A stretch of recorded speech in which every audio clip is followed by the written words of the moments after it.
All right. Sorry for the extra long starting soon screen.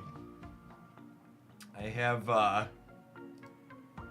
kid home sick today, and after I clicked go live on Twitch, he showed up at my office door letting me know there was a toilet overflowing upstairs. So we had to step out and help my wife with that real quick.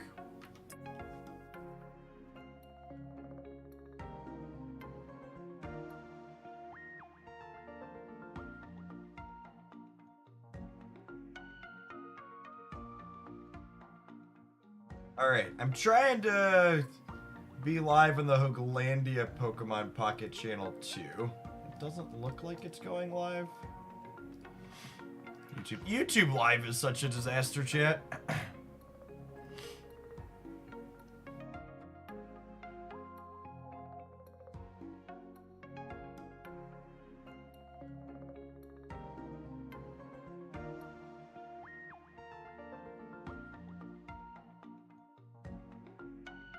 Alright, hold on.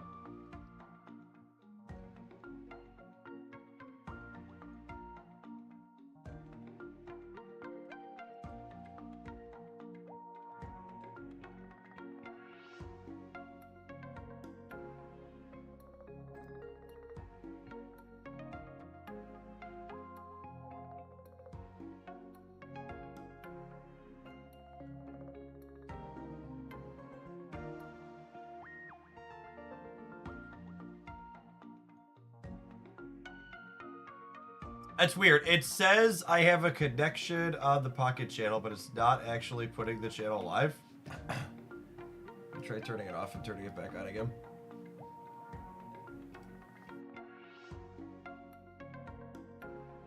Thank you for the couple of resubs this morning. Zet Air, appreciate the 2 months. Socratic Phoenix, thank you for the 42 months. Appreciate the 3.5 years. All right, cool. We're live on the Pocket channel too.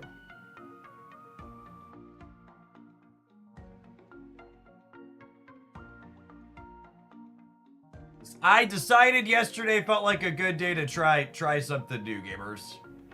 So we tried something new at the top of the head. We dropped the last 5 pounds between the beard and the top to get us under 170 finally.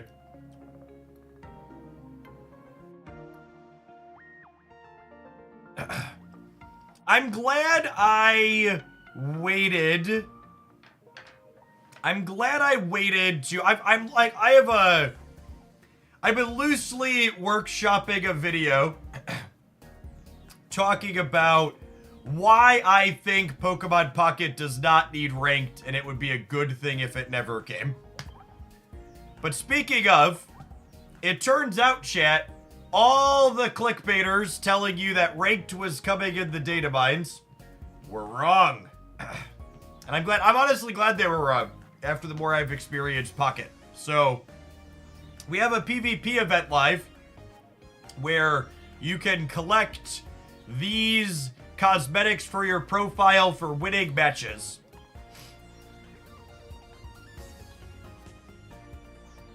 And it looks like this one, it says some of them are going to be about consecutive victories. So that'll be a little bit more challenging. This first one looks pretty casual. So and I think that's a good thing. We have the primary reward here per day. I assume this is going to be per day. Well, I guess it just says one. I wonder if this is going to be, is this every time? No, this can't be every time with hourglasses, right? You get a pack per 4 games. It increases as you win games. It goes up after you complete it.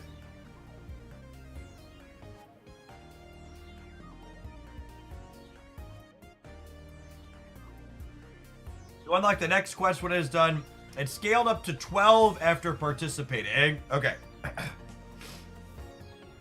I really like I really like that the big reward here that most people will want is tied to just participation. I think that's really good.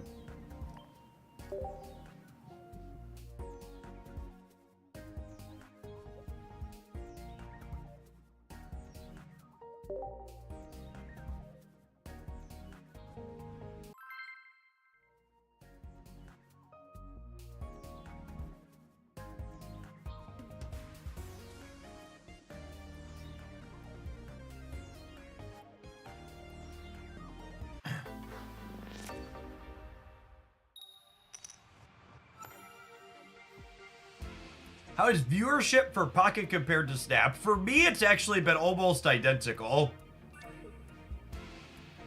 That's funny. I'll share a fun graph after this game.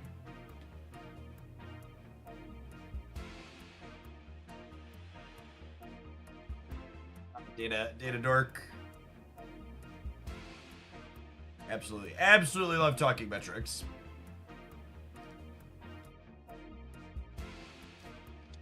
One thing that's actually kind of interesting is I look at not only my own metrics, but like other people in this space as well. I'm actually one of the only people that's having almost the same performance with Snap and Pocket. For a lot of people, they're having a little bit of a delta.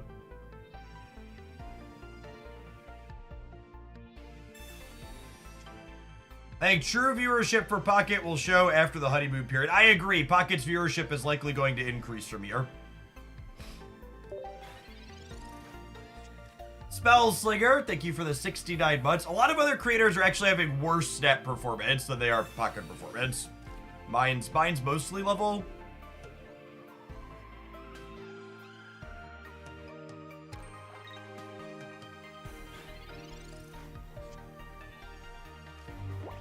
All right, well, our first game is very much looking to be a non-game, huh? I think our best chance to win this is winning this tail flip to start.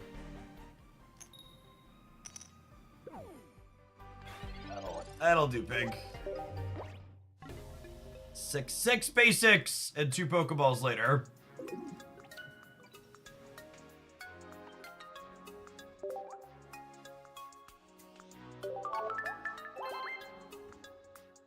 Is the Pocket learning curve higher or lower than Snap? Probably lower, I think, is a fair estimate.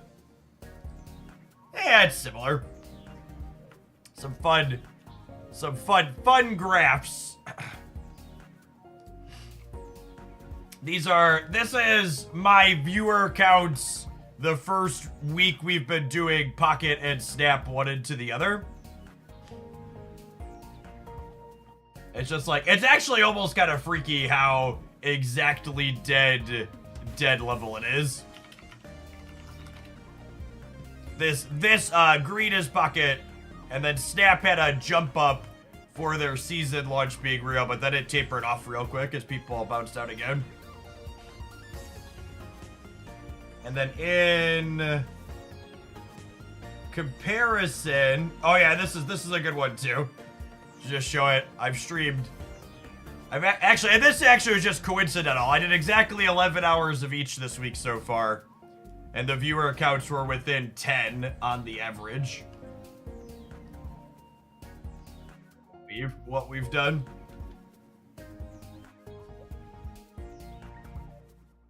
And then in comparison, this is another creator, their Pocket versus Snap. And then this was another one, someone who's done Pocket, Snap, and Bizarre. Pocket has the edge in all 3, but has the edge by less in my metrics so far. I think this was Ordinary Harry, and this was Dexter, if I recall. I'm clicking around a lot of. Oh, you need to run a Twitch ad? We'll see you in 120 seconds. No, I'm streaming Pocket from PC today. In fact, you can see it right here. I'm using LD Player like I have set up. We streamed it all day yesterday from LD Player too.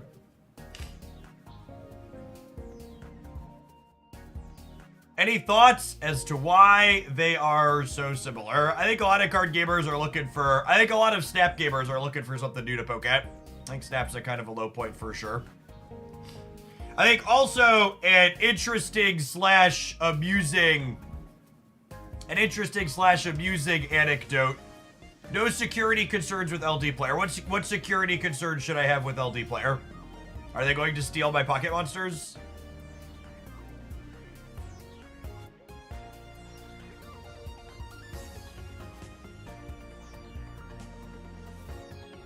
What's our security concern?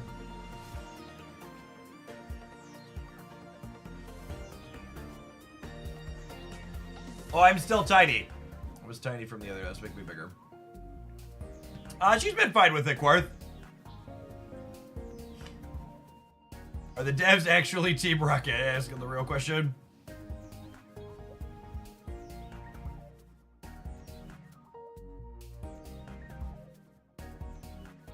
I think the format will limit future card design like VMAX, and I think we'll eventually see a lot of those types of things for regular Pokemon. I think they just scaled the power level down to start. Aragorn, thank you for the 5 years. I appreciate that. Welcome back.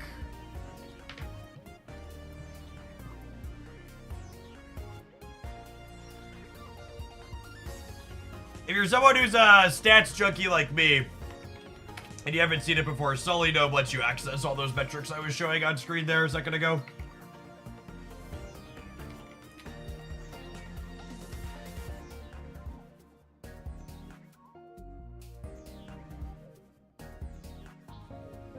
Try putting the Jeff Oakland YouTube channel back in subscriber-only mode for member-only mode. We'll see if children can behave today.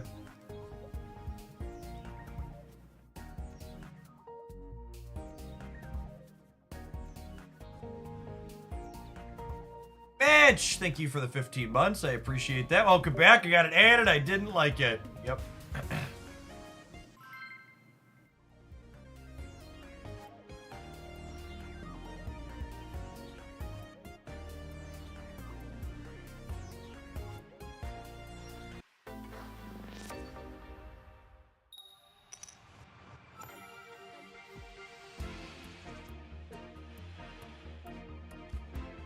Neither of these are an ideal opener. We're looking for, like, Duck or... Ideally, we want Duck or what's it called? Maybe I'm... Actually, with the X speed, maybe I'm supposed to lead on Vulpix and then switch back out. Yeah, I think I messed up here. I think I'm supposed to lead Vulpix so I can X speed back to a Rapidash or a Farfetch'd.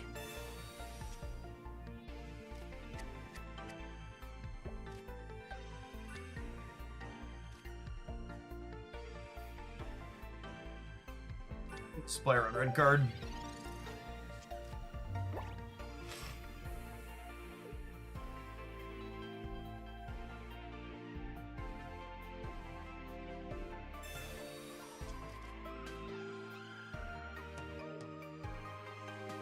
And synergize. Home, thanks for the 2 months. Welcome back.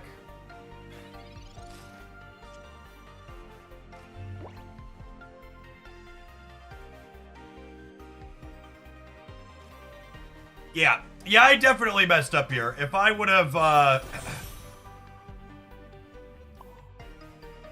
actually just gonna take a mulligan. That's a good lesson learned.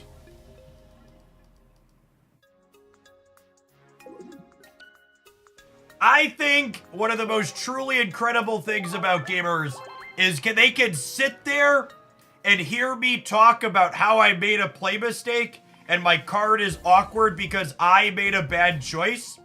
And they can come in and say Magmar is bad. Oh, we're gonna ban someone on the YouTube side too for saying it?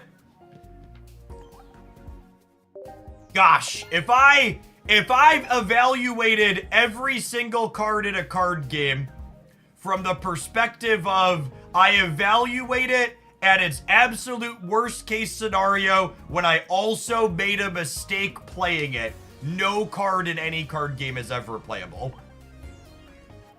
Magmar is a very solid, reasonable inclusion that has spots where it wins and no other card wins you the game. Was it good to lead on there? No, it was atrocious to lead on there when we were going first and I had the X speed set up in hand. But rather than writing the card off, I can take a beat and think about how my play impacted the power level of the card. But if you're one of those people that never wants to accept personal accountability for your misplays, you want to just blame your cards or your decks or your variants, like, you know, stay bad.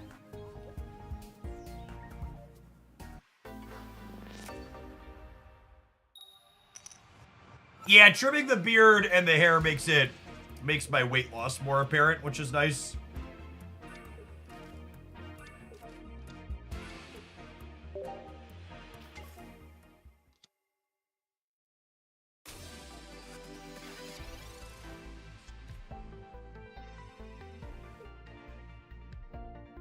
Time to quack a Mewtwo, chat.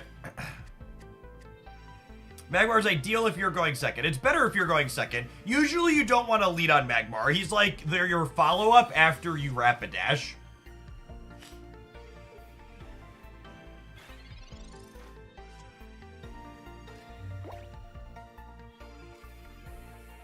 This deck list. So, in a lot of Pokemon Pocket decks, Magmar would be too resource hungry to be useful because you have so many things that need energy. However, in this deck, your cards have really low energy requirements, giving you flexibility to be able to put 2 energy on something like Magmar and not feel bad about it. I don't know if we played New Mankey yesterday, but we played New Mankey on release day, and you can find a Mankey highlight on my Pocket YouTube channel. Opponent with the double potion after getting quacked. Yeah, I mean, I think we'll take that. That sounds great.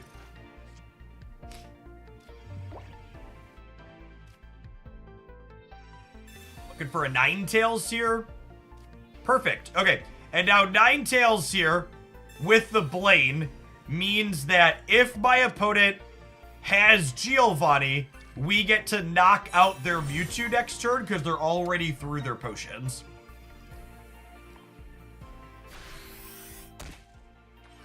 New Mankey is contained in the promo packs you get from playing in the Lapras PvE event. So even if they have the knockout for Mewtwo here, or knockout for Farfetch, knockout for Farfetch would actually be good for us. Honestly, I think I just retreat and end them here, yeah? Old Amber. Wow, chat! Don't laugh at my opponent's Old Amber. There's a YouTube video with 100,000 views that told my opponent they could win more like a pro with one easy trick of playing these fossils. And I think it's really rude to imply that that YouTube video would be lying to them for the sake of generating clicks. You just don't want my opponent to win more like a pro. That's why you're laughing at their fossil. Fatizo! Thank you for the brand new Prime. I appreciate it. Welcome back. How do you determine if a card is good to play based on the initial turn order? So, Rapidash is a good example of a card that's good going first. Stage 1 Pokemon that have 1 energy attacks tend to be good going first. So regular Marowak, Rapidash, Weezing, Executor.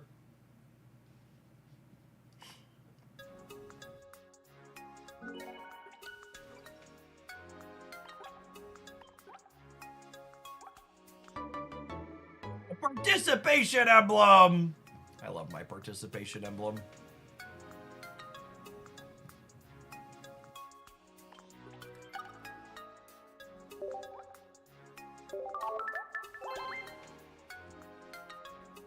We did a thing! Best booster pack! Check out this video breakdown for my thoughts on the best booster pack.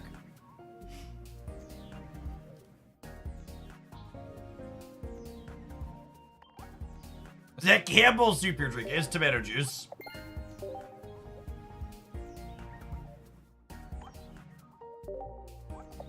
Is the haircut here to stay? I think it's gonna grow back eventually.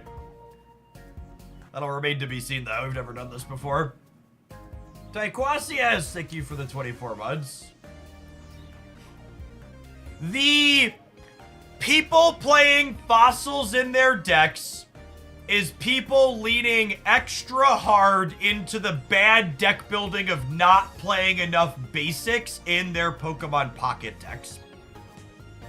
The idea behind the fossils is that they give you more things to switch to when you get Sabrina without making your Pokeballs and starting draw less consistent in your 4 basic Pokemon deck. But like I've talked about a lot on stream, I think 5 to 6 basics is the correct number of basics to be playing to make your decks have a diverse range of game plans. And I think one of the variety of reasons that Pikachu EX is the best deck in this format is because it forces people to play the appropriate number of basics based on its attack requirement. is a big deal. You can't build it's really hard to build your Pikachu deck wrong.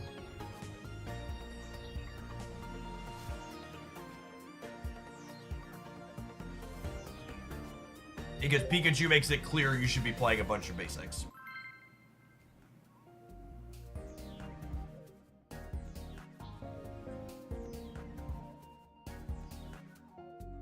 What prompted the cut? Just felt like I needed a change after yesterday. Control the things you can, chat. Control the things you can.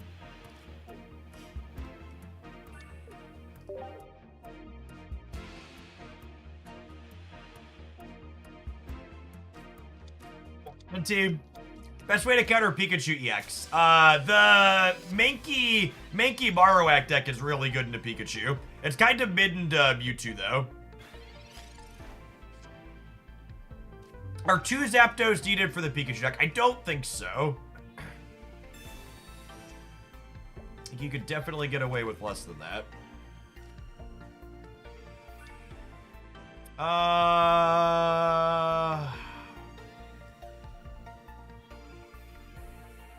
If they're on Executor EX, we're gonna be in some trouble.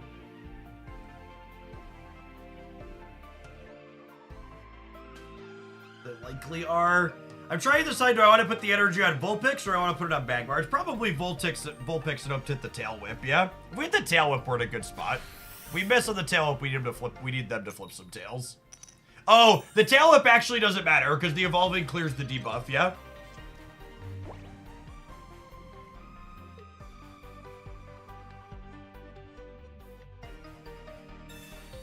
How surprising was the weight loss and what factors contributed most to it? My weight loss wasn't surprising at all. I worked very hard for many months to lose 50 pounds this year.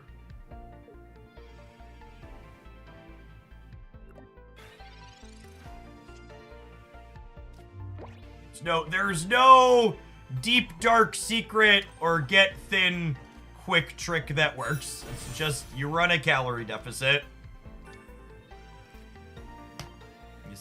You stop eating as much. I'm an American who does very typical American things like going out to eat constantly. A really easy tip for you to implement if you're someone that eats out with some frequency and you're looking to lose some weight is stop clearing your plate when you go out to eat. The average restaurant meal in the United States is 2 or sometimes even 3x the amount of calories you need to eat in a single meal.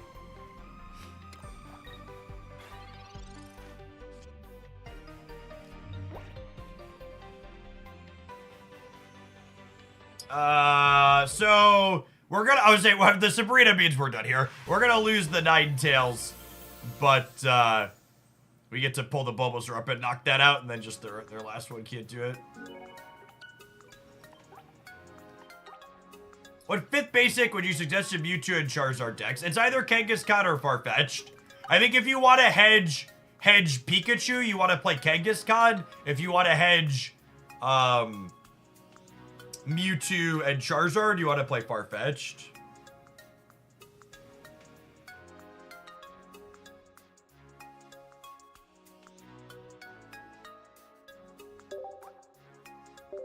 Eat less, move more. While moving more is very, very good, and you'll be healthier if you exercise more, it's worth noting that moving more can make it harder to lose weight for a lot of people. He says as he gets up and gets on his exercise bike.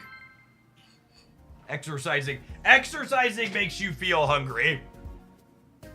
And it's very easy to eat more calories after exercising than you burned while exercising.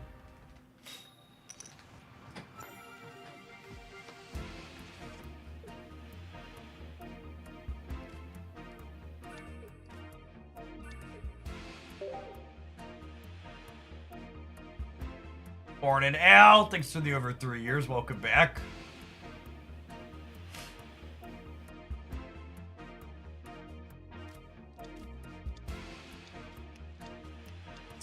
The company that makes my bike, FlexiSpot, is actually going to be having a sale in 2 weeks for the Black Friday holiday season time of year. So if you're in the market for a exercise bike at your desk like I have, or a regular office chair or standing desk, mark your calendars. We'll have a promo code later. Morning, JV.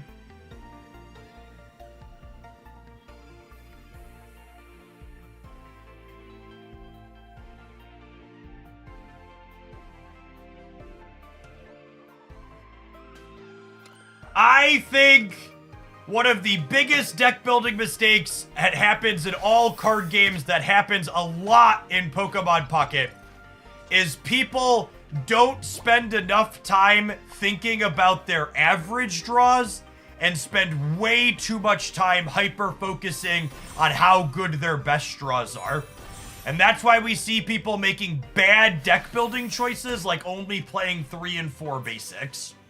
Because only playing 3 and 4 basics means that you get your absolute best draws slightly more frequently while making your average draws markedly worse.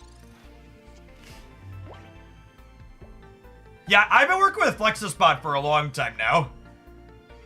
I think, gosh, it's probably been over a year. Oh, you know what? I'm gonna have to put my bike picture somewhere else because I took my Twitter account down. I'll have to make a note to log in and get that. Finally parked my Twitter.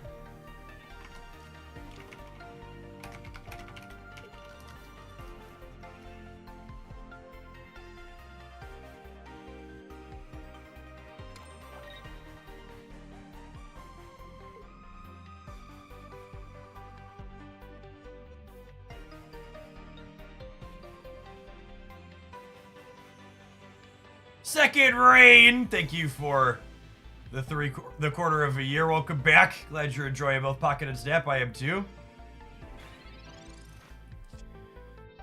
Okay, so how do you feel about just murdering Mankey this turn? I think I'm into it. I think it's bounce this back, use Blame.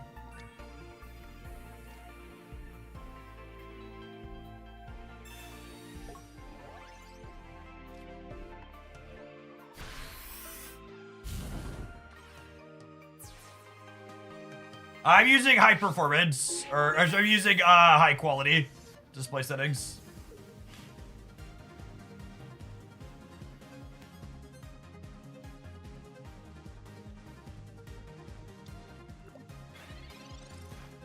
Hey, thanks, Hod. Yeah, the Arbok Weezing deck is super solid. I like that one a lot.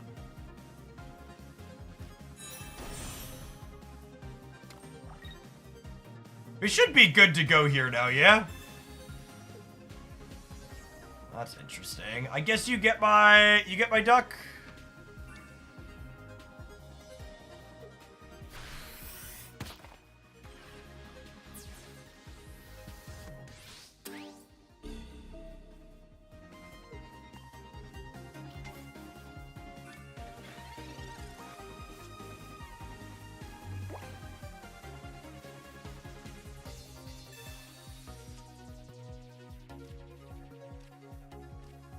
Magmar, there's a Pokeball.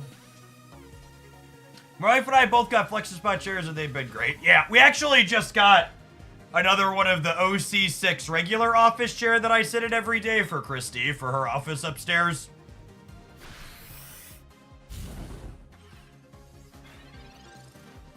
The Alakazam Clefable deck has me 5-0 in the event so far. Yeah, that one's really solid.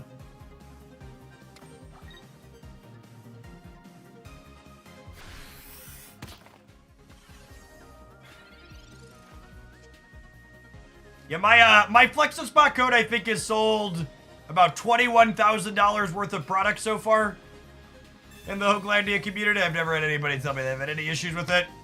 Just make a lot of really good stuff. Never had any issues with either of my 2 chairs or desk.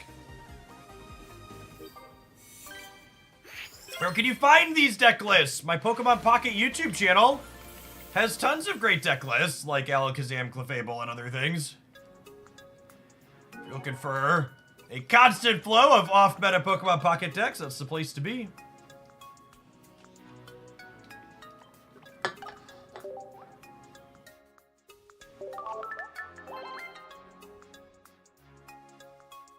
The OC6 is my chair, I believe. Yeah, OC6.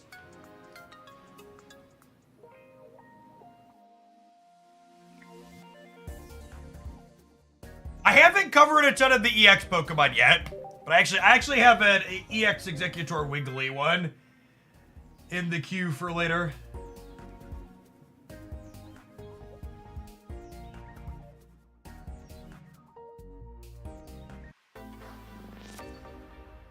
On my bike. I forget what model the bike is called, but if you look at the FlexiSpot shop on Amazon, there's only one of them in there, I believe.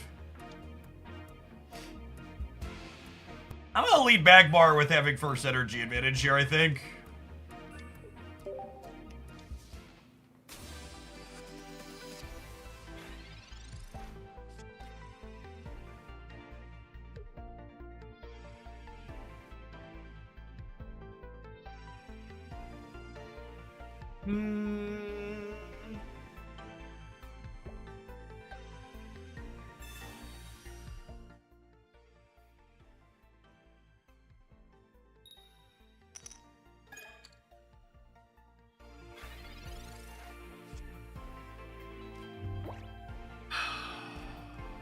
Alright, I think against...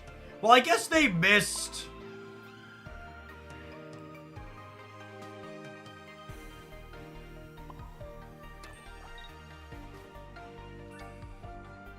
I think we just let Magmar take the hits.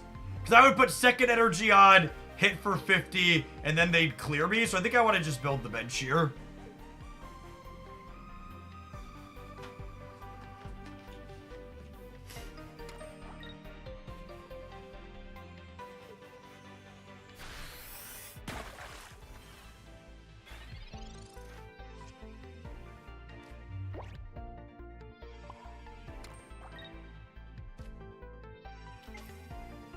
I'm gonna play this one out to hedge red card a little bit, but I'm not gonna show them I have the Ninetales here, I think.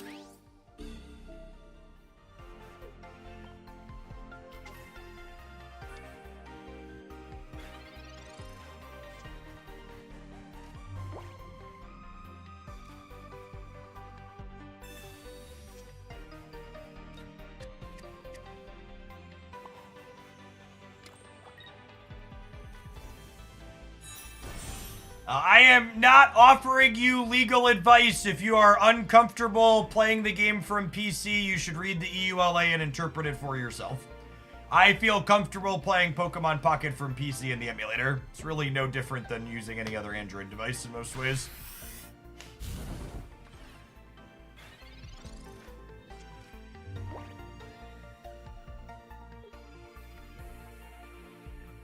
But no, I will not give you an answer that allows me to pin if something happens to your account on me.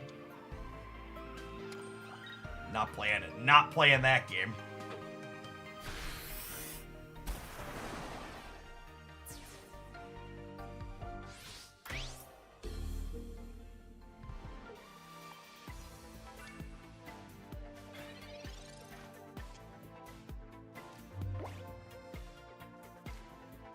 Everything in our deck going down in one Starmie EX is unfortunate.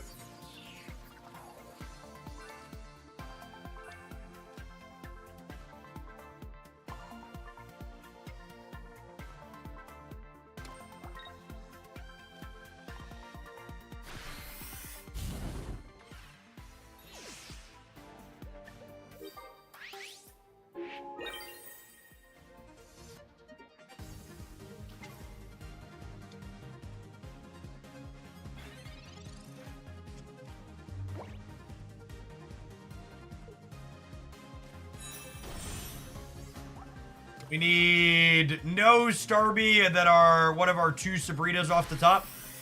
So we're a little more than 20% to win here. It's not gonna do it, gamer.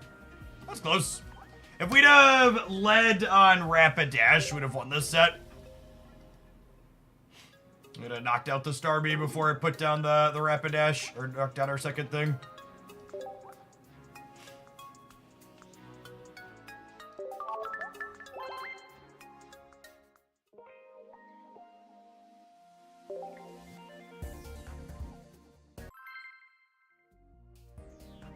Pokemon, this is my full-time job, making video game content here on the internet. It is how I feed and provide for my family. So no, I don't envision I will make the jump to another type of content like Pokemon TCG Live that has way less metrics and would not allow me to provide for my family.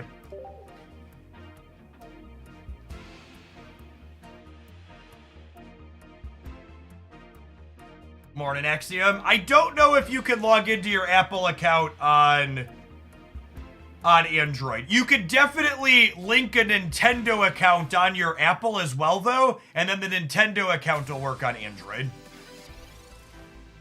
So if you're playing on an Apple mobile device, go into your account settings and link a Nintendo account, and then you'll be able to use that linked Nintendo account to log in on.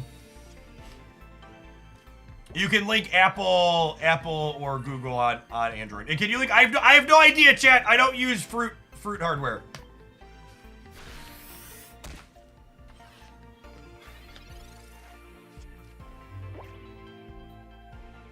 I think Pokemon Pocket is a mechanically better game than the regular Pokemon TCG.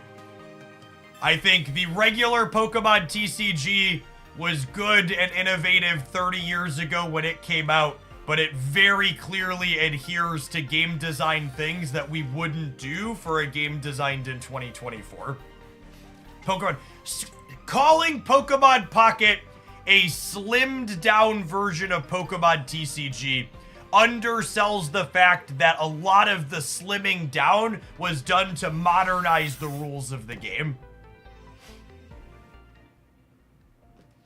And then stuff like that are comments I'm just gonna ban. This is the child version of the game. That's not true. If you're an elitist dick, you're gonna phrase it like that. But this is something gamers constantly think, and it's very elitist. Just because a game is complicated to learn the basics of doesn't mean it's a deeper game. Chess is the perfect example of this. Chess is an incredibly successful, good game with a lot of depth that is very easy to learn the basics of. The best games are easy to start and have a lot of depth to master. Your game needing a giant rulebook and having a ton of complexity that you have to overcome just to play your first game doesn't mean the game is good. In fact, I go so far as to say the opposite. It means your game is clunky and awkward.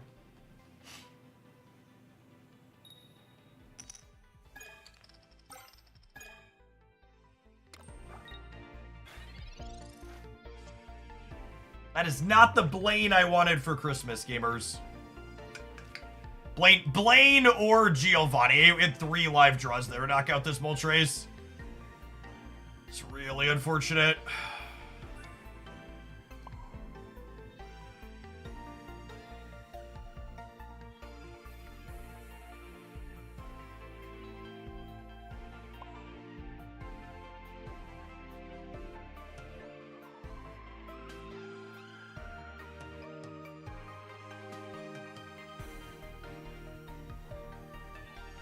think I'm putting the mag bar up so they don't get a one-hit knockout on this other Moltres.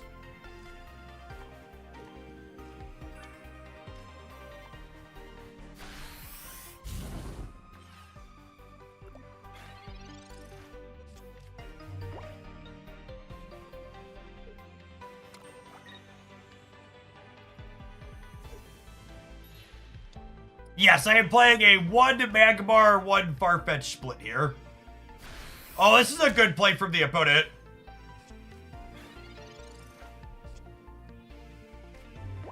Them tapping this for 1 means that the Moltres can flip up and knock it out. I'm gonna go ahead and Sabrina here, so that way we can take the knockout on this Dome Fossil to get our first match point. Because, like, if I draw Blaines and stuff...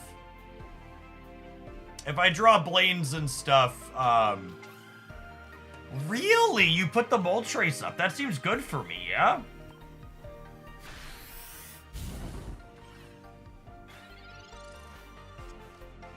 Knocked it. Let me put damage on this.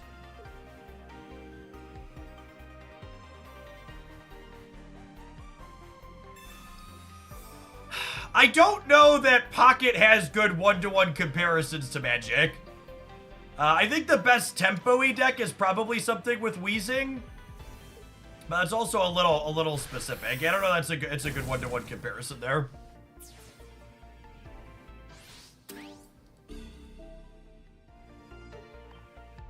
Hoping to find Ninetales and Blaine are the cards we're looking for here. That's a lovely one.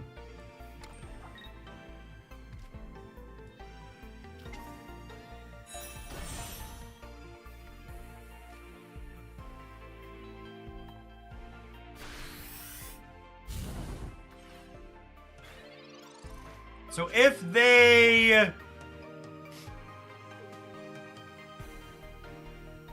Sabrina, okay, they're not Sabrinaing. They already burned 1 potion, yeah?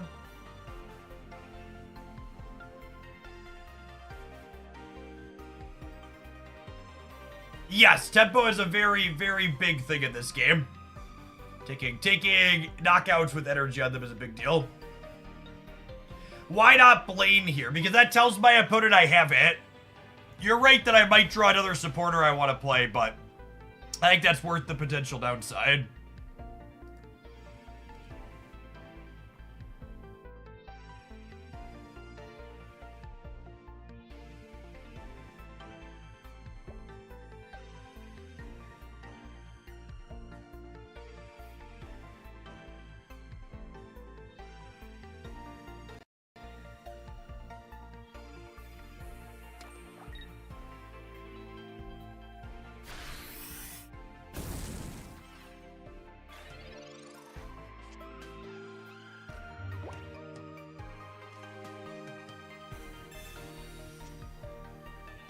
Ponyta sounds lovely.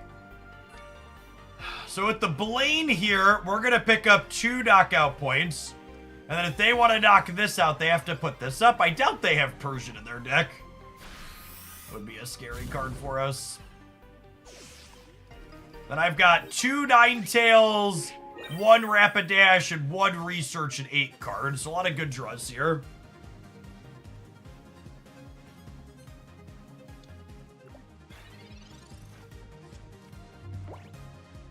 My decision to hold the Blade has nothing about reading, Ken. My opponent almost assuredly knows Blaine is in my output range. Giving them the information ahead of time that they should retreat their Moltres has value.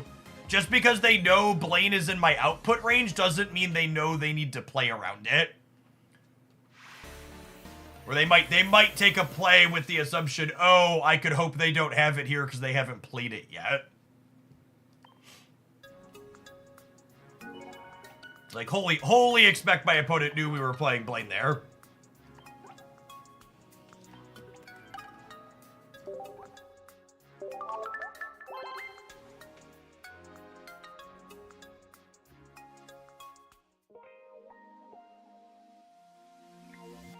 Honestly, if you think going second is a strict advantage in this game, you should make a point to play some games with this deck. Load up Load up Rapidash, load up Executor, load up some Wheezing, and like play some decks that actively want to go first.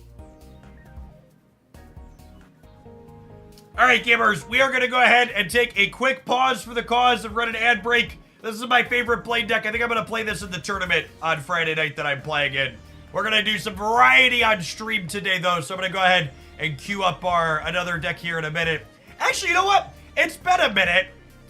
Any viewer Pokemon submissions lurking around? If there's any subscribers that want to send a tip in on the Twitch side, make me play some Pokemon of your choosing. Let's open that up. We'll be back with a different deck in 120 seconds. Thanks for hanging out. Don't go anywhere. Have some ads on the YouTube side as well, gamers.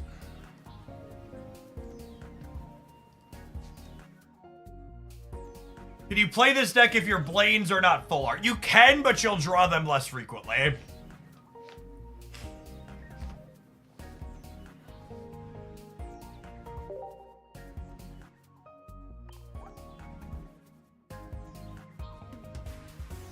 Can my Vulpix match my Ponytas? I need to go look now.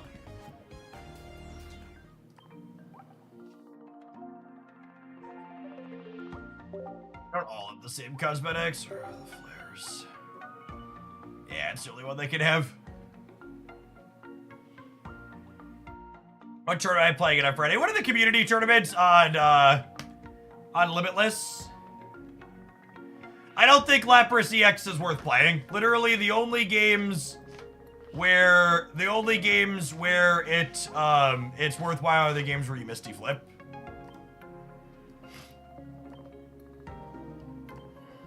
Which I don't think is compelling.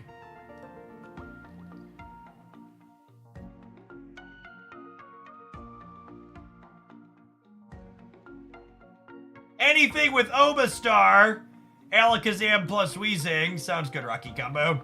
And thanks, Alexis. Let's say we'll tentatively take, we're gonna be playing Pocket for another 3 hours. I'll tentatively take 2 more viewer Pokemon submissions.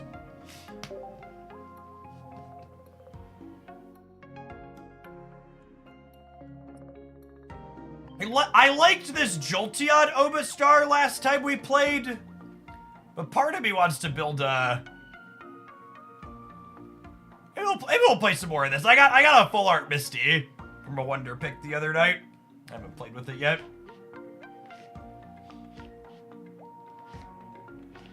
I would be happy to make you again, Comics Cave. I think that card's really solid.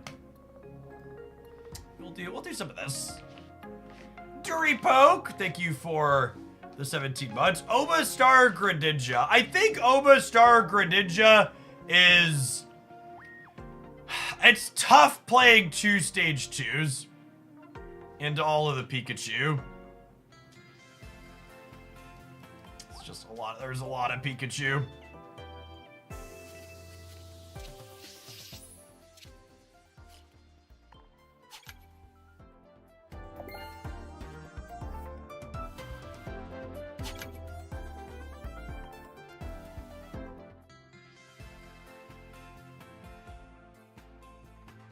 I did see they finally fixed Wall of Roots 9 years later. In the literal sense, 9 years later.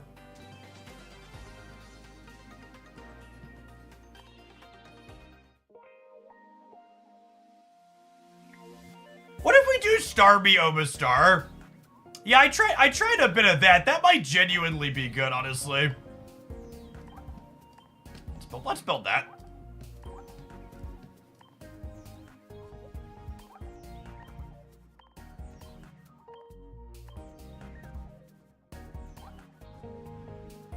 I don't have bot command set up on the YouTube side. At some point, I'll have to do that for easily managing things like deck submissions and things there.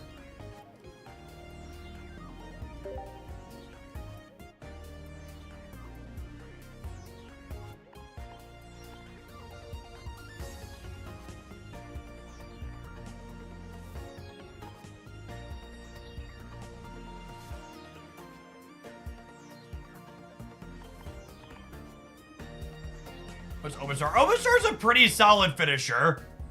During your opponent's next turn, the defending Pokemon can't attack.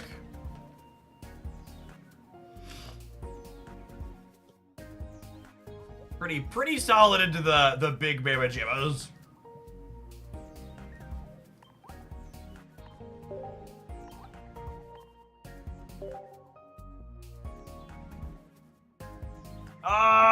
So Critic. I don't think I saw anything came through.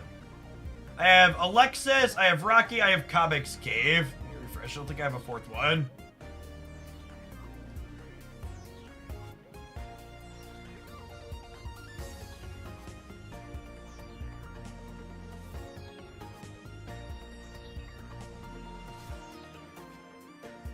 Oh, Socratic! I did get yours. Weird. Yeah, it popped up on the refresh. Something with Pidgeot. Perfect. That'll be our 4. Thank you.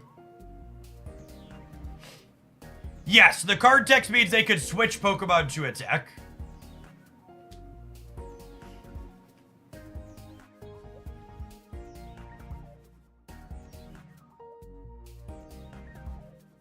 Do we want to be greedy and be just Starmie?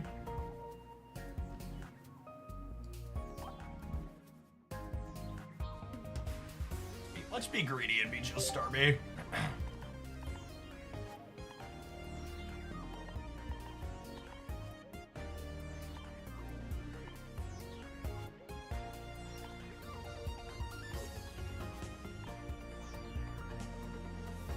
I probably don't need the X speeds, being a Starmie deck.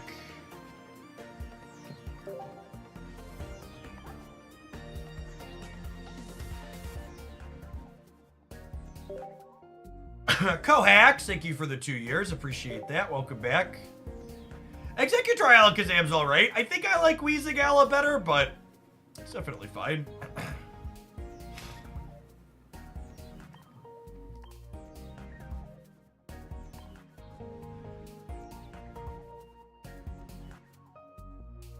You can always find the next OTA information for Marvel Staff by typing !OTA in chat.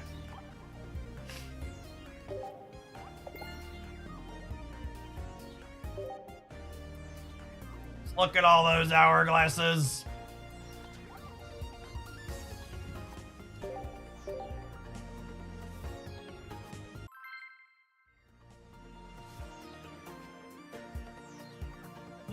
That's the upside to Executor. Yeah, Executor Alakazam is all Charizard packs. It's a good shout.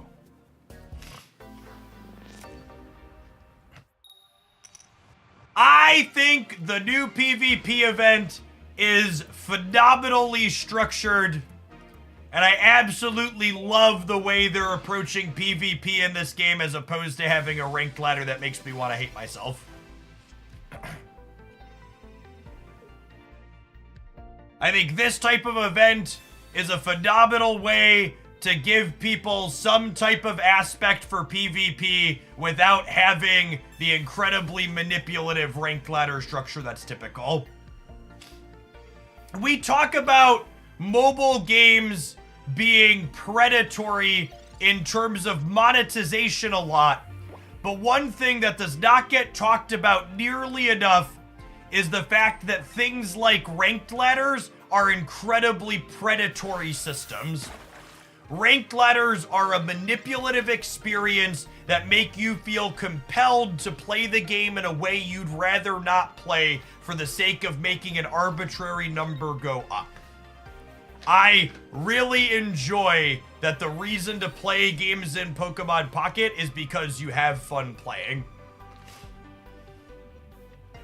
Yes, and even down to the details of this PvP event, the best reward for this event doesn't require you to win any games. The hourglasses that actually give you account progress are just play games. You don't even have to win. The things you get from winning are cosmetic related.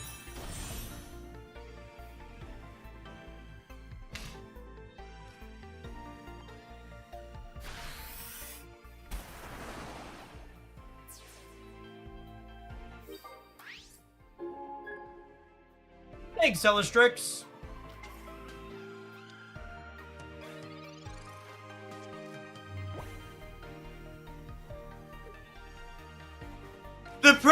with this structure is that you play against bad players. Herpa-derpa-derpa, I am an elitist. Only the people that I determine are good at card games are worthy of gracing the digital game board with which I play. These peasants who barely know a Misty from a professor's research, why are they in the same matchmaking queue as me? This is an offense to every sensible competitive gamer that's ever existed. Literally every single game I have ever played, gamers always think there is some magical queue where there will only be good people for them to play against.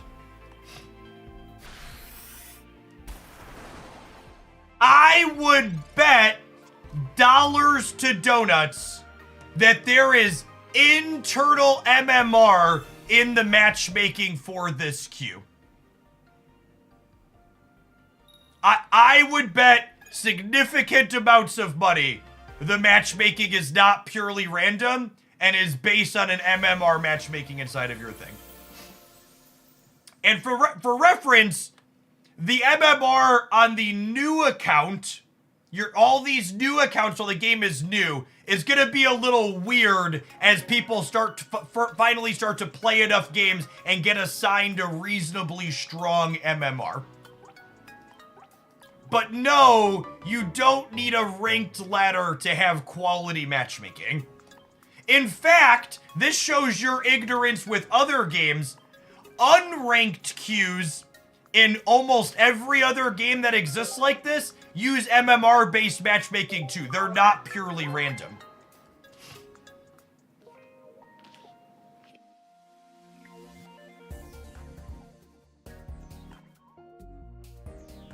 It's 2024.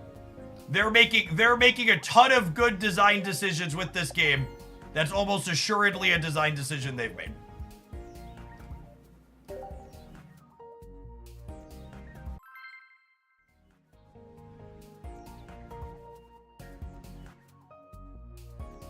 Yeah, the only thing unranked means is that there's just not a number in your face.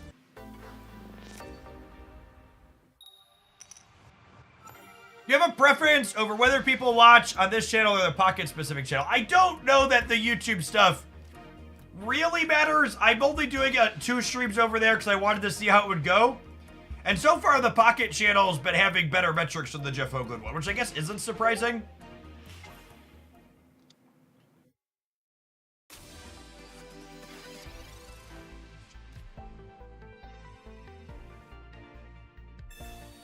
Every online TCG should be like MTGO where you have to pay $2 to play. It's actually kind of wild to me that Magic the Gathering Online hasn't been shut down for being illegal online gambling. Like it is only exists in the state that it's in because it's security through obscurity. Like if Magic the Gathering Online was more popular, it would have been legislated out of existence by now.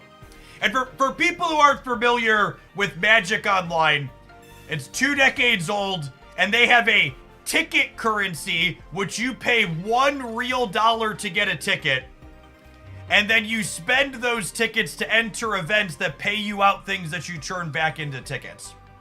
When I was a broke grad student, and broke undergrad student, I used to cash anywhere from $200 to $1,000 a month out of Magic Online, farming events and then selling the tickets to other people for real cash.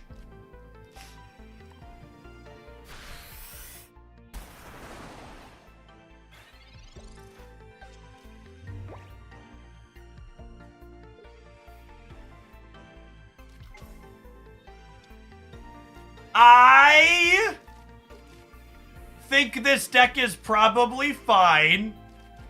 However, I think playing with Starmie EX makes my brain kind of glaze over, just because it's so straightforward to smack people with. So I think I'm gonna play the Jolteon Omastar deck a little bit, because the viewer just requested an Omastar deck, and this is just killing people with Starmie. Like, maybe Omastar would do something eventually, but...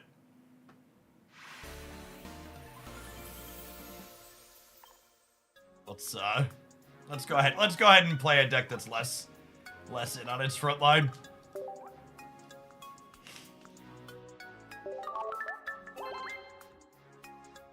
Magic Online tickets, the original cryptocurrency. Yeah, basically.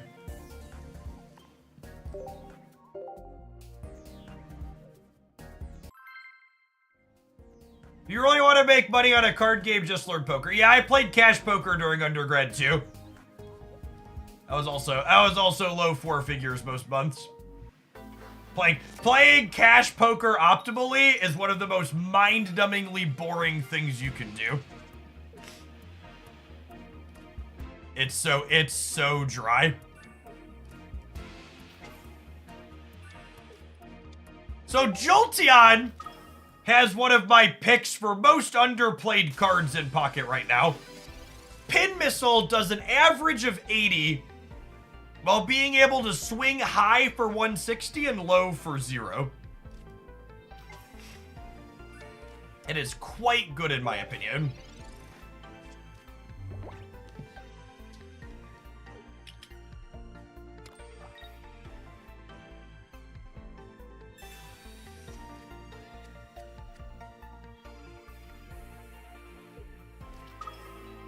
Man, we got 1,500 people in here for Pocket already this morning and barely been live for an hour. That's awesome. Appreciate the early crew that's here.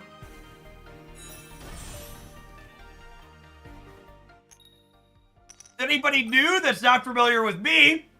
We flip heads on Kangaskhan here. Put your dukes up. Welcome. My name is Jeff Oakland.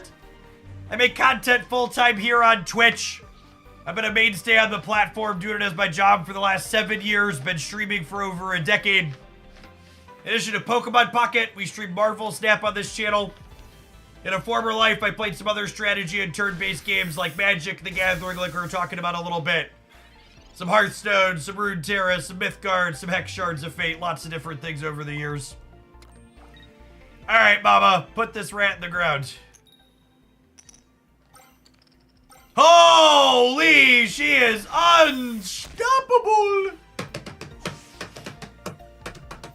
You'll find me here during the week, Monday through Friday, working my day job hours. Usually I'm live from about 9 a.m. Central till about 3 or 4 p.m. Central in the afternoon. These days we're doing about half the stream Pocket, half the stream Marvel Snap. They've both been pretty fun lately. If you're looking for more Pocket stuff from myself, I've got a super awesome YouTube channel where I'm posting things like metagame roundups. We've had a ton of community tournaments. I broke down the deck list of 1,500 competitors playing thousands of matches to show analytically what the best decks are and why, and some off-meta things that are finding success. Also do daily deck roundups there and other things like my tutorial for playing Pocket on PC. Thanks, Ben Master. Have you any insight on trading cards? I would expect trading cards will have limitations that are very similar to the limitations we have on turning them into cosmetics. I expect you'll only be able to trade like 3rd plus copies, for example. Mankey is really solid. We're going to be doing Mankey. I have a few viewer ideas lined up today, so we're going to do Mankey as the 3rd one, it looks like. Looking at my schedule.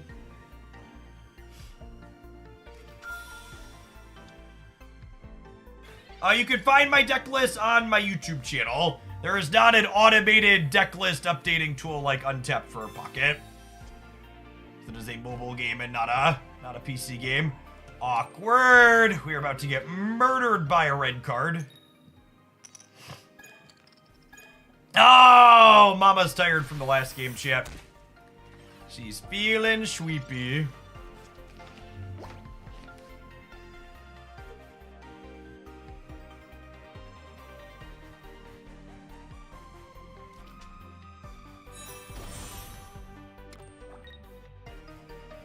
Thanks, Bell.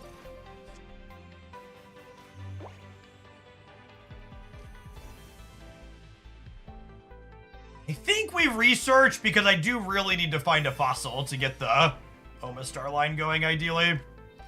About at least one more basic at least. I'm gonna play out the other Kangaskhan, because playing out the other Kangaskhan plays around Sabrina a little bit here.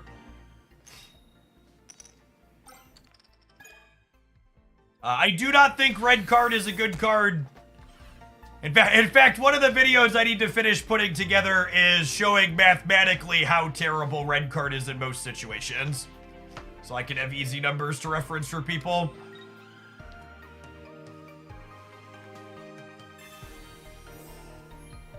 I agree with that, Quad. I think it's a good thing that red card is bad. I think Pokemon Pocket games like Pokemon Pocket are worse games when cards like red card are good.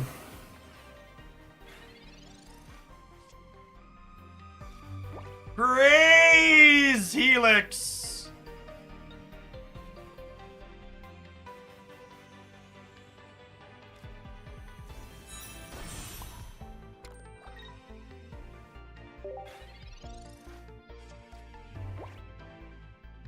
Red card was banned in the paper game. Red card in the paper game reshuffled your hand too, right?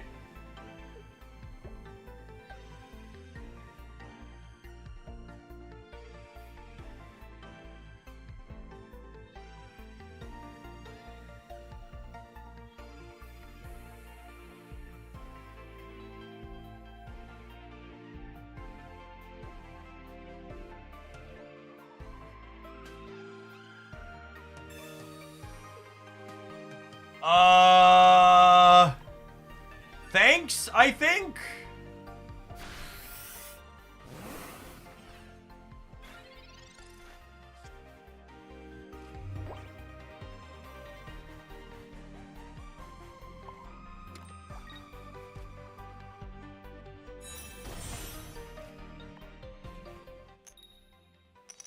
Come on, Mama! Alright, cool. Getting even one hit here is good, because it means I only need a little bit of a high roll on Jolteon to put this down with Pin Missile. They did burn both Sabrina shuffling the Kangaskhan. I think their first Sabrina putting up the Kangaskhan without energy was fine, but I think the second Sabrina putting my Kangaskhan with energy back up is truly puzzling.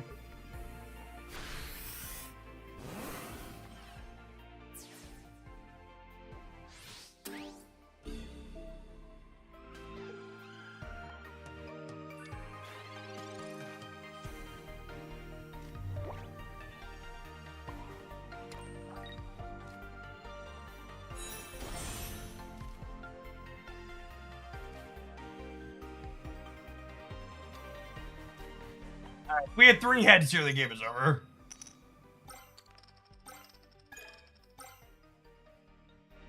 She's so good, chat. I mean, even our average roll here was pretty good. But like, that's insane. Get clapped. Doxor, thanks for the over 3 years. Welcome back.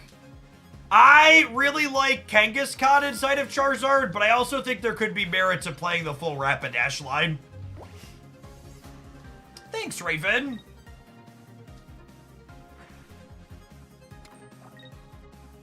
A lot of compliments on the shaved head and beard today. Definitely.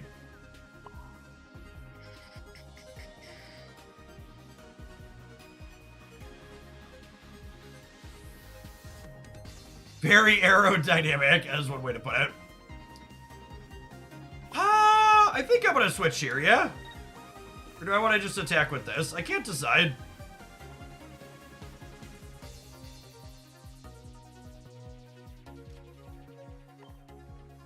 Definitely makes it easier to see my weight loss with less fur on my face. No Sabrina. I think the Sabrina is bad. I think I want to put damage on the Mewtwo.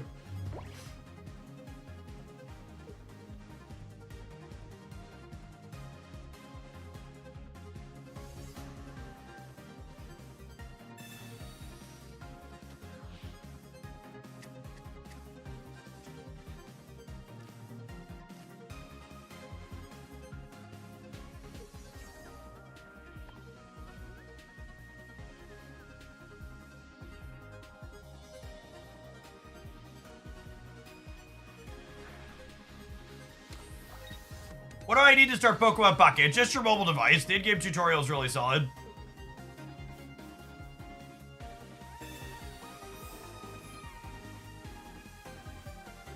How much do I currently weigh? About 170 pounds. I am exactly 6 foot. So I actually just started doing some weightlifting with one of my buddies. So if anything, I'm looking to build a little bit of weight right now. Oh, they've already played both their... I was about to say we lose to Sabrina, but they've already played both their Sabrinas.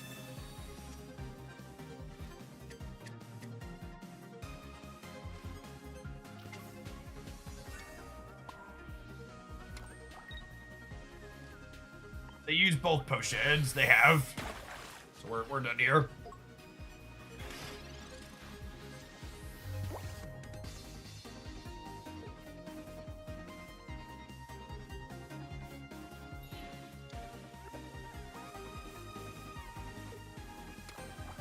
What's Helix Fossil doing? It evolves into Obanite, which then evolves into Obastar here, which we were playing.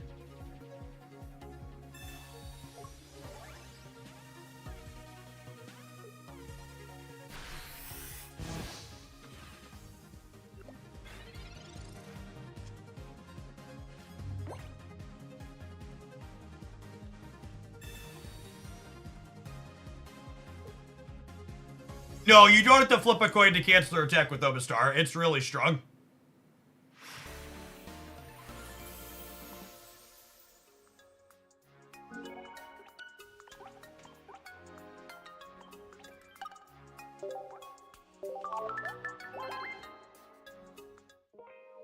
I think this deck's gonna be tomorrow's highlight on the YouTube channel. We played a bunch with it last week and it felt really good.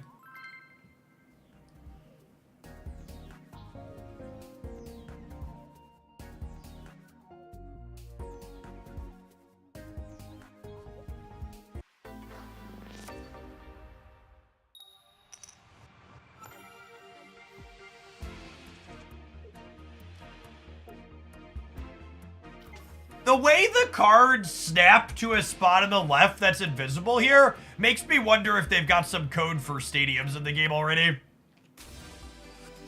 Oh god, Makey's about to put hands on us, chat. We are super dead to that dork, huh?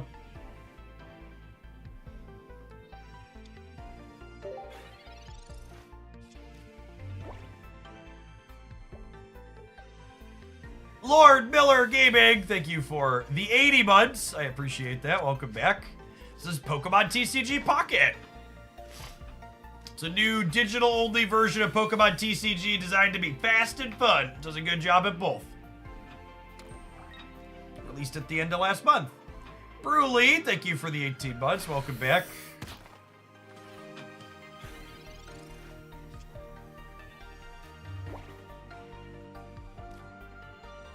So, you're saying there's a chance.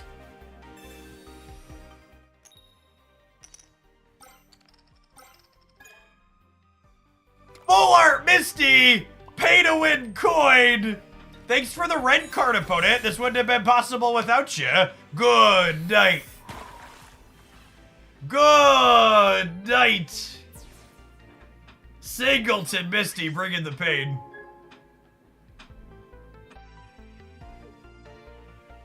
Thanks for the redraw with your unplayable trainer. Wouldn't have been possible without you, bud.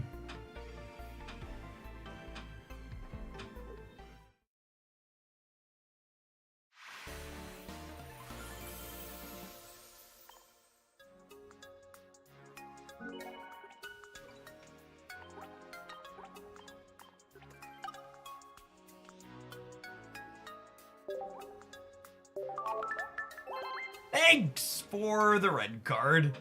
All right, pedaling. I am pedaling, yeah. I should grab my bike image off of Twitter real quick here.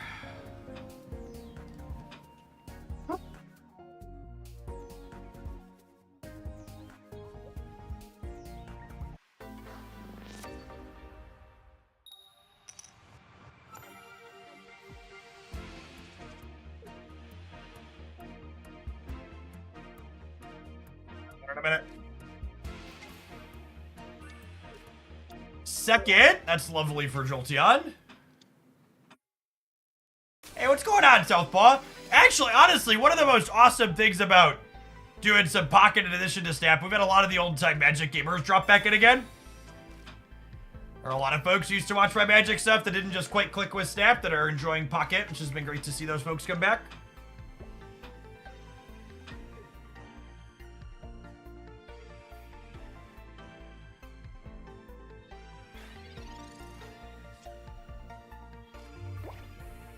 Lovely.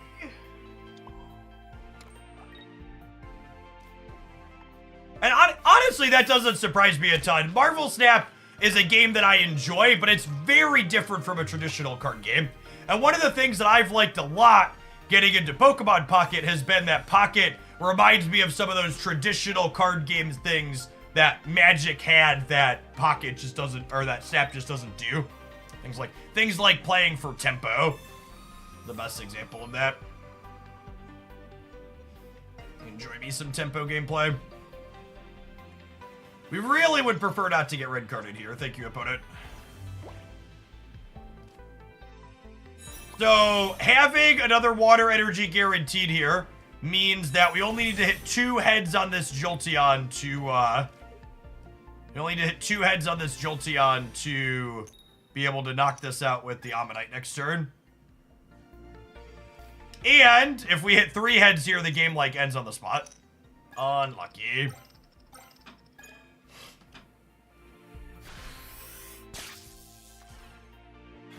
Can you describe tempo?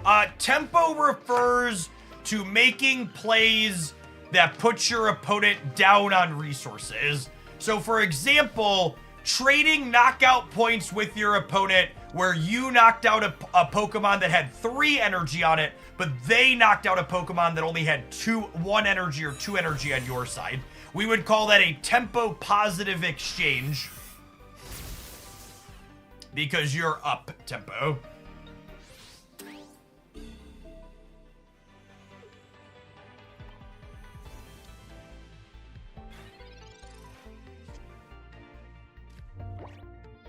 It's a shame that Misty didn't hit at least once. Would have been able to almost start next turn. Let's grab some Kanga.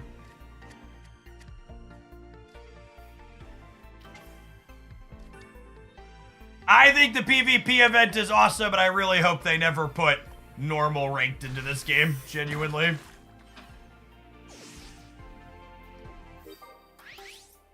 I made the very adult decision that Twitter was adding nothing of positive value to my life. So I decided to make the account private and no longer use it. I can't just delete the account outright because Elon Musk in his infinite wisdom lets people take your handle if you delete your account. And 100,000%, if I did that, some turd out there would take my handle and start posting like they were me. So I just made it private.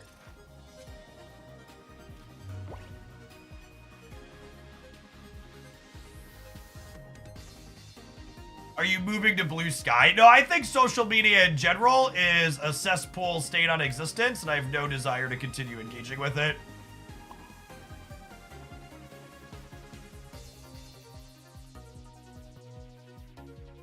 What do you mean they would take your... I mean, if you delete your Twitter account, someone can make a new account with the same handle you used to have.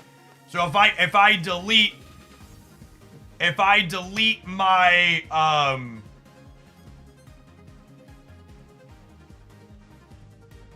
I delete my Twitter, someone else would be able to make a new Jeff Hoagland account. I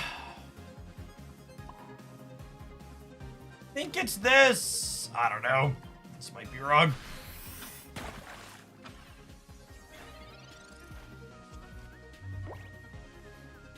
Giovanni probably wins them the game here, which would be not ideal.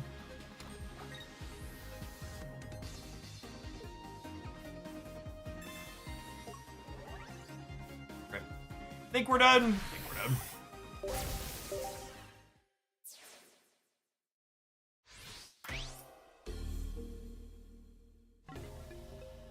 Alright. We're going to move along to our next viewer-submitted deck. We're going to play some Alakazam Wheezing up next. We need to take a brief pause for the cause and roll some ads before then. I'll throw this Omastar Jolteon deck up on screen for people that want to borrow it. I graciously give you permission to steal this deck list off the internet. Everyone else, we'll see you in 120 seconds. Thanks for hanging out. Don't go anywhere.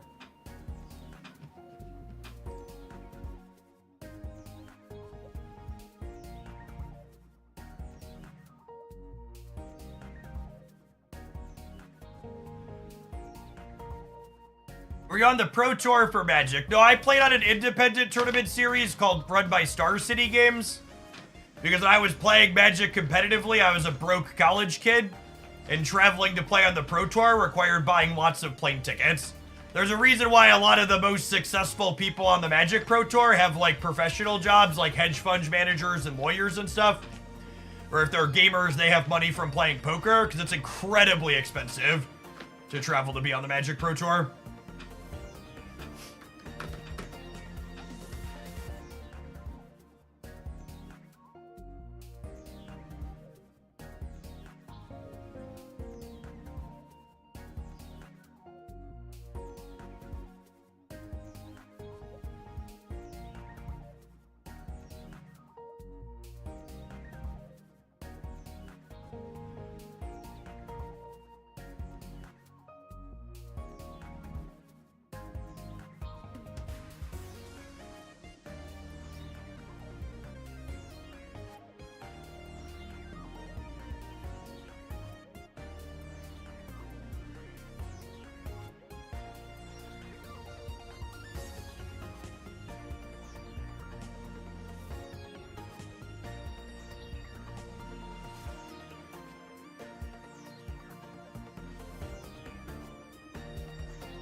Someone was asking about my bouncing up and down pedaling.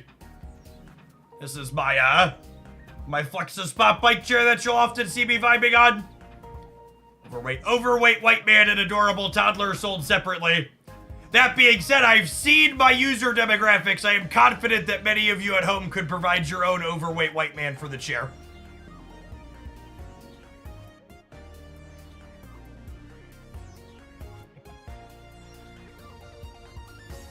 Overweight Filipino man is a perfect substitute for overweight white man. That is complete one-to-one, very clean slot in.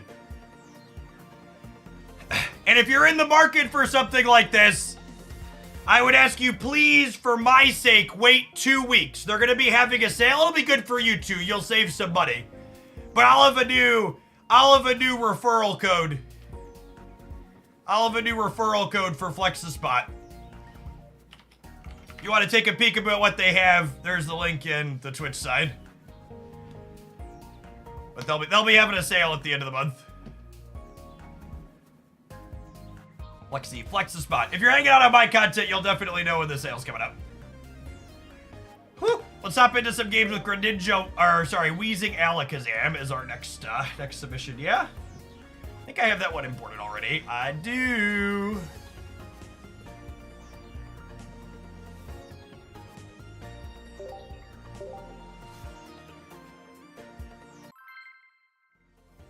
Truly, to pre-show the sponsor a little extra, if you're someone who, like me, who spends 6, 8, 10, sometimes even 12 hours a day in your home office, and you don't have gear like a standing desk and or a bike chair, they're life-changing.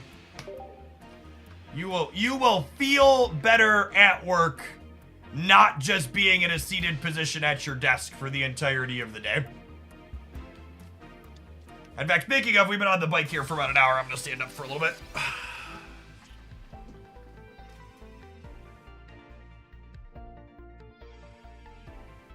Have you ever been to Roanoke to see the physical Star City Games location? Yeah, so I played in 2 of the 3 Star Cities Players Championship tournaments, and they flew us out to Roanoke for that, because that's where it was.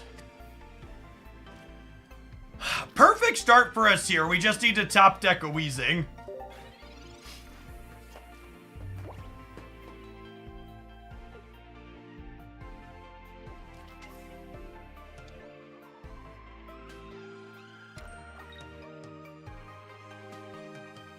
Now, one thing that is a scotch awkward here is them going second lines up pretty well with Staryu Starmie into the Coughing Wheezing, because they get to do 20 and then the Starmie does 90. Which is not amazing for us.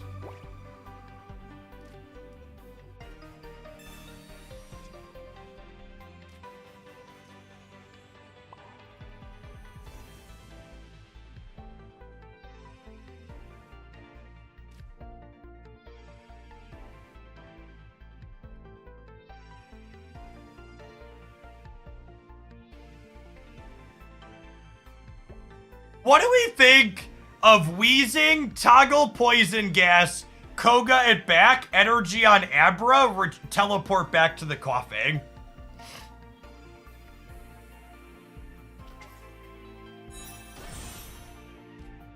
This lets me... Oh, shoot, I can't Koga, you're right. That's fine, that's fine. I think this is still the line anyways. I think it's this.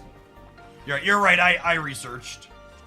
I think even knowing we can't Koga, we do this.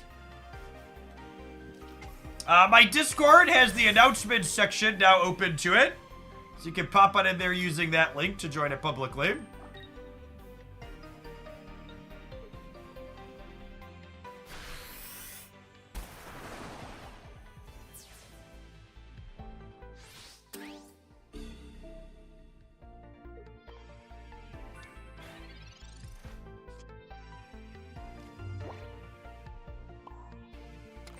Yeah, worth noting, I do not have it in me to moderate a fully public Discord server. So just the announcements and giveaway style stuff is public in my server. If you want full access to the chat channels, you need to be a Twitch sub or support on Metafy or YouTube. Even with it being semi-private, we've got like 1,000 people in there, and I just... Moderating a fully public Discord server sounds like a lot of effort.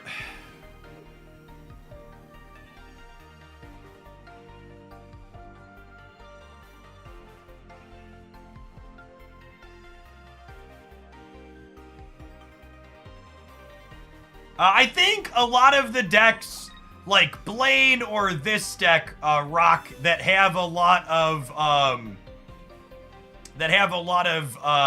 single knockout Pokemon are the more complex ones. Do they have Potion? Here's the question. They have Potion, we're in trouble. I assume they do based on the switch.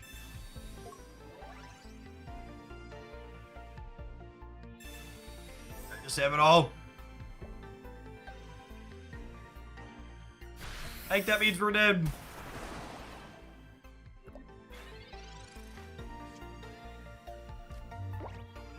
And Dark Energy underneath here is good for us. Means that Wheezing can attack next turn. Coughing. So the potion here means that my Alakazam is not quite lethal this turn, unfortunately.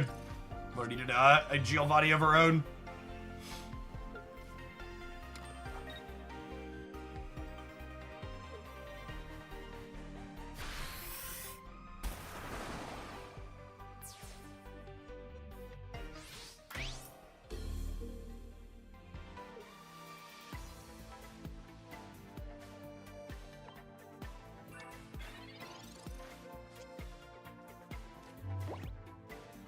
I had 7 Dark Energy a row in this deck earlier. Yeah, that'll happen.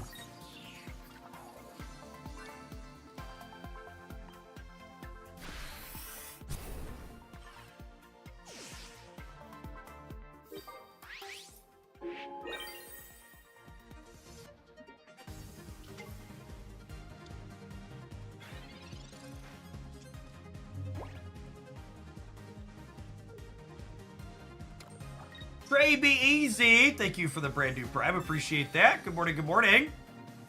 Those Prime subs are a big part of what makes this possible to be my job. Thanks for keeping me around.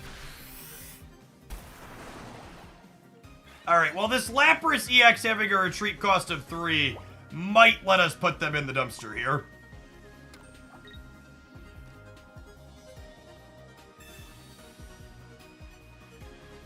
It's a shame I don't have my other Weezing this turn. Other Weezing would have let us put a ton of pressure on right away.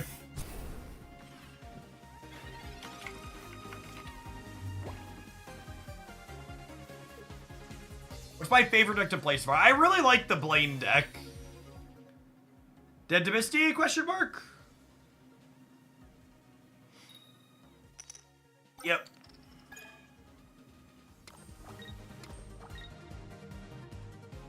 They have X speed too. They have it all. Just a red card. Imagine red carding your opponent after they brick on their Weezing, chat. Couldn't be my opponent. One of these days, my opponent's gonna play an absolutely atrocious red card and they're gonna get really punished for it. Oh, I think we're dead though, right? Rip. Yeah, the Misty means we're not quick enough.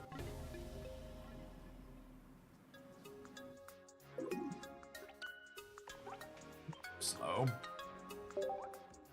I had someone red card me with 2 cards in hand earlier. Yup. Sometimes they want it real bad. Hey, Zax, welcome to a live one. Are these decks you're playing listed on your channel? A lot of the decks we've played have highlights, and the ones that don't will have highlights in the future.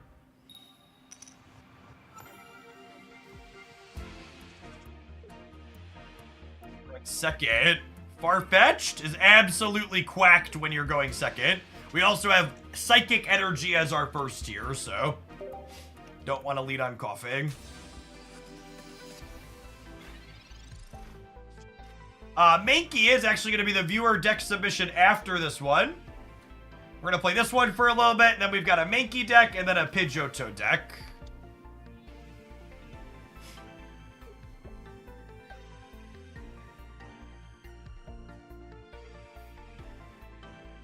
Most times when I'm copying decks from content creators, I just cut both red cards for more basic Pokemon. Unironically, that's just like good gameplay.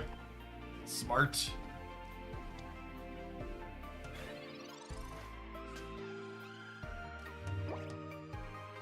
I want to draw non-basics with my research, so let's Pokeball first. Thin that extra basic out of the deck.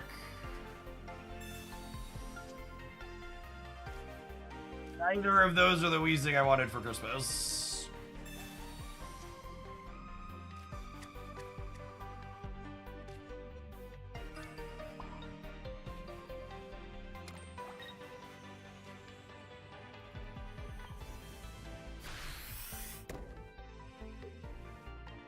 Putting the duck up. It's close though.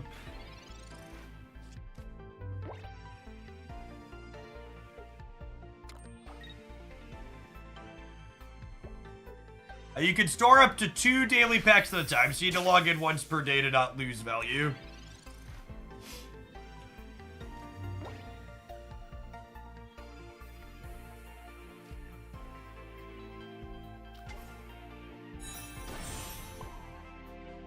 I'll let Farfetch'd die here, I think.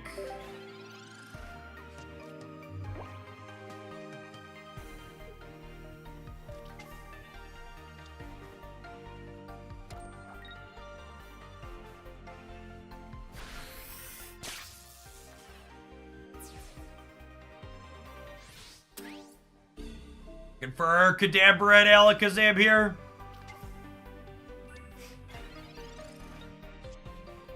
Screwed.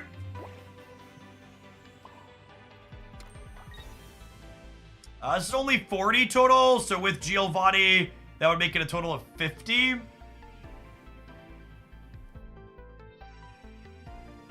But not enough to be useful. I think I'm gonna Sabrina just because it makes them have X speed and lets me put damage on their EXs.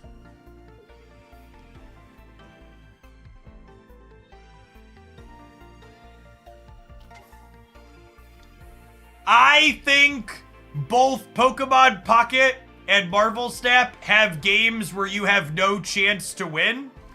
I just think those games happen and are obvious in Pokemon Pocket earlier, which feels worse for people psychologically. In Marvel Snap, you always get to play the same number of turns, which impacts the psychology of that experience.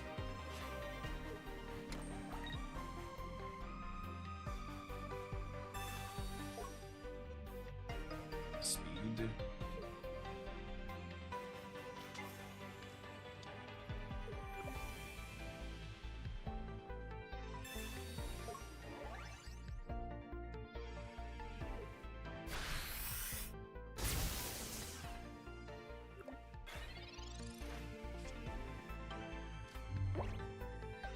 Not the droid I wanted for Christmas. I think I need to just buy some time here.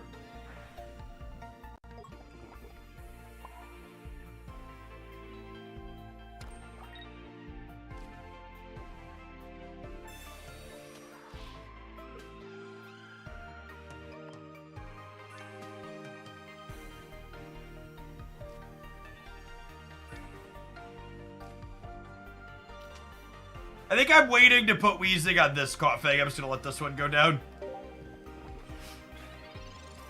Depot, thank you for the 19 months. I appreciate that. Welcome back.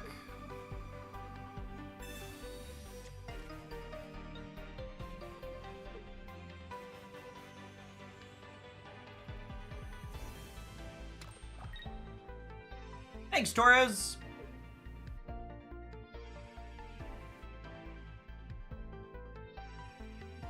I wonder how much of the looks younger is glasses versus no glasses. I feel like the glasses probably add age. I think my glasses aren't for helping me see. They're blue light filtering.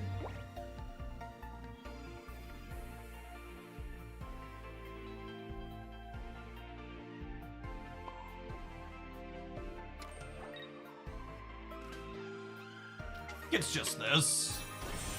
I'm gonna let them take the hit on this.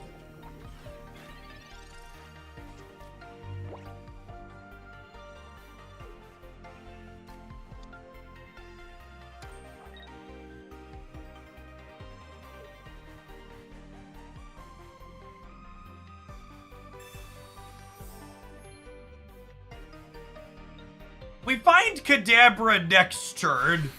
We might be okay. 6 cards in my deck, 1 research, 2 Kadabras.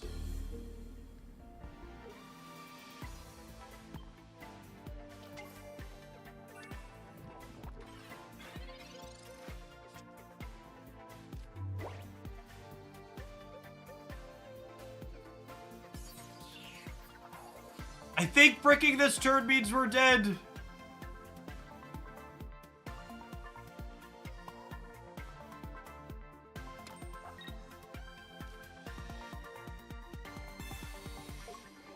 Lapras EX is less common to get out of the promo packs than other cards, yes. Kawazia, thank you for the prime, appreciate it.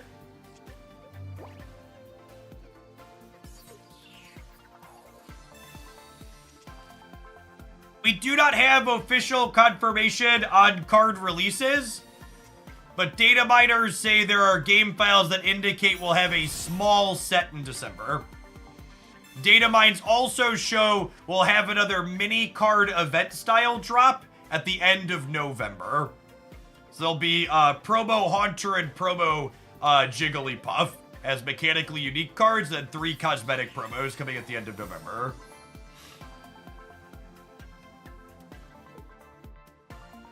It'll be Promo non-EX Venusaur, Promo Greninja, and then one other that I'm blanking on.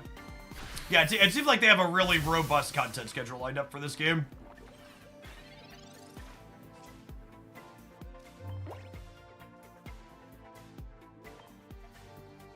What a freaking tilt. Stage 2 Pokemon are a scam, chat. Unfortunately for Gengar enjoyers, I think the Promo Haunter is probably worse than regular Haunter. Yeah, I think Promo Jigglypuff is very playable. I think Promo Jigglypuff will be a promo Mankey style upgrade for Wigglytuff EX. It puts him to sleep and is very solid.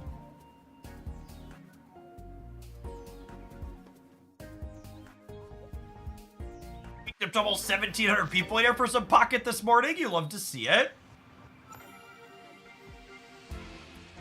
I would be very surprised if your promo packs carry over to the next event. Basically, nothing in this game looks like it carries over. There's a Haunter dude. It's 70 HP, deal 50 for 1, and you flip a coin if Tails the attack does nothing. So it's 25 damage on average with a nominal chance to high roll. It's an all or none seeking style effect.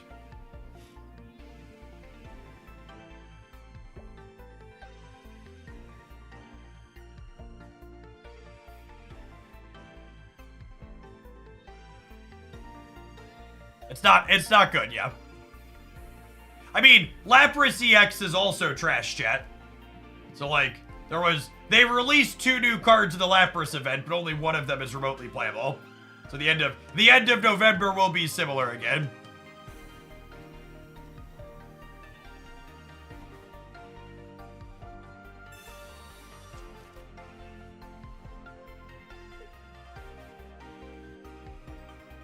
Be two new cards with one being relevant.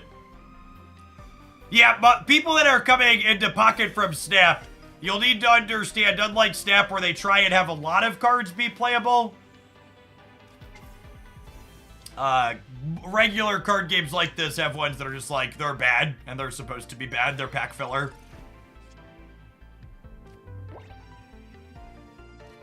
It's a feature, not a bug. Looking for coughing. Looking for coughing. What's this do when I have no one? There are no Pokemon on the bench. Thanks for the heads up, Pokemon Pocket.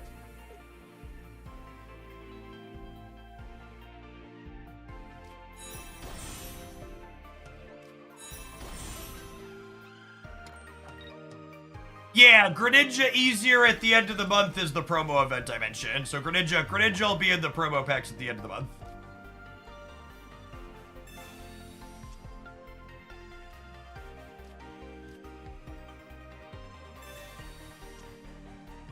Is this Coughing Wheezing deck better versus the meta than Ekid's Arbok? I don't think so. I think the advantage to playing Alakazam over Ekid's Arbok is you're better against... you'll be better against decks like Venusaur and Charizard that go bigger. However, there's more small decks that are good than the go bigger decks like that.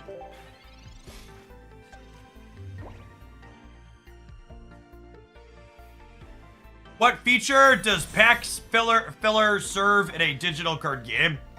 If every hit is good... Oh, shoot. I missed this was charging up. We're dead. I missed this. Actually just dead to a Slowbro. Unironically, Slowbro seems kind of sweet in their deck.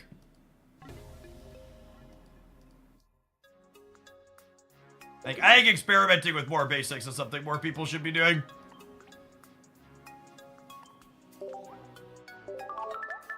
One of the key facets of gambling, chat, is that high rolls can't feel good if there aren't low rolls they're balancing out against. So the purpose of pack filler is the bad stuff is there to feel bad. So that way when you hit the good stuff, it can feel good. Packs are just loot boxes. Hey Jeff, long time no see. Looks great. You've lost some weight. Congrats. Thanks.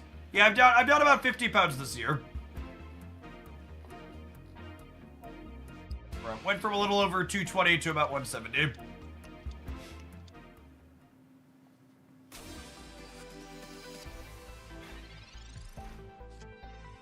Are you saying Snorlax is pack filler? I am. Poor guy.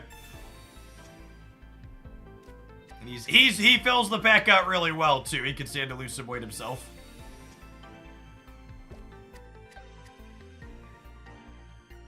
Yes, I think that's a good point from Obtuse Hobbit too. I think the pack filler exists in this game to forward the collection aspect of the game as well. While this game has good competitive gameplay, and the gameplay is fun for a card game enjoyer like myself, it is also a collection game as well.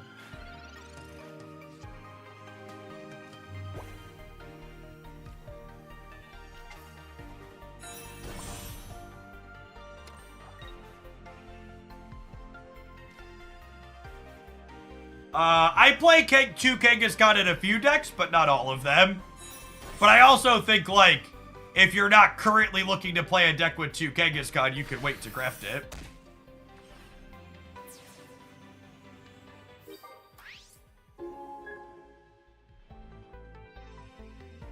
I'm shaped like Snorlax, I need that bike thing. While I think the bike is awesome, and it would probably make you feel better to exercise more, I think it's important to acknowledge that exercising is not the key to weight loss. Running a calorie deficit is the key to weight loss. Eating a healthy, appropriate amount of food and not constantly overeating is the key to weight loss.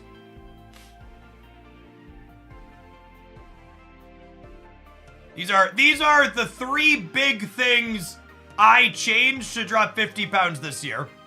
I stopped drinking calories. I stopped eating my entire restaurant portion's worth of food when I went out to eat. And I stopped eating a 4th meal before I went to bed at night. When it's 11 o'clock, chat, and you feel hungry, don't eat another calories worth of meals. Go to bed. When you're not sleeping enough, and there's a good chance most of us aren't sleeping enough, you're more likely to overeat.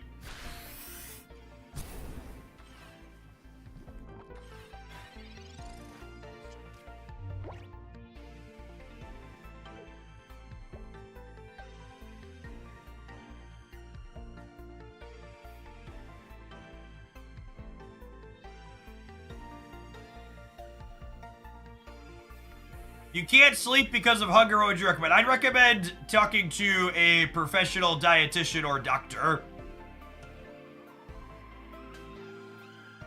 You need to make sure you're eating a healthy amount of calories per day still.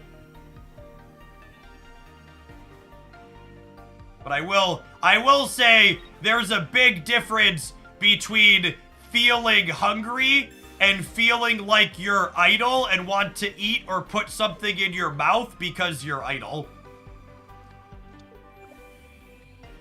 Eating more filling calories is a good suggestion too. 100 calories worth of fruits and vegetables is gonna make you feel way more full than 100 calories worth of a candy bar.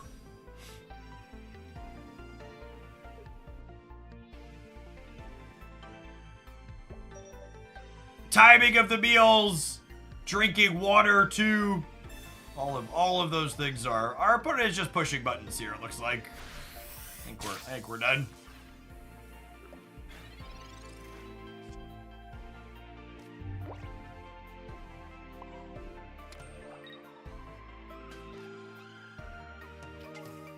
Baby carrots, bananas, bag of apples, all great things to consume.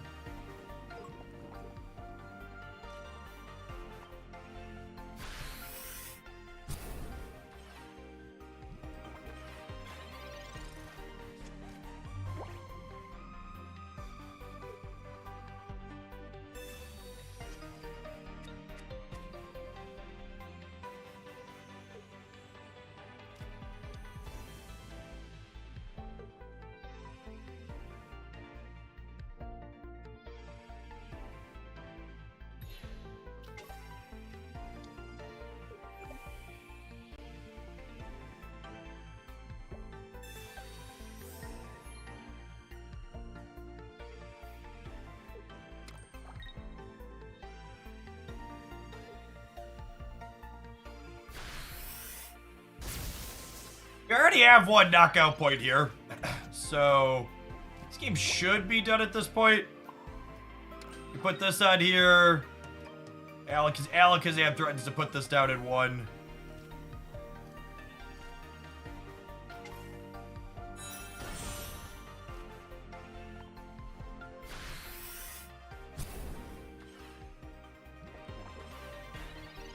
Pistachios have been a good snack for me lately. It's funny you mentioned that, Rikachu, because this is what's sitting here on my desk next to me.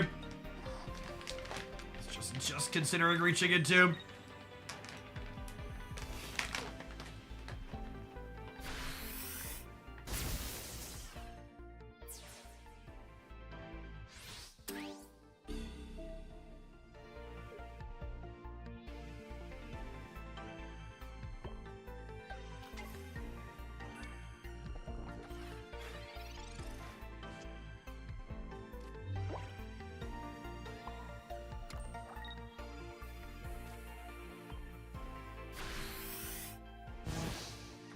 Wellness check on the pretzels. You know, it's funny you mentioned that. I keep forgetting the pretzels are back there until chat brings them up.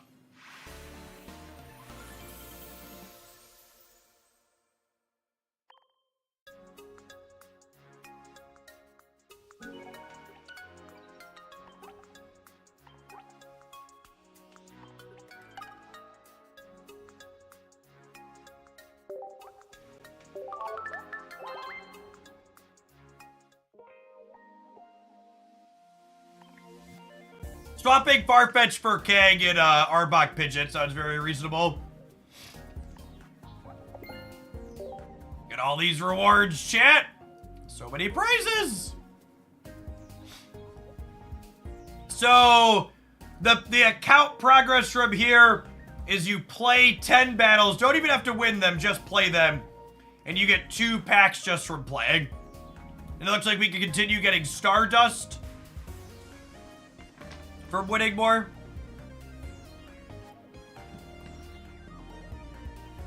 I think that's a really good structure. Expecting casual people to just play 10 games to get 2 packs over the course of 20 days seems super reasonable.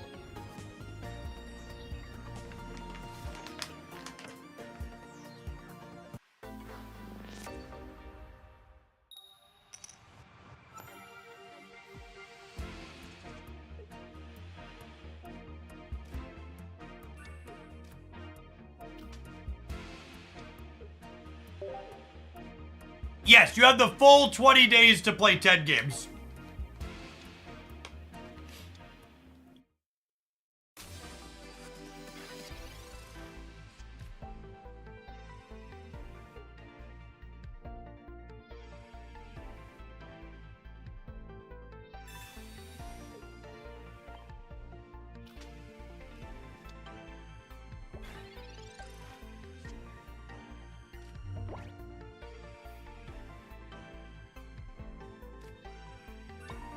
Joke's on you, opponent. My Ember can teleport.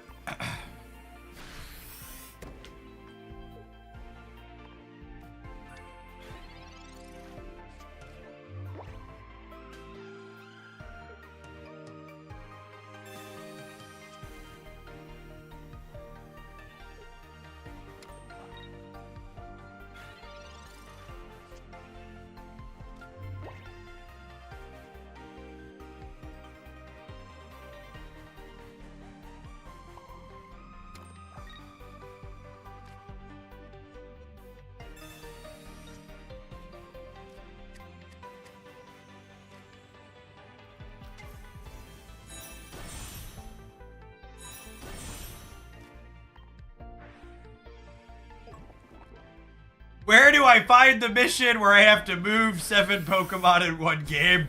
Oof. Oof.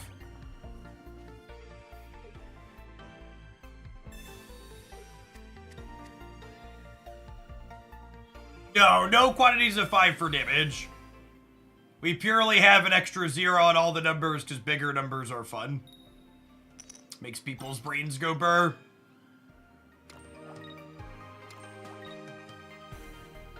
You know, I'm not sure this Misty Flip really matters. We kind of need to hit Alakazam either way, right? I guess it gives them 10 more damage on my bench. That's kind of whatever. They were going to clear this Weezing in 2 to begin with. Now I get to do this, yeah.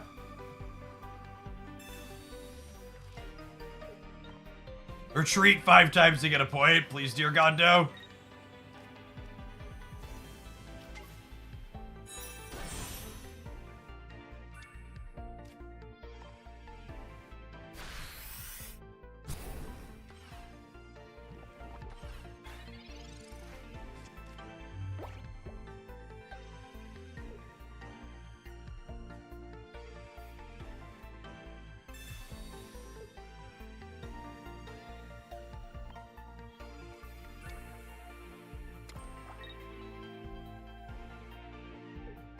Oh! This Sabrina means that Giovanni is lethal next turn now, right?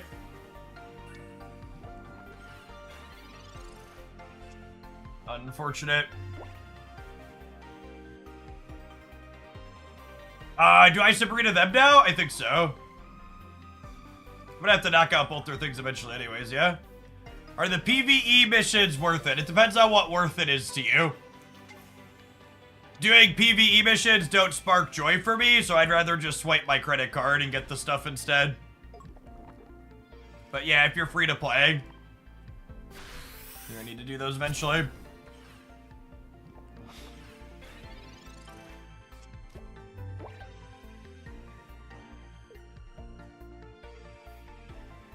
You can let them auto-battle. Yeah, but some of the higher difficulty challenges, you're definitely not going to get through with the auto-battle feature.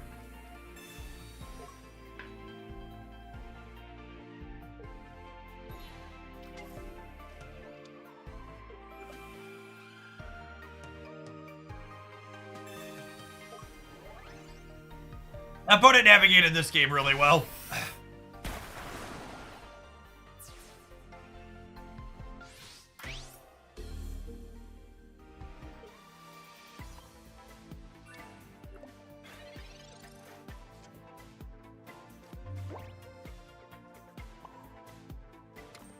Alright, we dodge second Giovanni, we can dodge a ball. I have to say, playing this deck after playing things like Blaine, stage 2 Pokemon are such a risk. We'd have won way more of these if Alakazam would have just showed up. Or Kadabra would have showed up on time. They are a 2 Giovanni deck. Yep.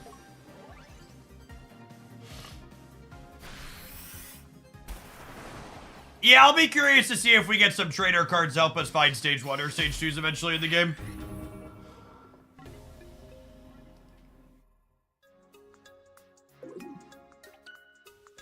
You have any thoughts on playing certain stage 1s without their stage 2s?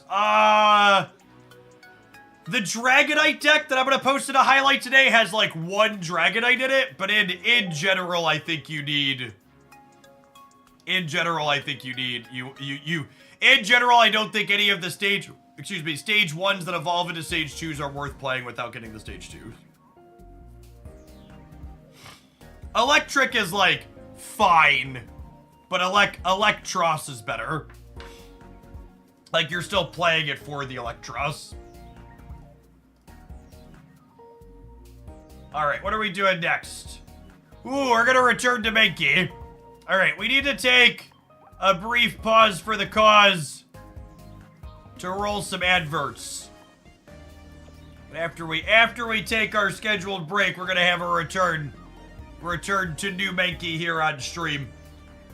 Some Primeapes and friends. I'll see you in 120 seconds, gamers. Thanks for hanging out. Don't go anywhere.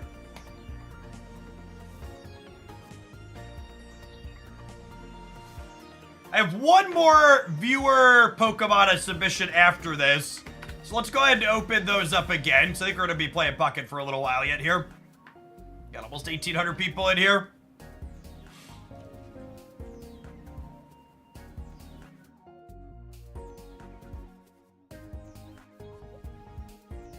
Mogwai posted this exact list on YouTube. I, for one, am shocked that another skilled card game player figured out the ideal way to build this deck.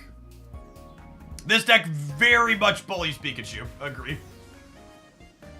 Bullies Pikachu, decent into Charizard, struggles a little bit into Mewtwo.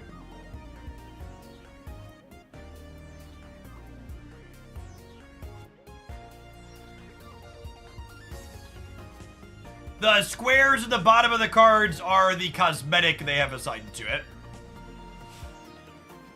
Flares when they enter the battlefield. Hey, speaking of enters the battlefield, if I could yell at a cloud for a moment here. I saw some of the new Magic the Gathering cards that are coming out, and they don't write enters the battlefield on them anymore. Apparently it just says enters now, and my sensibilities were completely offended by this idea.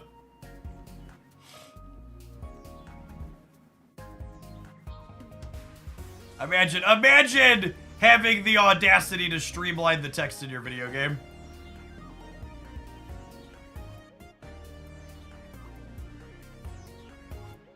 Alright, I think we're gonna do one more segment on the bike pedaling. And then it's gonna be lunchtime. We gotta get our cardio in before I stuff my face though.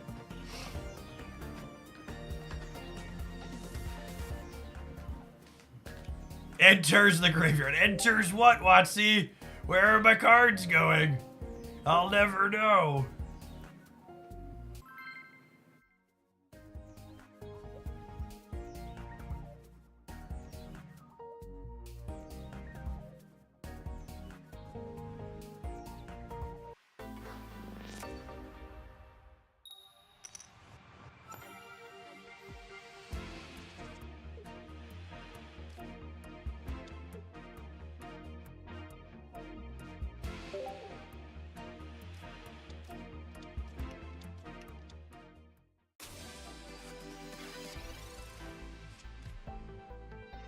I'm playing the full 4 Marowak in this deck. Yes. Classic 4-whack gaming.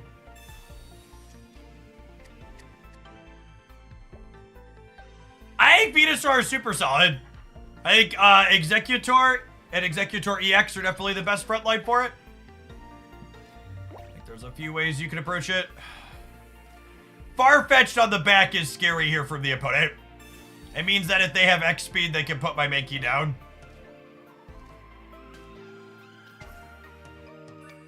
I'm not here to not reckless charge though, so giddy up, cowboy.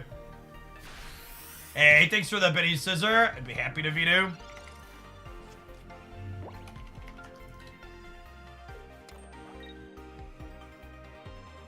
Rip.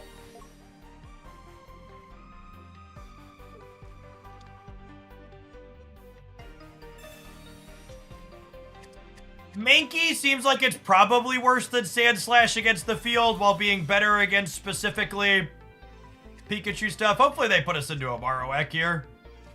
Would be great. One of these days my opponent's gonna red card me and get punished. As opposed to us just drawing the exact same bad hand again.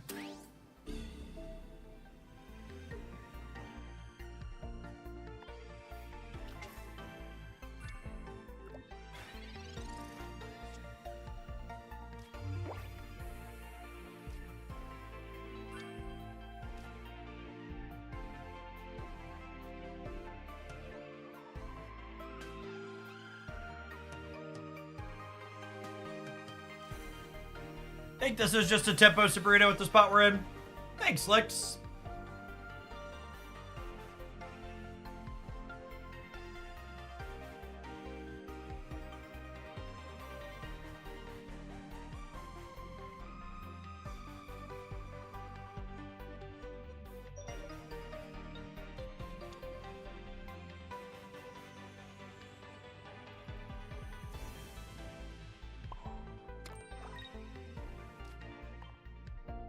Playing Kanga, Executor, Venomoth. I think that a deck like that just suffers too much from not having a big burst.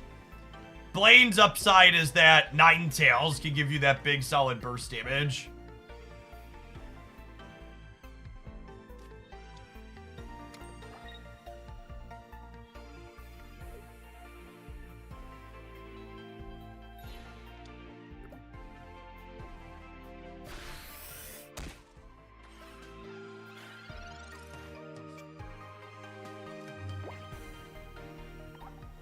doing in here.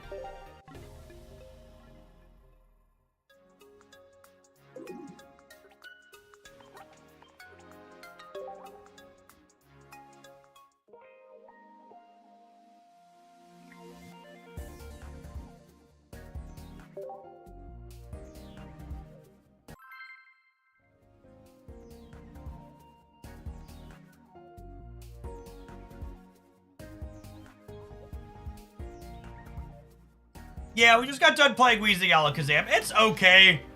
When your Alakazam comes together, it feels good, but it's just so hard to get stage 2s consistently into play.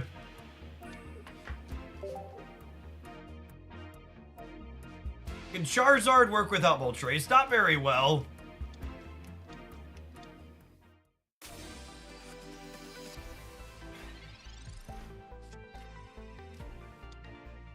After opening packs for a week, I finally played the battle part of the game and I'm really enjoying it. Honestly, that's one of the reasons why the timing on this event is so smart on their part. Like, they were like, oh, give people a week or so from the launch to build some cards up, and then we'll give them a reason to finally start playing. They've been really clever with a lot of the a lot of the details in this game are just so well done. Yikes. I was hoping to get 2 basics onto the bench here.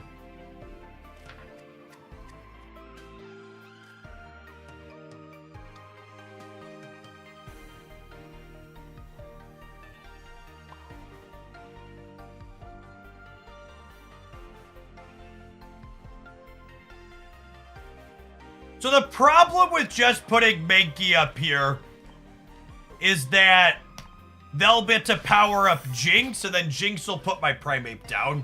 So I think I'm going to start by Hitmonleeing the Jinx down.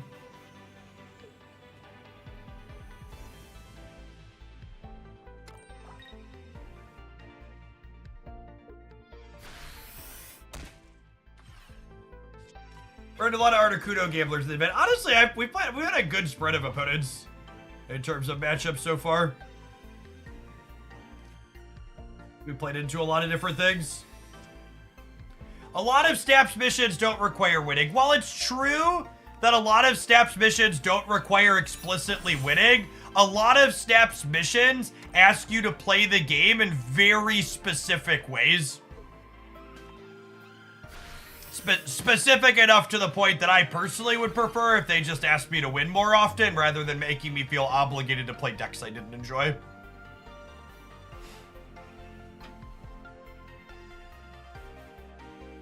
What's the best deck with no coin flips? The Pikachu deck doesn't have any coin flips in it, right?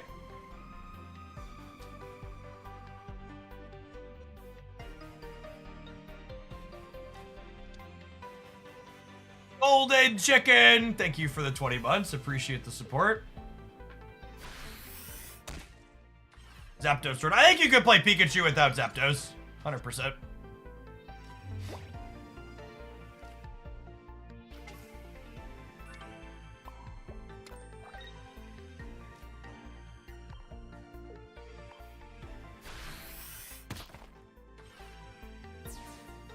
Yeah, I agree with that, Soxtra. Four coins is way better variance than 1 or 2. You can find a bunch of decks on my Pocket YouTube channel. There's links in the video descriptions there.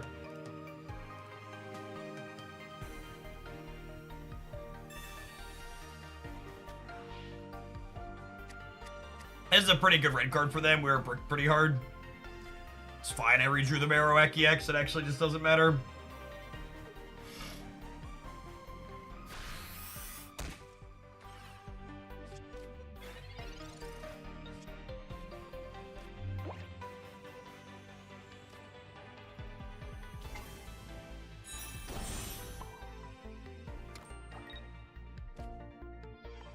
Red card seems bad because it is.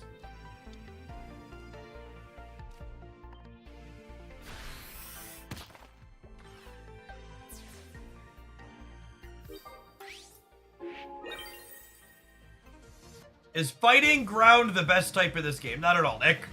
If you're new here, a lot of what we do is playing a lot of off-meta and things that are off the beaten path, trying to find new decks.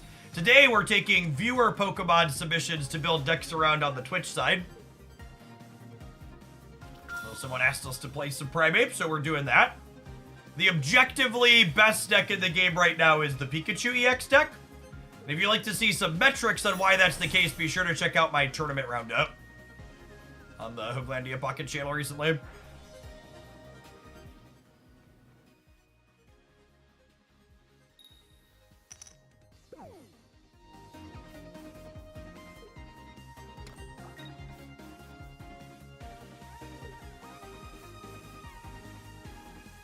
I mean, the odds of being stuck on only Hitmonlee as your starter is incredibly low. So the idea that, like, you shouldn't play one copy of him because of you don't like that possibility is very silly. Also, starting on Hitmonlee is one of the reasons why we play 2x speed, so you can fix it quickly and consistently.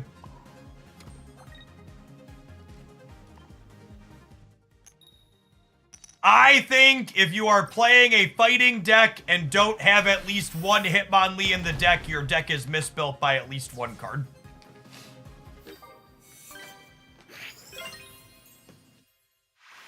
I wanted to say I appreciate you being vocal about your weight loss journey. It got me to start mine in June, and today I hit 50 pounds down from 250. Hey, that's awesome, Sergeant Pepperhands. Somewhere in that 7 to 10 pound range is a sweet spot. Doing things healthy. 7 to 10 pounds a month. Not so lucky. Thank you for the brand new primer. Appreciate it.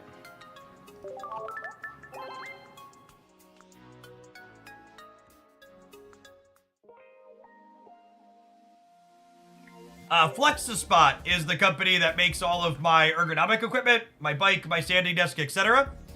And if you're thinking about picking something up for them, you should wait a minute. They're going to be having a sale that I'll have a new affiliate link for starting on the 21st, I believe.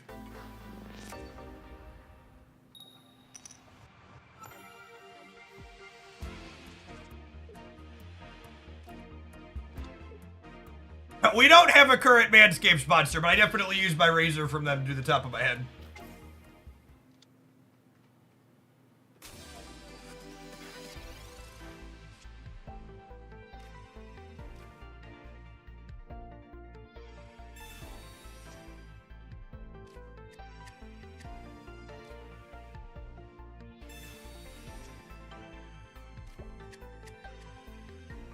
I mean, if they don't hit on Misty, Giovanni with Primeape literally ends the game next turn, yes? It's kind of great. Does Giovanni stack with Greninja's ability? It does not. Oh, wait, I'm going first. I'm dumb. Ignore me. How many basics does the Pikachu EX deck need? The floor is 6, I think. I wouldn't be surprised if 7 to 8 is optimal. Giovanni explicitly says this attacks used by this Pokemon deal deal damage to their active. Yeah, this current deck I'm playing as a YouTube highlight.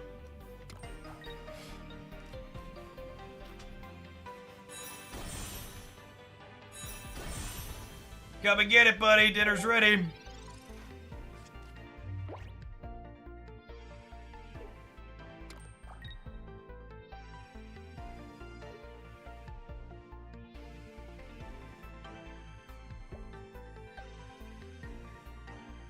Yeah, that's been my personal favorite Pikachu list. 2 Zebras, 2 Voltorbs, 2 Pikas, 1 Zapdos.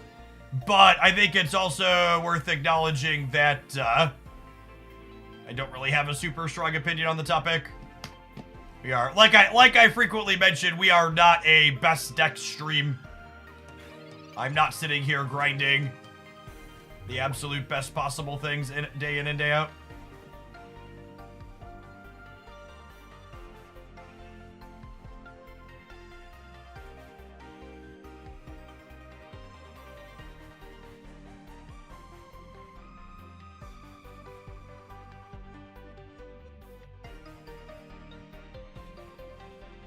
So they have Giovanni next turn?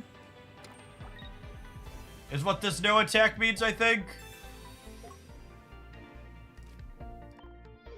And if they Giovanni to knock out this Primeape, then this Primeape will have damage marked on it, which is ideal. Just gonna get my damage in now.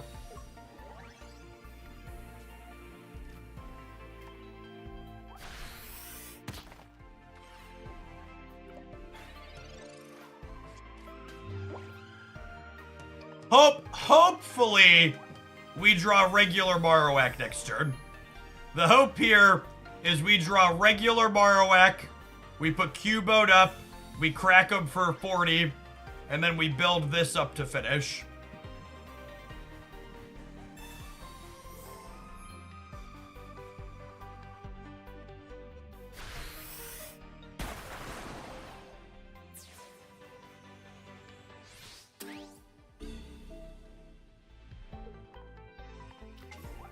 Alright, 1 research and 2 Marowaks and 8 cards here.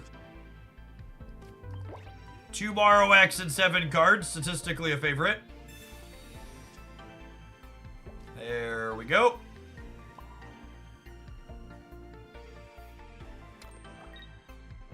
I guess we do need to fade second Giovanni here, but they're only through 9 cards, so statistically they shouldn't have it.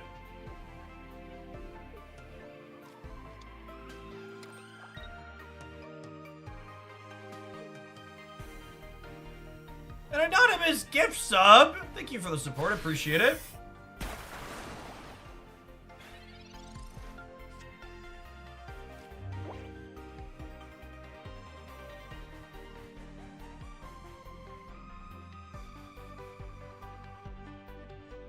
We're not going to be able to beat the Starmie in the back. I'm playing the full 4 Marowaks here.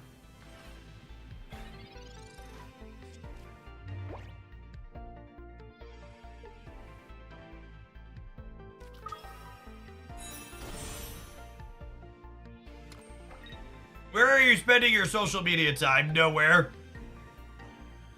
Anytime I think I want to scroll a feed on social media, I open a mobile game and play around instead.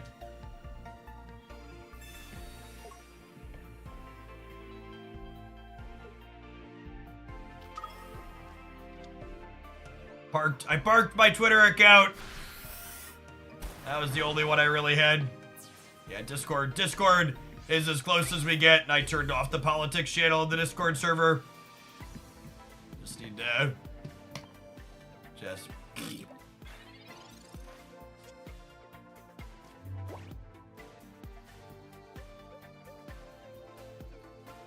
We're done. So, the more I play this deck, the more it feels like we're good into Pikachu and not anything else. And I like it. I like it a bit less than the other fighting decks I've worked on. I think I like Machamp Marowak better.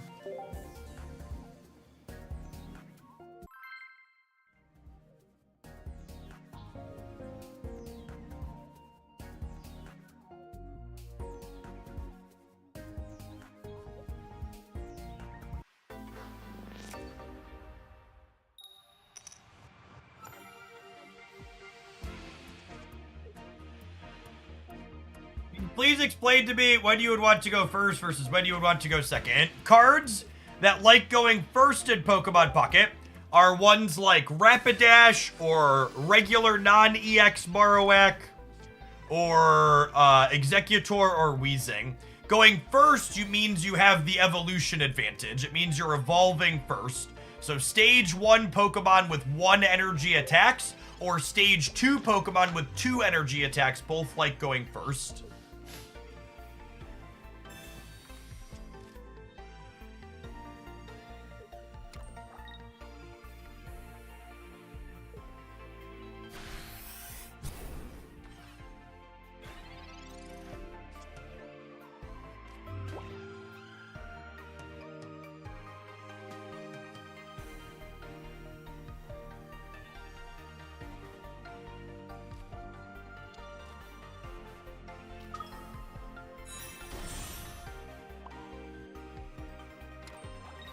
Sorry, everyone in my house is sick right now. I have 3 small plague bearers. you want the camera to stay on while I blow my nose, you gotta subscribe to my OnlyFans.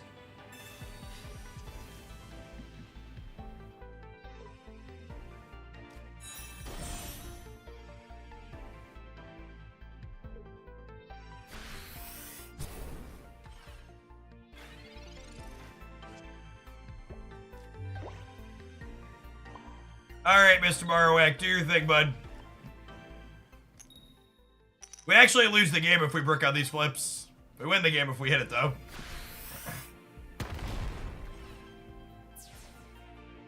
When I was a teenager and in my early 20s, I just assumed I had a good immune system and that's why I was never sick. But it turns out the reason why I was never sick was because I didn't live with people who sneezed directly into my eyeballs.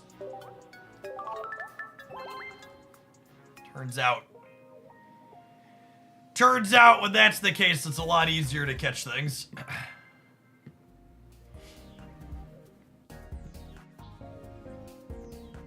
For people that are new to the channel, my wife and I have three lovely small children. They are 10, 9, and 4. They're great. Wouldn't trade them for anything, but definitely the source of my plague almost all of the time.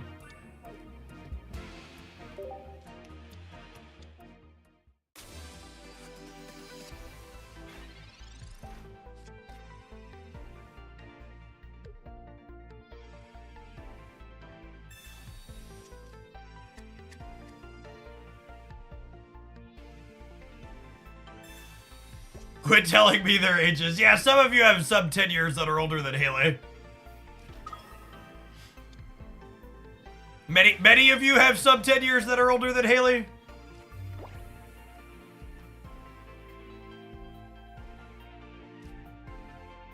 Woo! We were talking about this deck being cracked against Pikachu, chat. We're going to show that off now.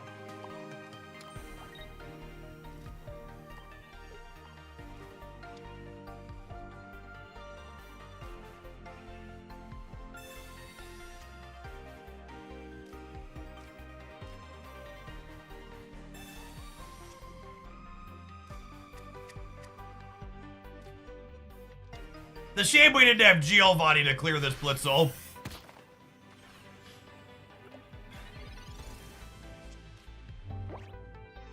What do you think of Arbok Pidgeot? I think we might actually try some of that as our next deck. I have a play Pidgeot request. It might be okay with Kangaskhan as a front line. You definitely struggle a bit into Pikachu's aggression.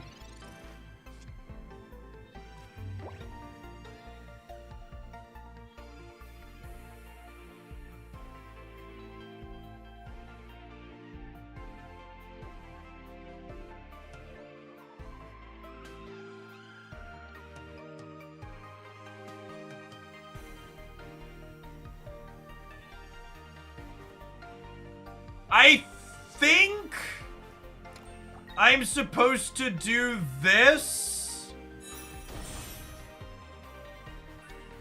because if I put Primeape and Attachment Energy here, any bench Pokemon from them lets Pikachu clear the Primeape.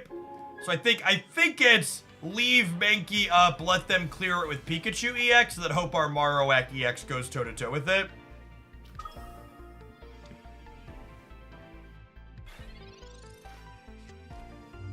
Thanks, Slappy.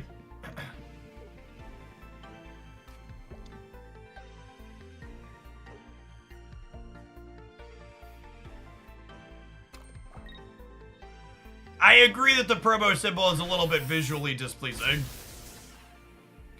Concur with that.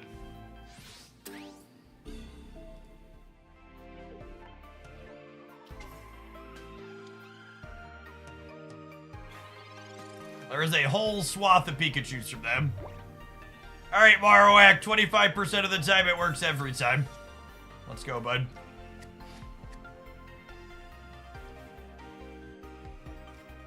Are the two normal Marowaks helping more than they are clogging things up? So, this isn't a stand-up in your office where we're doing our daily check-in on how agile our software development is being. Rather than using a buzzword like saying clogging things up, be constructive and specific as to what you actually mean you think the card is doing or not doing.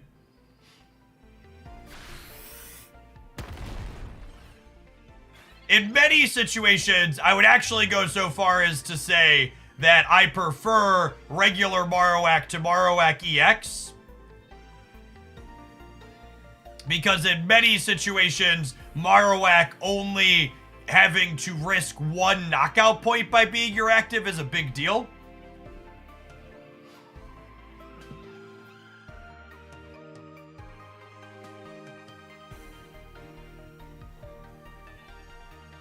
Yeah, I'm gonna, for folks asking what we're gonna do Snap this afternoon, we've been floating around 1,800 people for Pocket. If that keeps up, we might start Snap a little bit later. That's a really solid viewer count for Pocket, so if we're running high on the Pocket side, I'm gonna go longer doing Pocket stuff.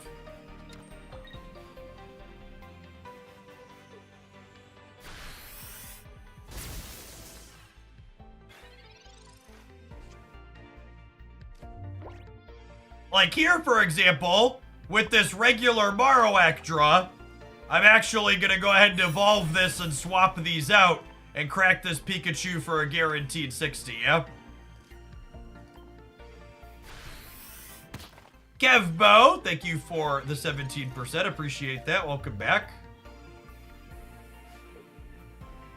The plus 10 from Giovanni does not do anything if your attack does no damage.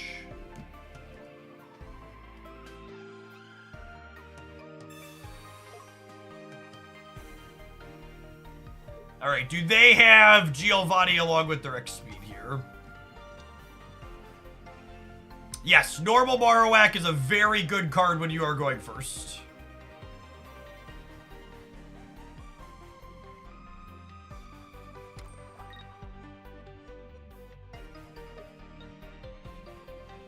They have the Giovanni, which means we're going to need to roll the 25%er to win this game.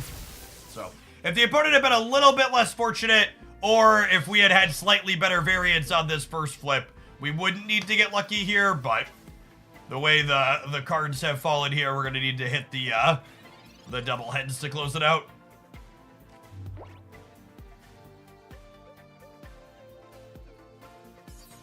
I think if me pushing back on your question by asking you to be more specific makes you feel defensive and like you don't want to ask questions, you're not a good culture fit for this channel. You should move on. I truly feel sad for people whenever they act like that, because if you're not used to having questions asked in response to your questions, you've literally never had a good teacher in your life. The absolute best teachers employ what's referred to as the Socratic method, which is helping students learn by asking them to think critically about what they're asking rather than spoon-feeding them answers they should regurgitate verbatim in the future.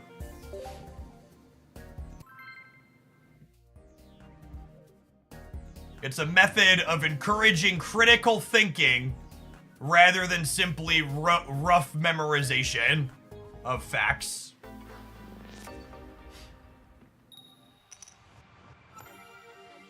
Yeah, it's a teach how to fish type thing. I know that a lot of people would rather just be spoon-fed. So it's weird when we ask you to think here, but, you know, it's the standard we set.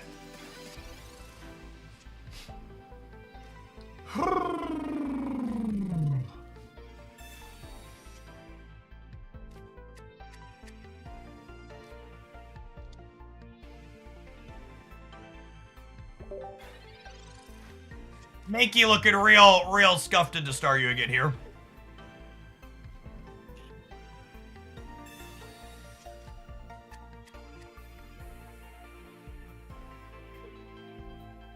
As someone who's watched you for years, I started using that ideology in my day job, and it's been a great difference in trading. Yeah, I talk about my card game background a lot, but I have a graduate degree and undergraduate degree in mathematics. I was certified to be a high school teacher after I finished undergrad. I spent time teaching at both the high school and college level. Honestly, the whole bent corners thing is such a good, easy way for the community to filter people who are gonna push bunk.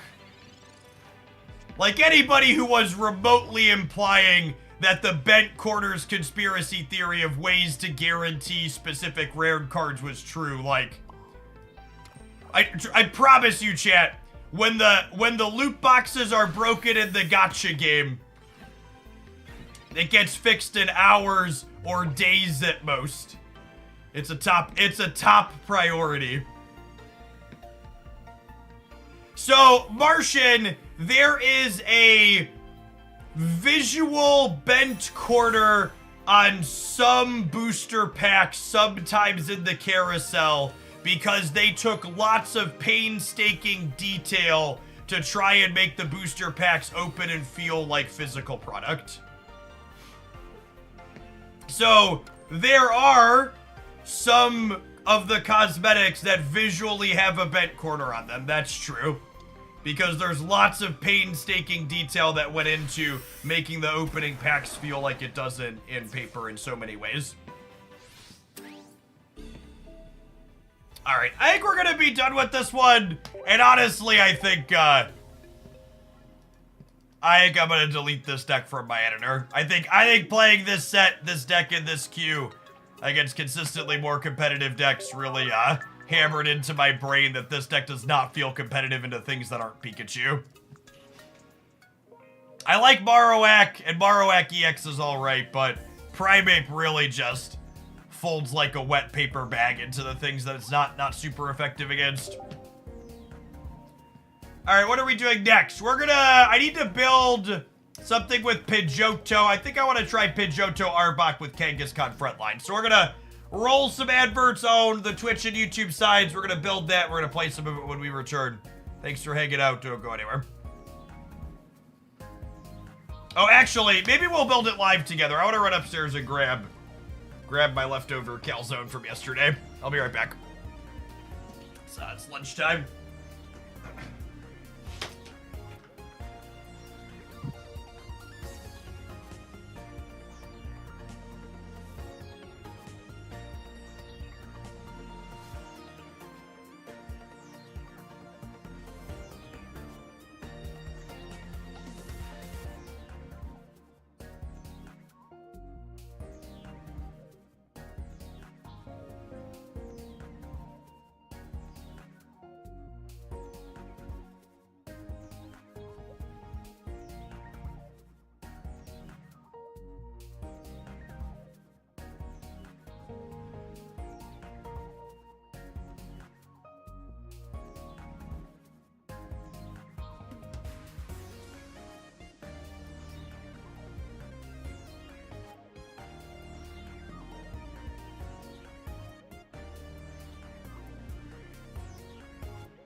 The secret added upside, gamers, to eating more appropriate amounts of food is that all of your meals become cheaper because every time you pay for a meal, it becomes 2 meals. And calzones for dinner last night. Now I get a second half of a calzone for lunch today. That's glorious.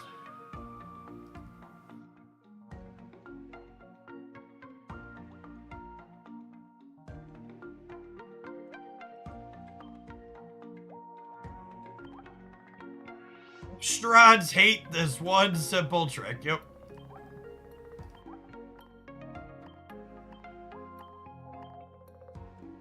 Jay Shed, thanks for the 3 years. Welcome back.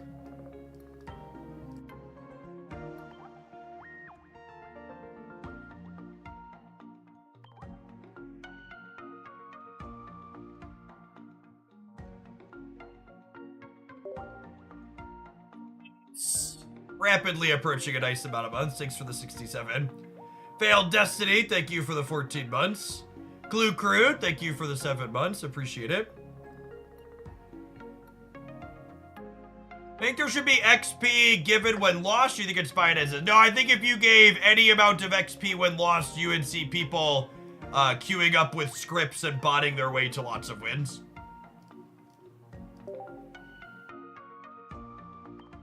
I think giving the small amount of guaranteed inside of the event for your first few you played games is good. I think that's a very good middle ground.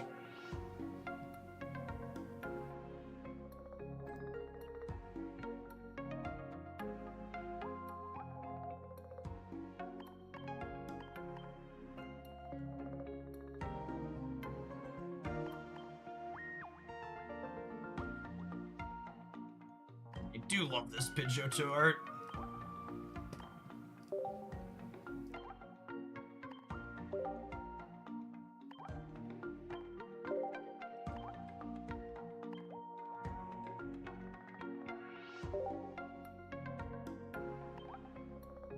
My kingdom to be able to assign default flares to my cards per card, huh? That would save me a lot of time. The deck building interface is incredibly cumbersome and could use a lot of quality of life improvements.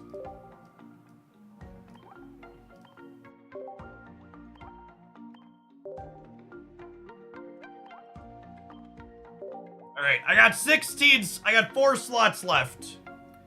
What do we think of the full coward split?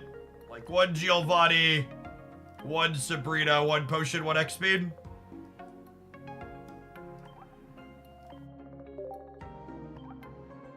I think even with Pidgeotto, you still want 1 Sabrina.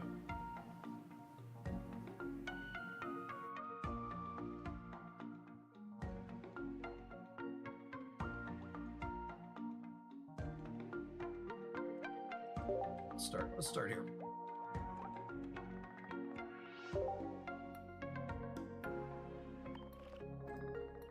What breakpoints are we hitting with Giovanni? I don't know any specific ones offhand. Giovanni with Pidgeotto clears Mewtwo in 2.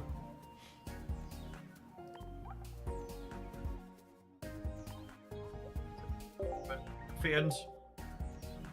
Alright, I'm gonna be a little bit quiet for our next couple of games while I eat my Killzone. I would say apologies, but I'm not sorry. This Killzone's gonna be delicious.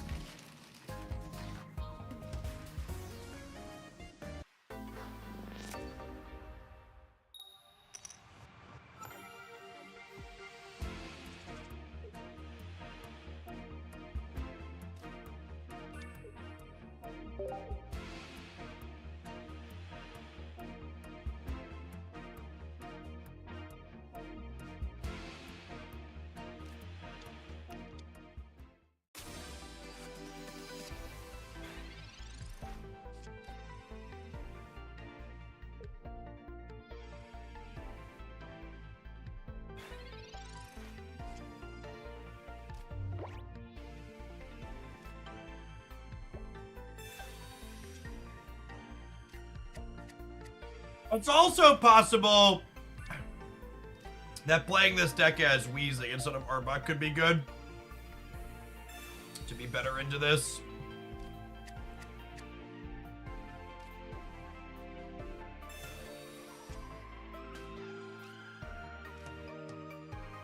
I think I'm putting the extra Kenga out, but I'm not putting out the Pidgey because I want to be able to play Ekans if possible. And by that, I mean we're just going to flip 2 heads here and none of this matters.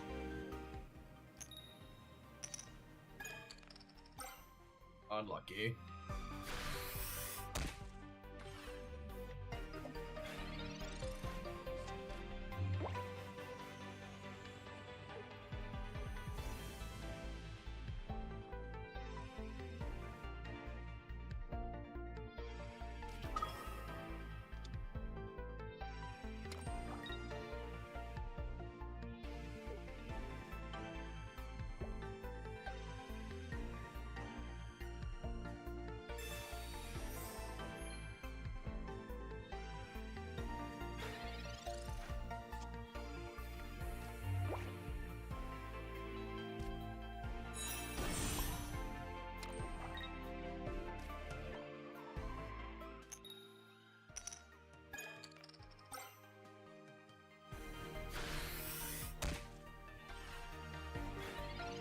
I've enjoyed this deck with Weezing over Arbok and Farfetch'd over Kangaskhan.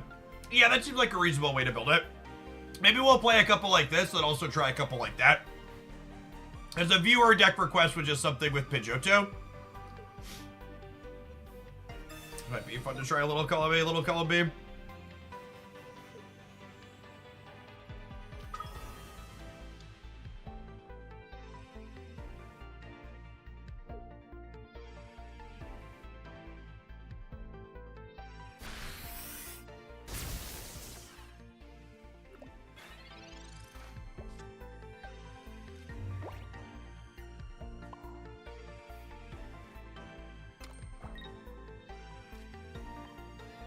And the 30 damage Pikachu EX hit.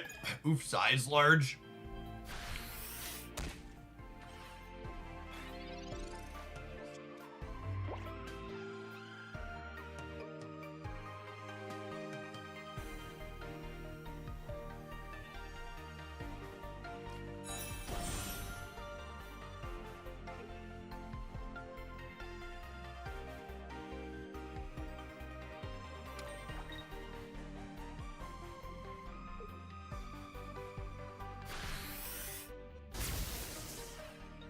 One Pidgeotto, please.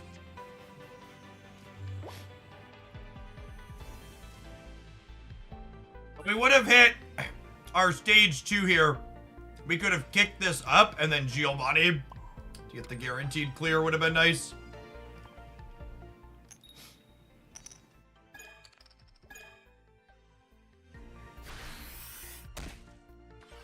You think this game will add a mode that excludes EX Pokemon? No, why would they need to do that?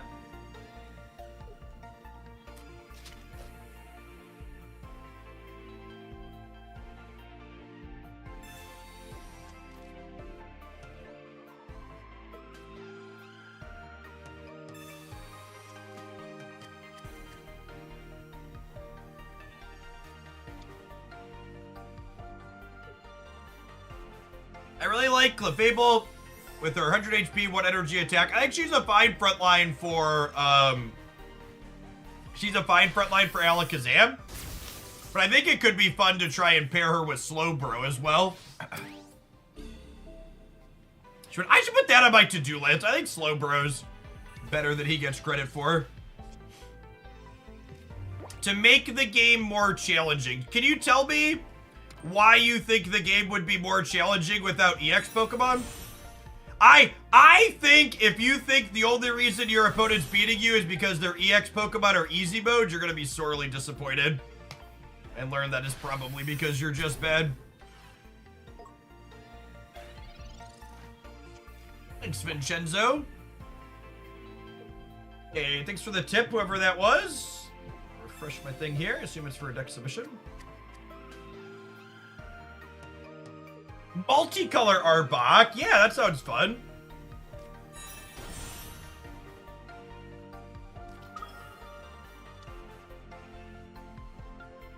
Thanks, Nodim. What's a second color Pokemon we want to pair with Arbok, gamers?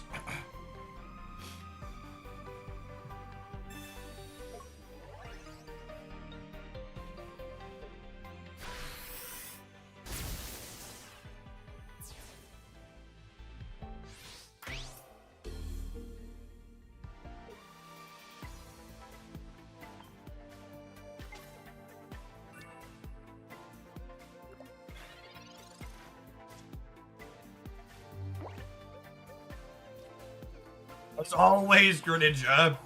Always.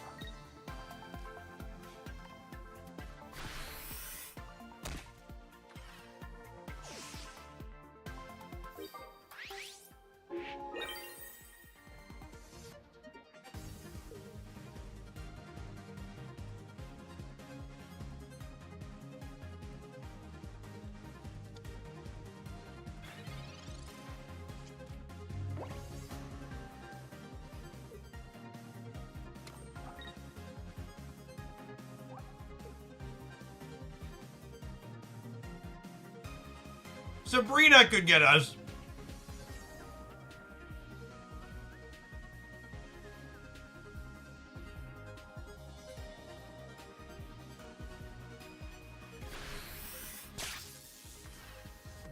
I don't have Sabrina. Giovanni gets them.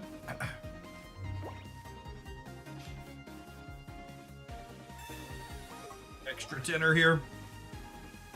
Not a bad win after a bunch of bad Arbok flips. Or a bunch of bad Kenga flips to start.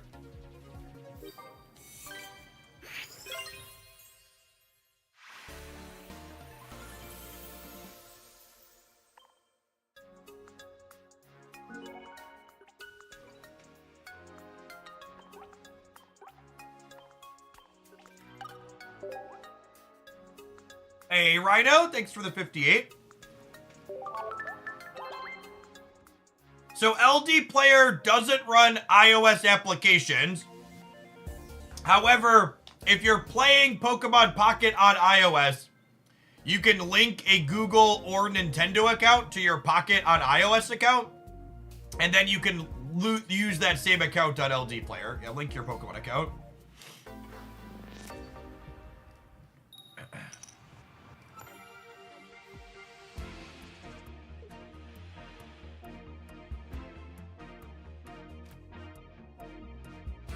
Always can't go first.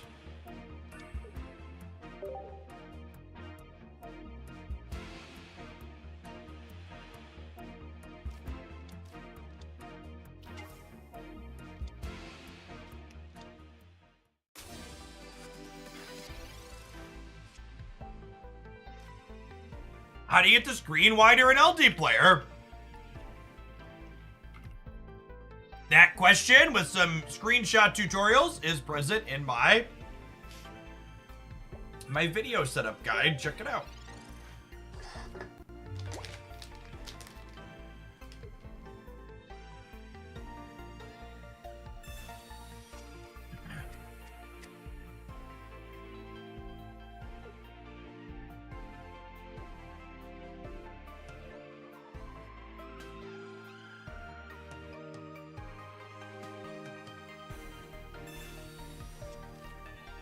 Yeah, the Flex-A-Spot sales should be on most things on their site. Fly Sky High.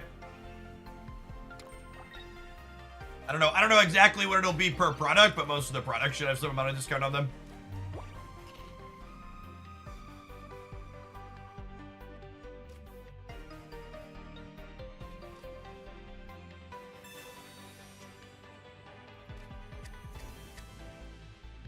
As a general comment / deck building tips and lesson for the chat, I asked for some suggestions on second color Pokemon to pair with Arbok, and we got some answers that just aren't good 2-color deck cards. So you want, when you're building 2-color decks, to generally speaking have those Pokemon only require one specific energy of their color. So Arbok is a good 2-color pairing because it takes a colorless energy.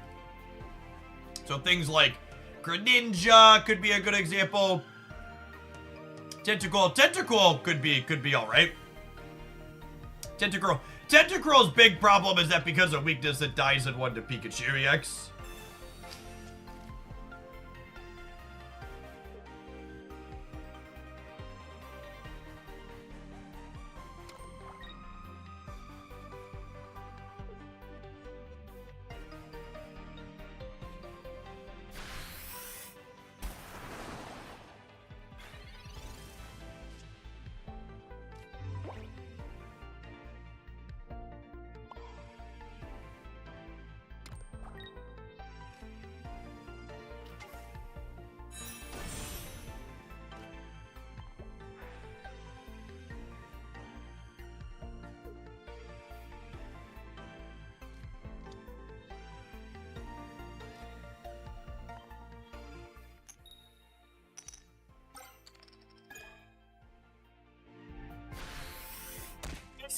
Flipping 2 coins and getting an energy for each heads as opposed to its current text is a significantly more powerful Pokemon Pocket card.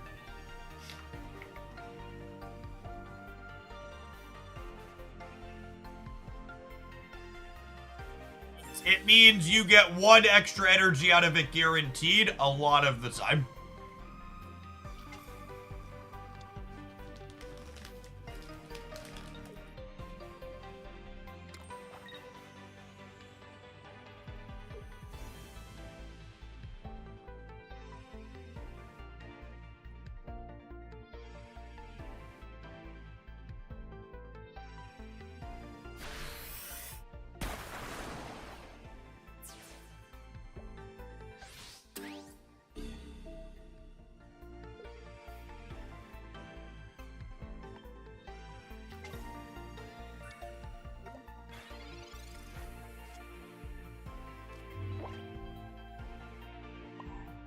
Executor EX with Butterfree is kind of a fun idea. I just don't know if there's a compelling reason for that to be meaningfully better than. There's a compelling reason for that to be meaningfully better than just having Venusaur as your backline. Yes, it's incredibly strange to me that basically every other gym leader card is restricted to certain Pokemon names, and Misty's just like, yippee-ki-yay, I work with all water Pokemon.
Wait, really? This seems good for me, yeah? People trying to actually be by saying Sabrina and Giovanni don't work with specific Pokemon. You're one of those classic gamers that doesn't understand inferred context, which in this case, when talking about gym leader cards, we are not expressly talking about every trainer that's a gym leader in the Pokemon series. We're talking explicitly about gym leaders that have designs that apply to certain types of Pokemon. I.e. Brocks and Blaines.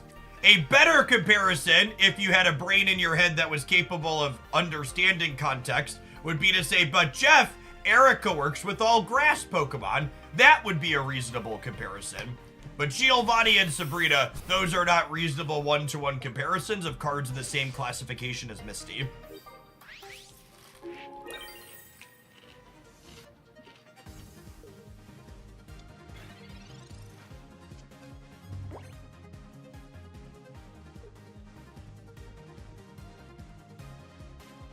I think my opponent Sabrina lost him this game. Really baffling that they left my Pidgeotto alive.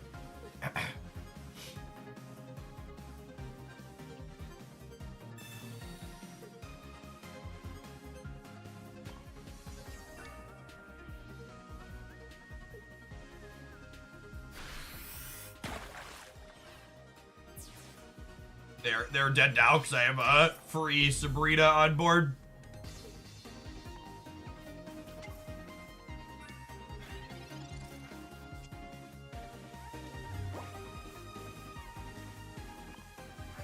This top deck probably means that we were good either way here. I really wish Brock would be an incredibly reasonable card if you could just use him on Graveler. It's so sad that you could only use him on exactly Golem and Onyx. If you could put a first fighting energy on Graveler with Brock, I think Brock Golem would be genuinely good in a lot of decks. I don't even think it would be busted. I think it would just be like reasonable, playable evolution line.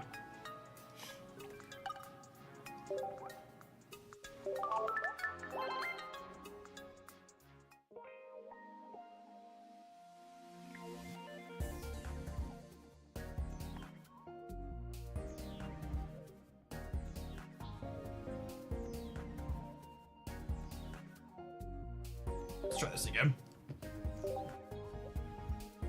Thought about maybe doing Weezing Farfetch'd stuff, but the problem with Weezing is to fit Weezing is you need 6 slots because you need Kogas with it.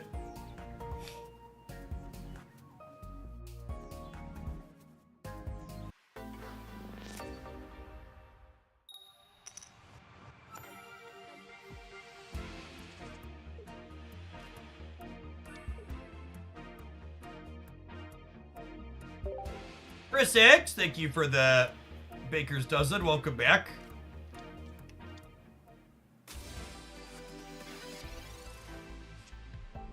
Think we'll see cards get reworked in the future, or do they stay similar to the TCG? Are you saying, do you think we'll have balance changes versus bans? I hope we'll get balance changes.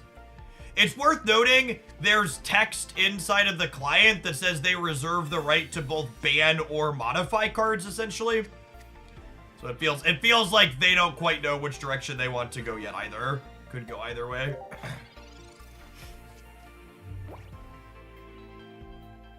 There's so much Pikachu in the event. As I covered in my tournament meta roundup, the Pikachu EX deck is the best deck in Pocket by a solid margin at the moment.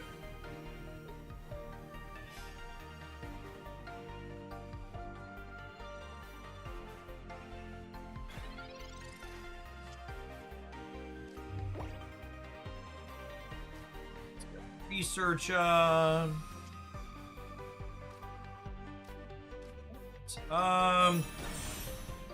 don't think I want second Pidgey building up. I think I'd rather have flexibility to have another Kangaskhan or another Arbok.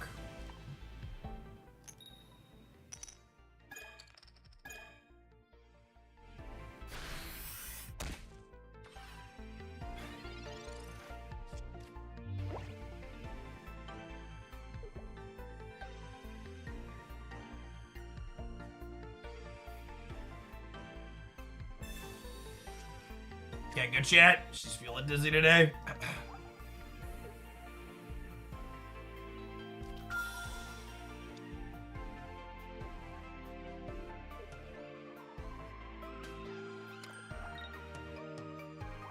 Paralyzes on heads. Buys them some time.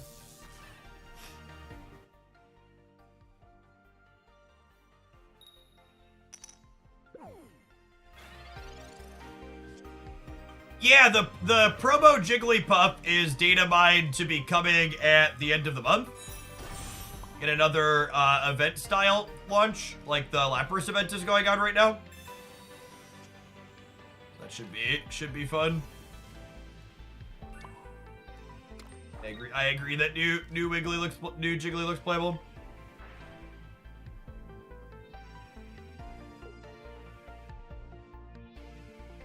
Hey Sam, I'm having an alright Thursday. Feeling a little bit under the weather from my favorite plague bearers bringing home some germs, but having a solid day playing some Pocket to start. Got almost 1,800 people in here for the stream, which is really quality metrics. We were floating around 13 to 1,400 earlier in the week, so good metrics for the day. New Jiggly is a 1 energy, no damage, puts your opponent's active Pokemon to sleep. Yeah, Mama Khan's having some performance anxiety this morning.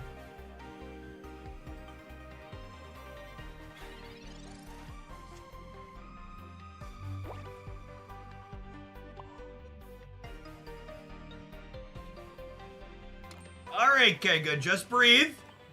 Breathe and punch. Breathe and punch. My record for tails on Kangaskhan is 9 in a row. So that's 6 in a row.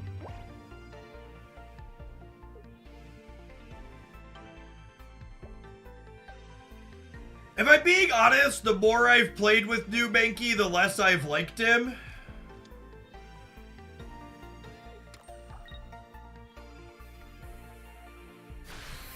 It feels pretty good against Pikachu and kind of mid against things that aren't Pikachu. Hopefully the record never gets broken. Here's hoping.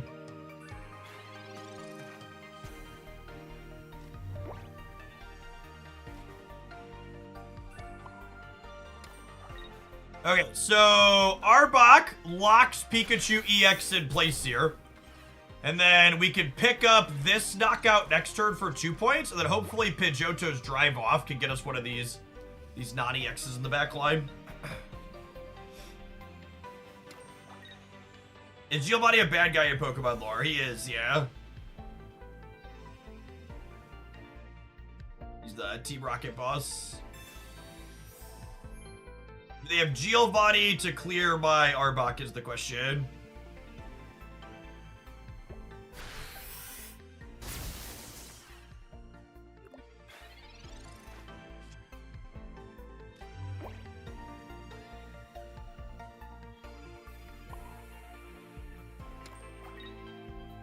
I think we just clear this with the Giovanni, yeah?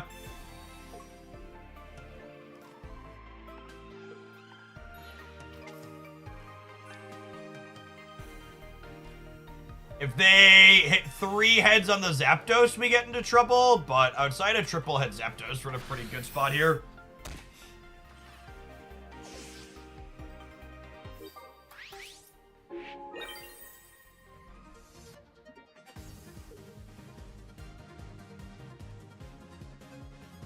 I'd like the record to reflect this incredibly close game of Pokemon Pocket is the one where we flipped 6 tails in a row with Kangaskhan. Just so people are remembering appropriately.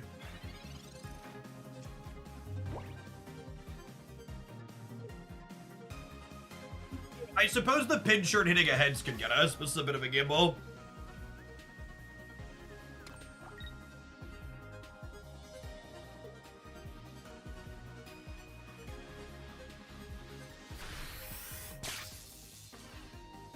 Thanks, Troy. All right, are we done? If they hit tails, they lose. All right, we get to play a game.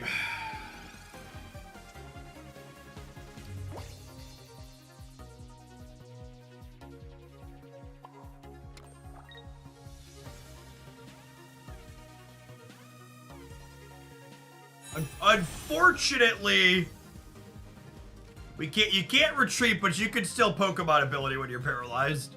Drive off doesn't really accomplish anything here. I think we just chill. Unfortunately, even with the potion, the Pikachu EX with weakness will clear the Pidgeotto.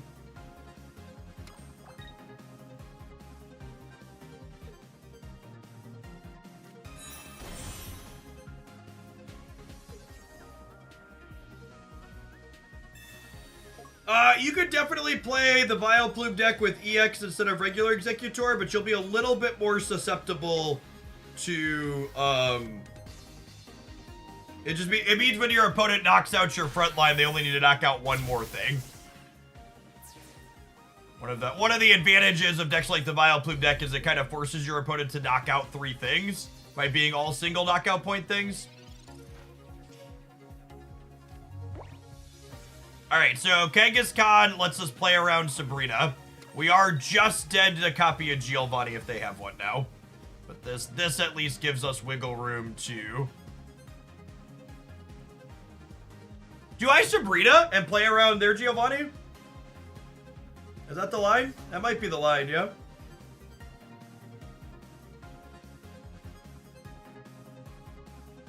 Oh, we're dead to the Zeb Striker. Okay. The Zeb Striker wins if we put the backline up. So we need to do this and hope for no Giovanni. We have to lock them in. We have to put him in a room with us. But baby, we gotta put baby in a corner here. Dead to potion, dead to Giovanni. Dead to potion. Potion number 2. Electric Boogaloo. Most of these Pikachu decks play 2 potions. There's only 4 cards left in their deck. Crazy how close this game was, given we bricked 3 Kanga attacks in a row.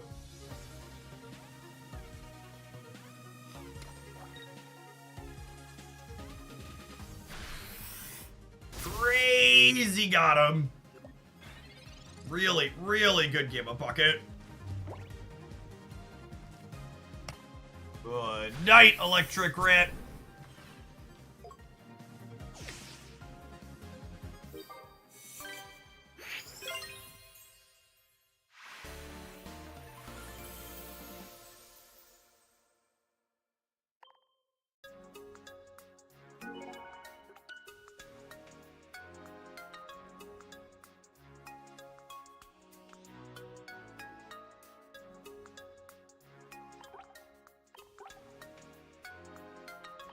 What do you think of the events so far? I think the events are fantastically structured.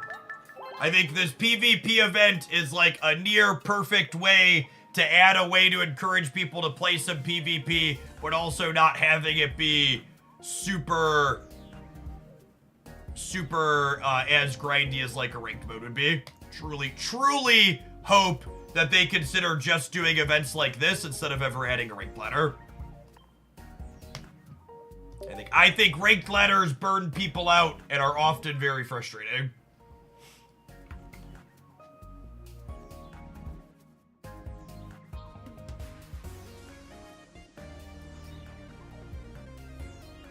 I think the way they're structuring actually playing the PvP in this game is super refreshing. I hope other games consider structuring their PvP more like Pocket rather than Pocket becoming more like other games.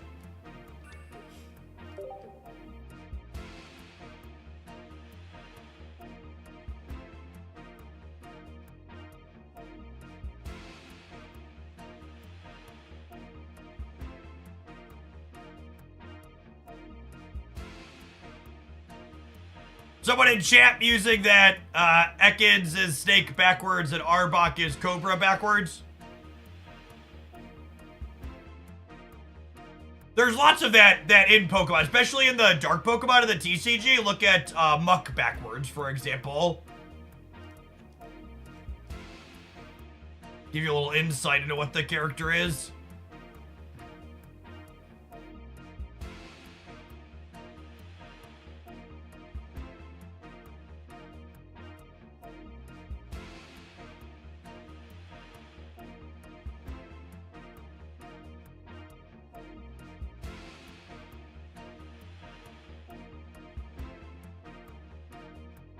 No show? I think we got a no show.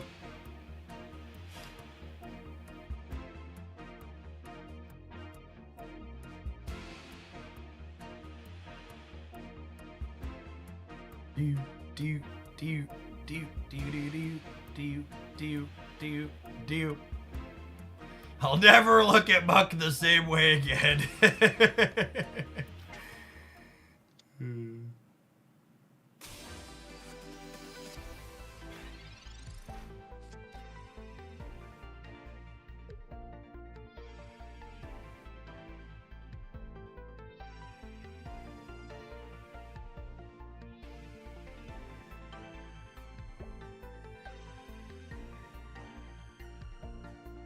The DC, when you enjoy the first match, definitely a little bit on the long side.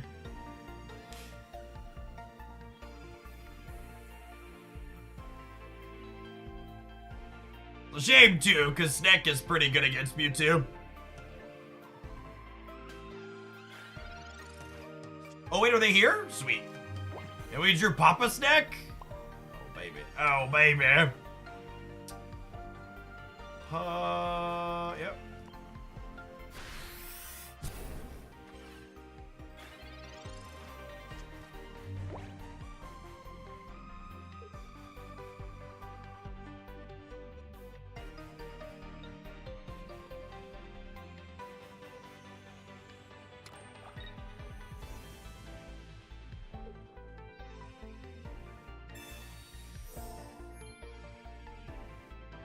Shin does not matter against Nick. Clear him for 80 real quick here. 1 crack, 2 crack.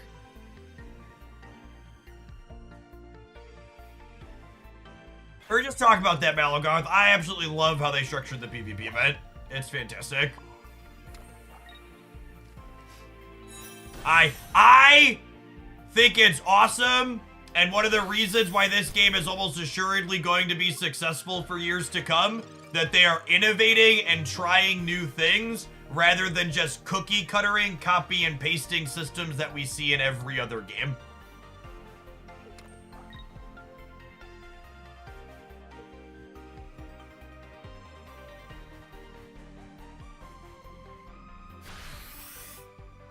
Gosh, going second is like is actually unbeatable for the Mewtwo deck. It's like, and for my next trick, I'm gonna solo you with this Arbok.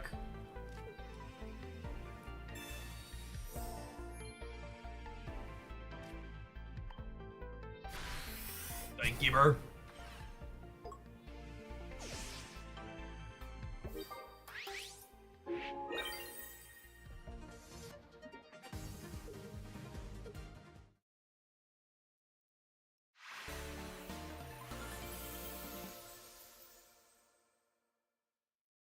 Hey, the Monster Puss, thanks for dropping that Prime support. It's a big part of why I'm able to do what I do as my job, and I appreciate the 13 months. Welcome back.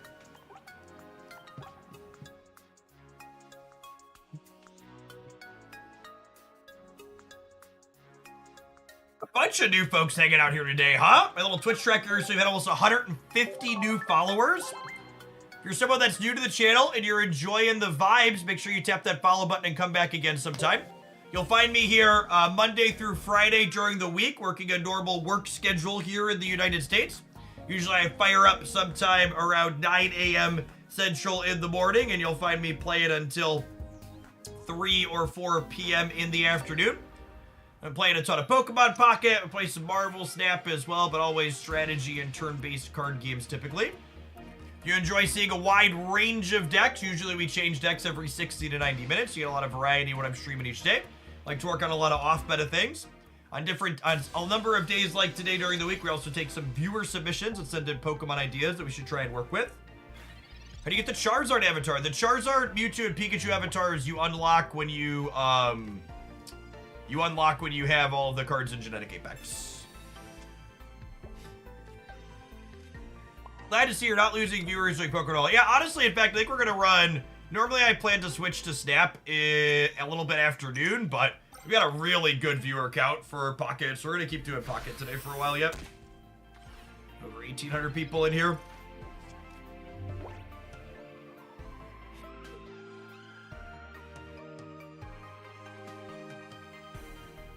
The immersive EXs that have the video dreaded Fisher are an extra rarity. They're 3-star collectibles, and there are 4 of them in the game currently. One of them in each pack at the moment.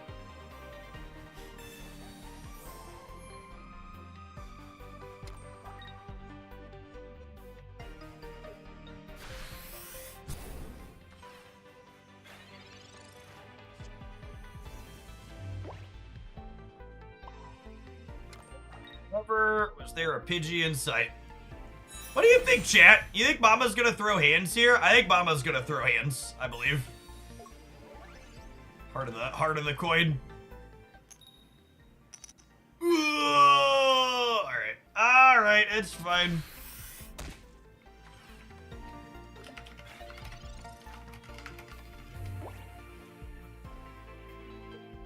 Don't stop believing, yep. Hey, what's going on, Shadows? Yeah, anytime I'm live here on the YouTube side, you can find me live on Twitch as well. Whichever platform is more comfortable for you.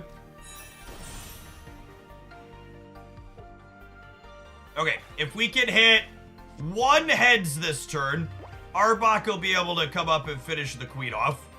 But if we brick, Queen's gonna plow through us. And because we don't have another basic, we're gonna be in trouble. Oh no! Alright, cool. Do they have second potion?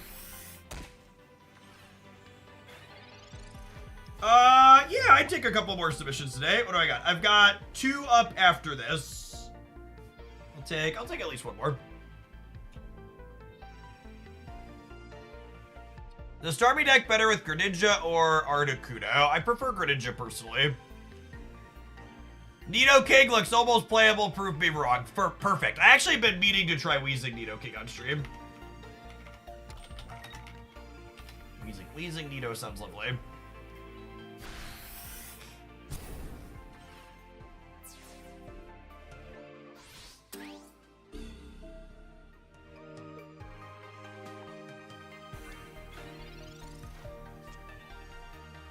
Woohoo! I would like one chicken, please. Perfect. And then their king in the back here needs 3 energies to get going, so we're probably done here.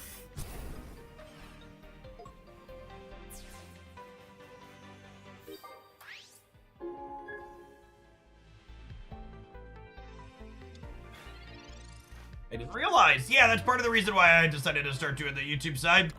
Let people know that. They can pop over to Twitch when they want.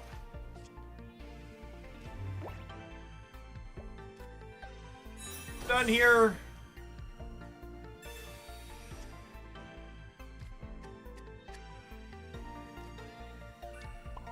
Might as well get that going too. Yeah, big tempo difference here. Their Nidoqueen knocked out my Kangaskhan, but that only took 1 energy off the board, right? So like when we take the knockout back, we're talking about tempo gameplay earlier, and those are the types of swings that generate tempo versus not. Where you're like, okay, this knockout was worth so much more than my opponent's knockout because of the amount of energy involved in the exchange.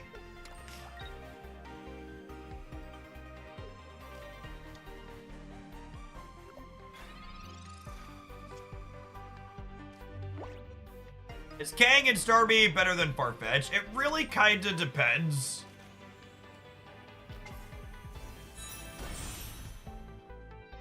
How do we feel about murdering their backline Nidoran? I think I'm into it. I think I'm into it.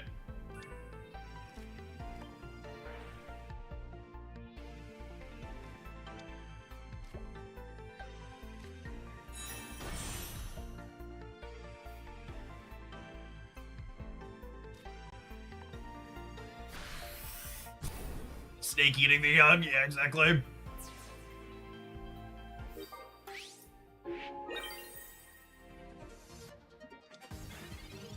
Hey, Sir Missalot, thank you for the submission. That sounds good.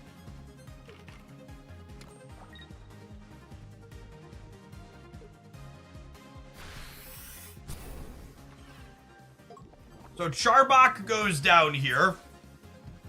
With the second Pidgeotto in hand, we're good to go because we don't have to worry about losing to Sabrina. If I didn't have this second one set up, I would have retreated the Arbok last turn. So that way, they wouldn't have gotten their second knockout point, but I just don't have to worry about it here with the Pidgeotto geared up and ready to go. Oh, that's what I haven't seen before. I accidentally grabbed the Sabrina and they don't meet the requirement for it.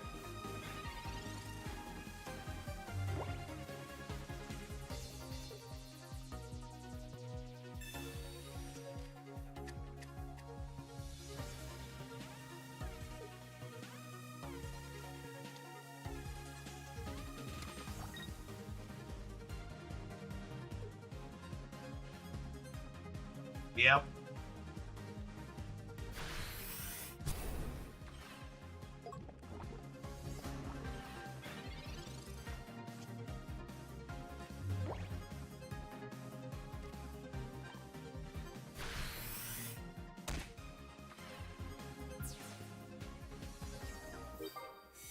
Someone asked, we put this deck list up on the screen. Yeah, it's actually time to take a quick pause for the cause and run some ads here on the Twitch side.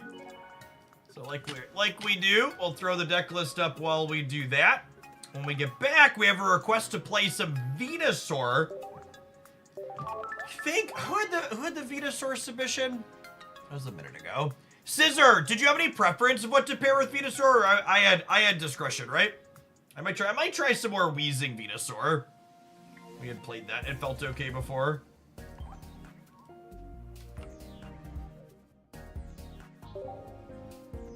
Alright, here's this pile of cards for people that would like to screenshot and borrow it. Well, we're gonna play some Wheezing Venusaur when we return. Thanks for hanging out. Don't go anywhere.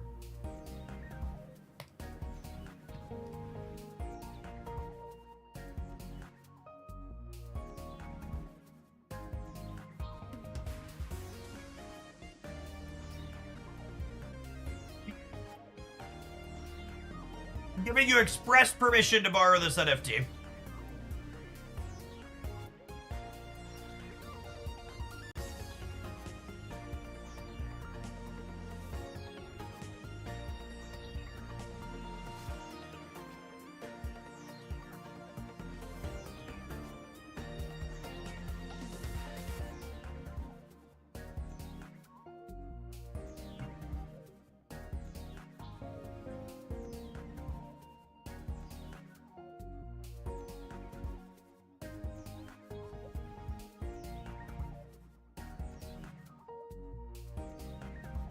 The Nidoqueen's adorable. It really is a great piece of art. I wish she was more playable. I really like that. Nidoking and Nidoqueen full arts.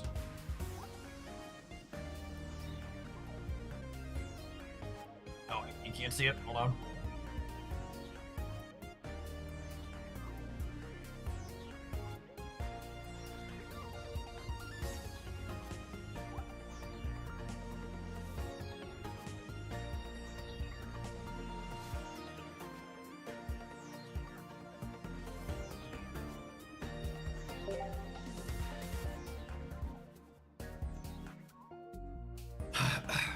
So you can sub Farfetch for Kangaskhan when you're missing a Kangaskhan, but you should just be aware that your Pikachu matchup's gonna be a lot worse without 2 Kangaskhan. Kangaskhan hits the very important breakpoint of surviving a 90-point hit from Pikachu.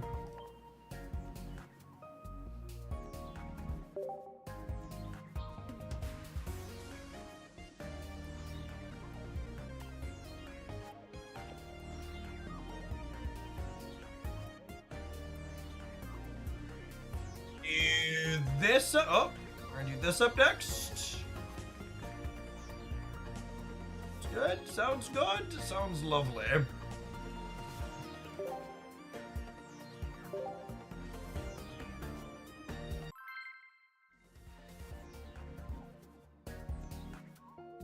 I think if you like strategy card games, you will enjoy Pocket a lot. I think it is a genuinely good strategy card game. Haru, thank you for the quarter of a year. Welcome back.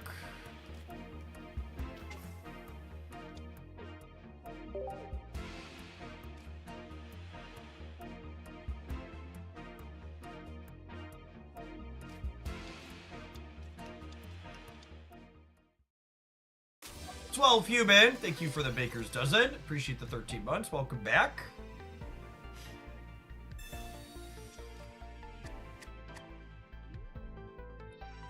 Stellar start for us.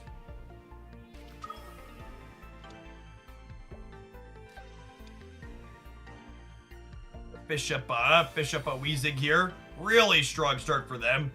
Mewtwo's routes and a research here.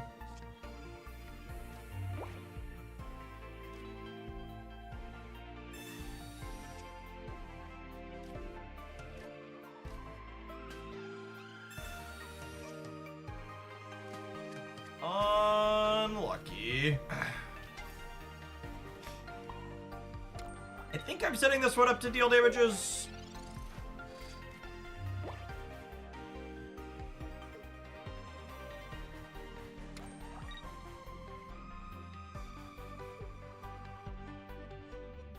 See if they're gonna have no Gardevoir on curve, gives us some breathing room here, which is nice.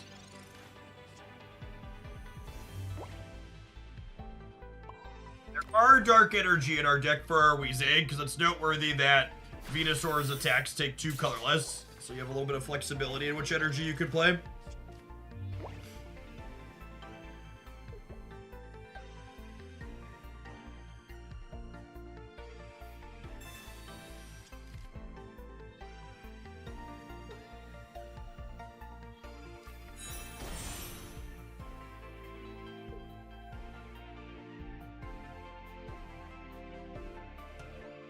Skrilla.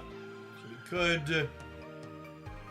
we could start getting Mewtwo charged up here real soon. Ideally, we're hitting Ivysaur next turn. No Ivysaur and no Weezing line is pretty unfortunate.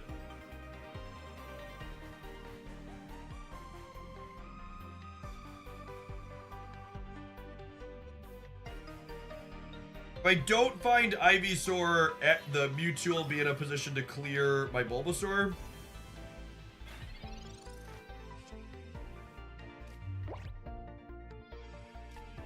This is guaranteed to be coughing, which is nice.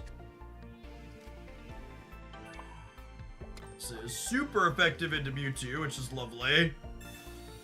We'll go ahead and pull our Grass Dino out here. So it can be safely on the bench. Because they likely put this one up because they have the Gardevoir in hand, and Gardevoir plus Giovanni would clear this Bulbasaur off, which would be very unideal for us. Let's go ahead and get our crack in for 40. Ideally, we draw Weezing or Ivysaur next turn. Weezing being the best for sure.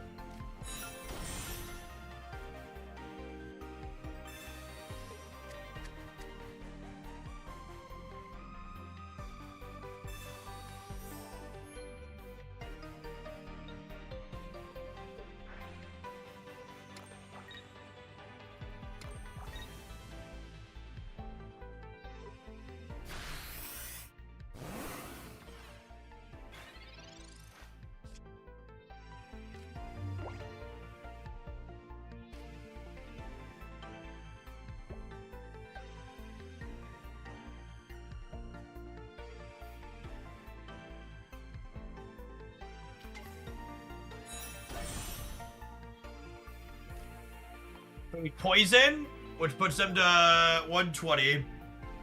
Tackle puts them to 70. Then poison puts them back to 60, which means Ivysaur would be lethal next turn.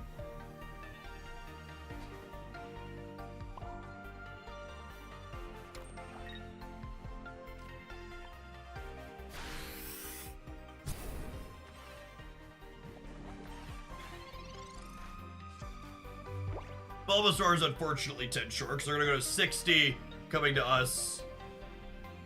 If we can draw Ivysaur is a question mark. There are 2 Ivysaurs and a research and 7 cards. They go to 80, coming to us. We crack them to 20. Ivysaur is no longer lethal here.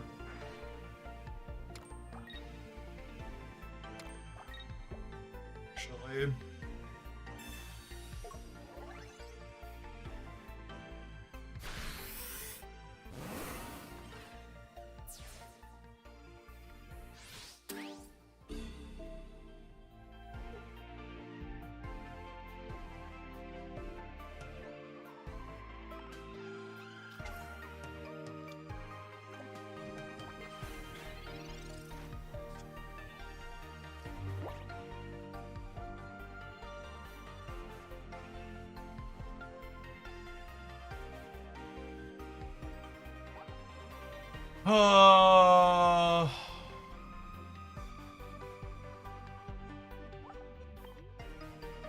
I just can't beat Sabrina, right?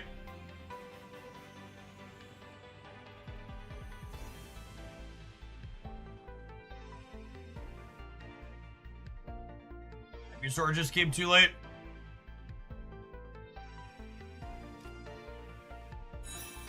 I have the potion.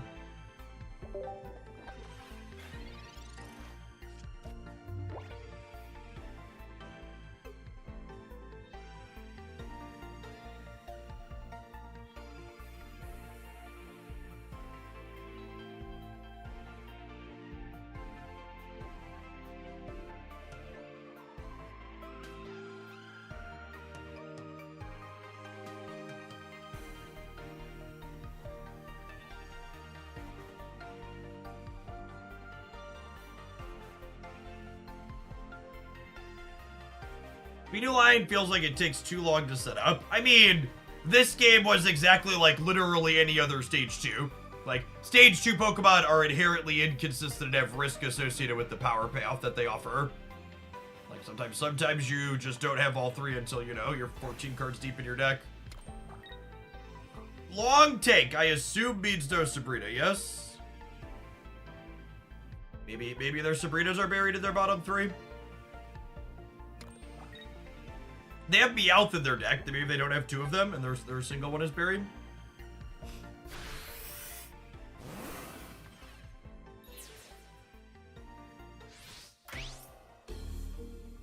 But Lilligant Venusaur. Lilligant is the singular worst thing you can play with your Venusaur. It's very, very bad. Lilligant. A lot of people look at Lilligant and think that Lilligant is an accelerant, like Misty. However, Lilligant is not an accelerant. Lilligant, in order to be an accelerant, would have to live to attack 3 times, which is basically never happening. The best way to think about Lilligant in terms of its impact on the game is Lilligant is a card that gives you a discount on how much energy gives you a discount on the energy you put back on, or a rebate afterwards. I'm not sure that Weezing is optimal in this deck, but if Weezing's not optimal, Executor EX certainly is.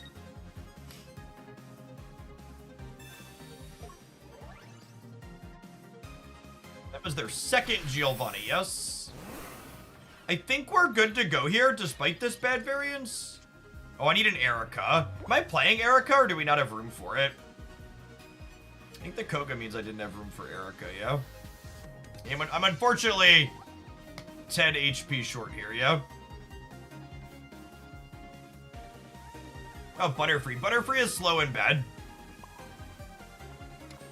That conversation we just had about Stage 2s being inherently risky, The stage 2s being inconsistent means that they need to be powerful enough to be worth the payoff when they finally come together. And Butterfree is not remotely good enough for the payoff that you get out of it.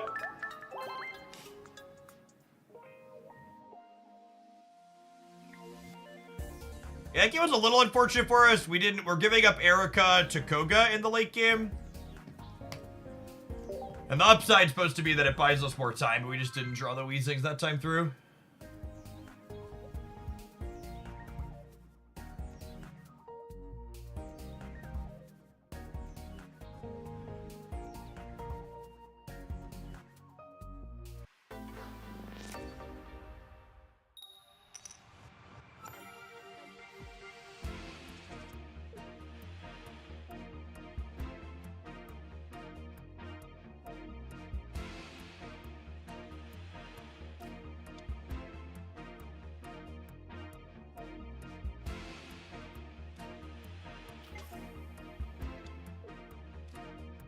Gaming here from the opponent.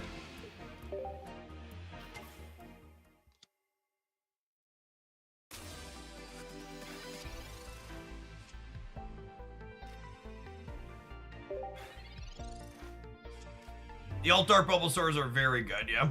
All three, they do exactly what they're doing. The collecting aspect of this game, all the Alt-Art Kanto basics look stellar. Should I use pack points on EX card? You should use pack points to get cards you would like to play with.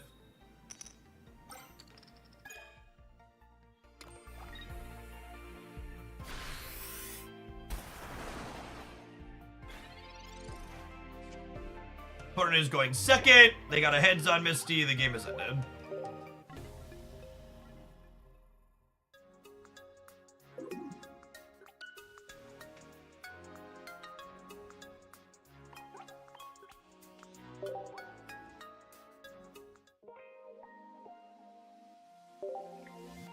Yeah, Blastoise EX really feels like one of those cards that's just like a casualty of Misty.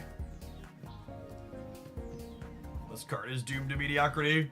What happened? The opponent was playing a high roll deck and they got their high roll. So we went to the next game.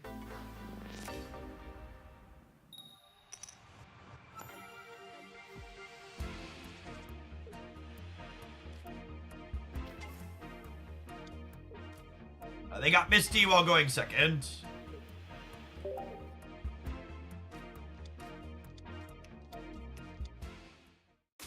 Yeah, I definitely think Misty is the singular biggest design mistake in Pokemon Pocket. I hope it's a card they reconsider long term. It'll only restrict their design space long in the terms of longevity.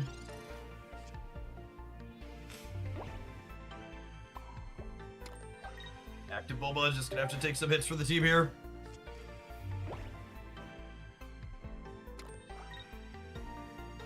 Truly, it is a reminder that I am thankful that average Twitch chatter is not a game dev. Because every time I hear someone suggest Misty should just always flip 2 coins, I die inside. Misty always flipping 2 coins makes the card significantly more powerful than it is now. Significantly more powerful. You, generally speaking, especially when going second, only need 1 heads to run away with the game. And Misty always flipping 2 coins makes you way more likely to get 1 heads.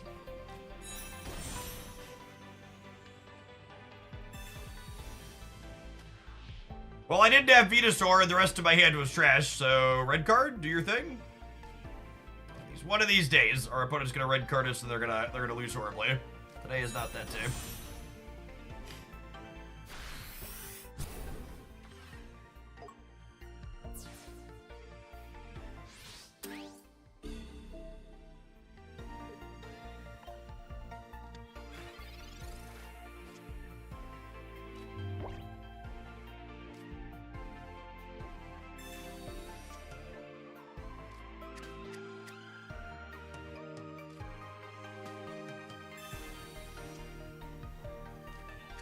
I do not have a strong desire to continue talking about reworking cards in Pokemon Pocket. I'd like to please move off of this topic. It is not constructive or useful. Please and thank you.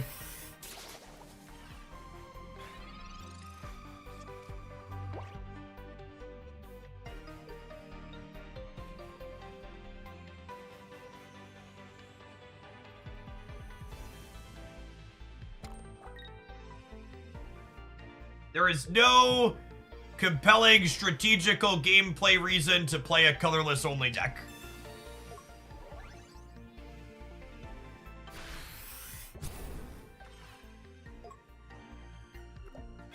I genuinely can't tell if I'm being trolled by another person suggesting she flipped 2 coins. Like genuinely losing IQ points. Just like, what is a Twitch chat? What even is a Twitch chat? Truly, I must be getting punked, right?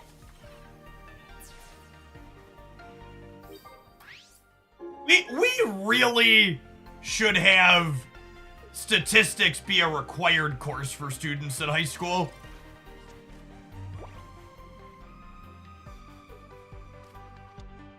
We would be so much better off as a society if people were obligated to take statistics classes.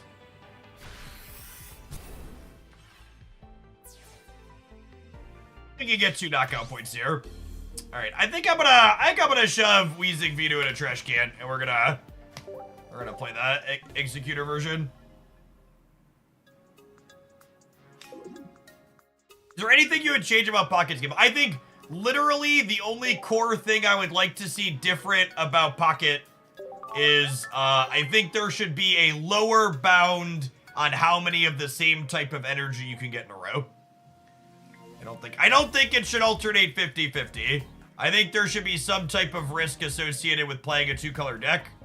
But I think you should not be able to get 5 of the same energy type in a row.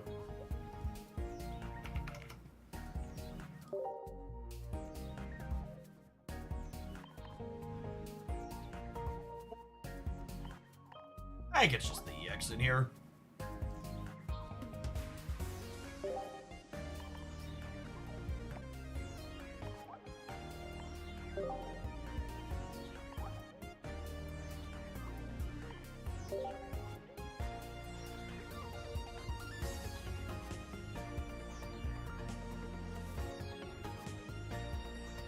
Maybe 2 Sabrinas. Wait, I think I want a potion in here too. Just max that healing in some spots. I haven't played a ton of 2-color. How does it work currently? It's literally 50-50 every turn. Change the deck to him.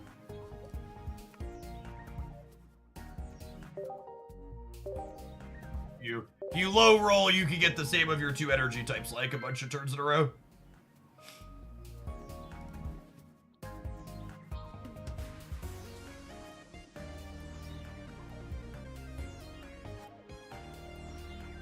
I think going first and going second is probably appropriately balanced if they give us some more cards that like going first. I think there are more cards that like going second right now, and I don't think I would change the balance of going first versus going second so much as I would just like to see them make more cards that reward you for going first.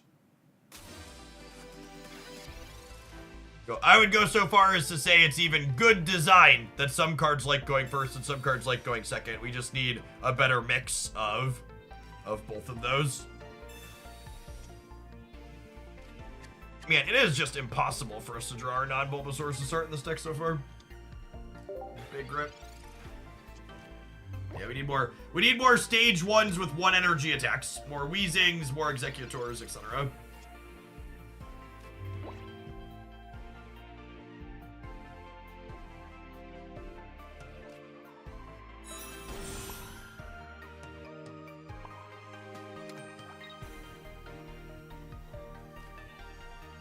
I mean, I guess this is kind of a free roll, huh?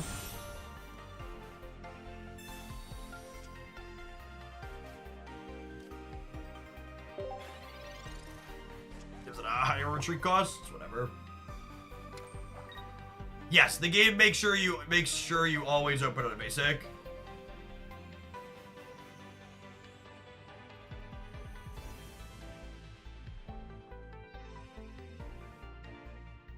Playing the Ivysaur out is better if we get red carded.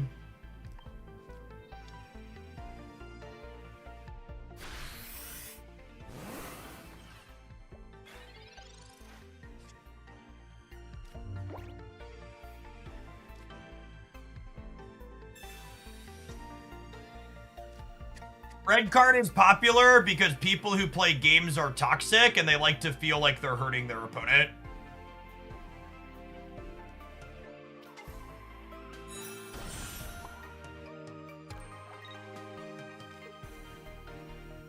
The closest thing to a Thoughtseize Pokemon Pocket has, and gamers love to Thoughtseize people.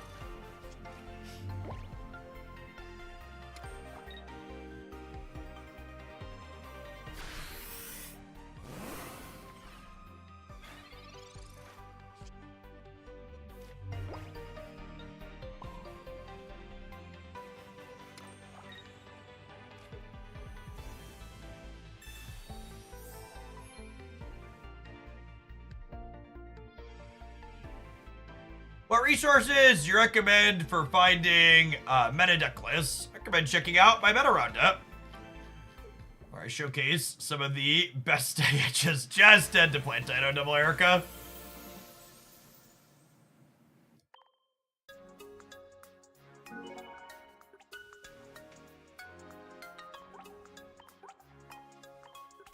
I've been struggling to find other content creators who agree that ranked modes are bad. That's because there's a very commonality among content creators to like attach their value to their number going up to.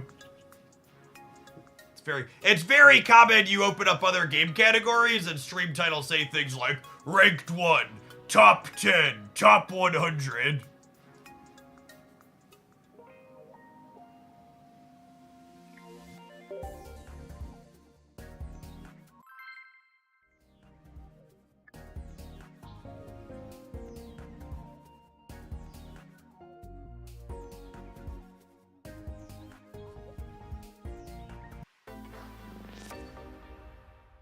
Yeah, truly, as someone who's watched, like, a lot of Marvel Snap content, the people who consistently look the most miserable while playing Marvel Snap are the ones that are obsessed with having their rank number go up. That's just not a coincidence.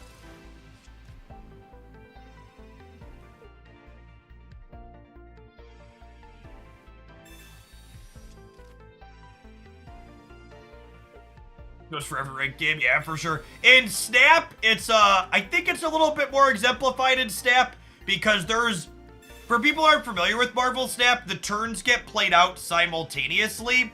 So something that's very common among competitive Marvel Snap content creators is they're hyper obsessed with the idea that their opponent is constantly watching their stream while they're playing.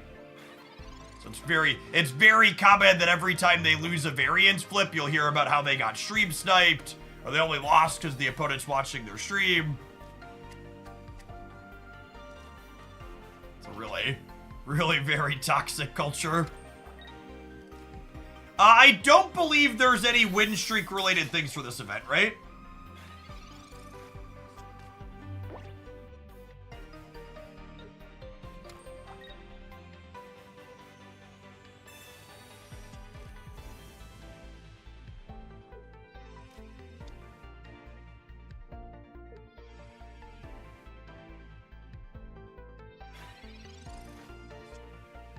Yeah, that's something I've talked about a lot in the past, is when having conversations about cards that are good, bad, or otherwise inside of card games, something that happens quite frequently when trying to engage with people is when talking about a card is good, the card being good or bad, it's very common for people to simply respond with, well, I'm winning with that card, or well, I'm high ranked with that card, ergo it must be good.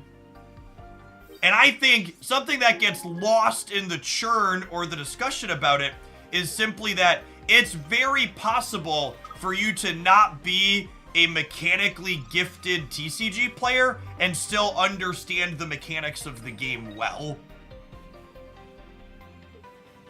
And then the inverse of that, it's very possible for you to, like, be a really good player and make bad card choices and bad deck building choices and still win just because you're a mechanically gifted player.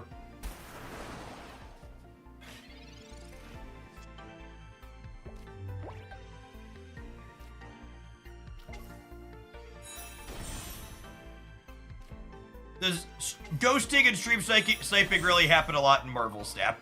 I often say that it's incredibly unlikely people are getting stream sniped in Marvel Snap. They're just bitter they lost a 50-50. I stand by that assessment.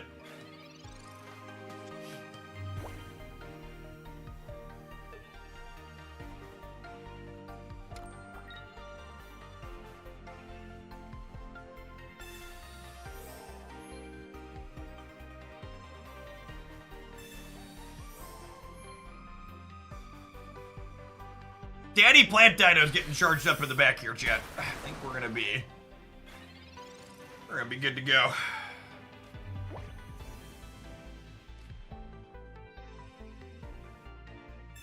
I used your LD player video to get Pocket set up, and I'm loving it. I'm glad it's working for you. I played with it all day yesterday. I've been playing with it today. Works real well.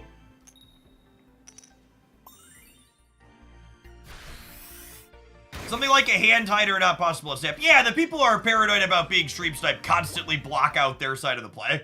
So, like, if you're trying to watch their content, you just, like, won't see their decisions for half the gameplay because they're just constantly hiding it.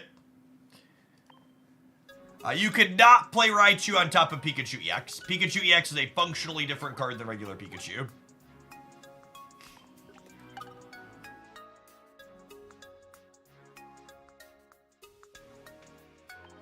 So my understanding is that the matchmaking in Pocket is somewhat based on your account level.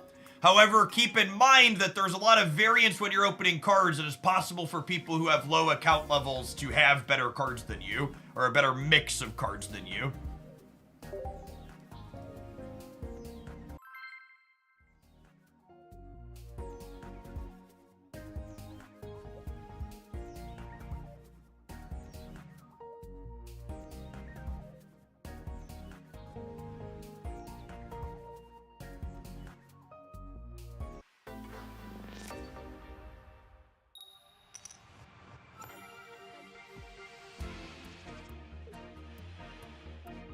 I'm going first and I have an execute. These games feel like cheating, chat. There's so much focus around going second being best. I think it's good to call out when we get starts like this, where this is easily one of the best cards of the game for going first. You just put your first energy on it, you tropical swing, and you just start crunching.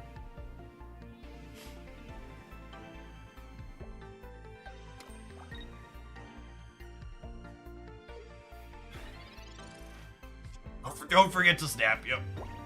Beep, beep, beep. So, you'll note here that I declined to play my second Bulbasaur out. I think that's generally correct, even if it makes us a little bit worse against red card. Because, generally speaking, you want them to knock out your Executor EX, and then you want to put a Venusaur EX and not have it move anywhere.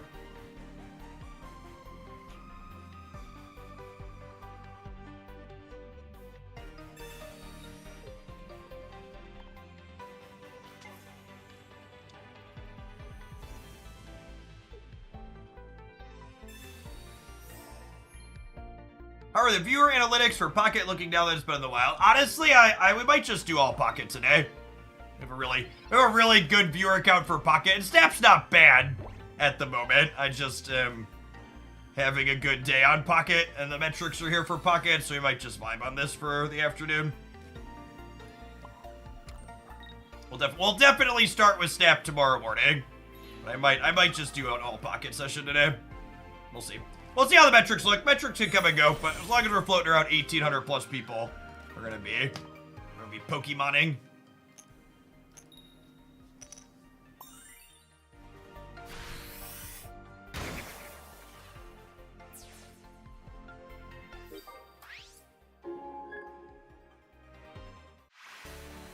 Cypher's all right. Hopefully Scissor is a real card, and then Scyther will be played. If Scissor is a remotely reasonable card, Scyther is super solid as something that evolves.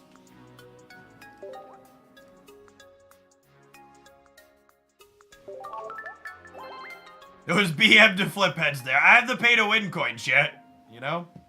Have you done a video breaking down the Pocket economy? There's really not a lot to break down. It's just like typical opening booster packs, and they give you a reasonable amount of packs. I try hard not to speak to the subjective feels of the free-to-play experience, because I am not remotely free to play in any of these games. But I might sit down and run some numbers to mathematically show what the pack progress looks like. So I don't mind talking about free-to-play in the objective sense. But I feel like it would be disingenuous of me, someone who only spends money on games, to talk about the free-to-play subjectively, since I just don't have that lived experience. So the 13 months tentacle. There are any basic cards with 3 energy costs that you feel are reasonable? Like 3 energy attacks? Do you have an example of what you mean?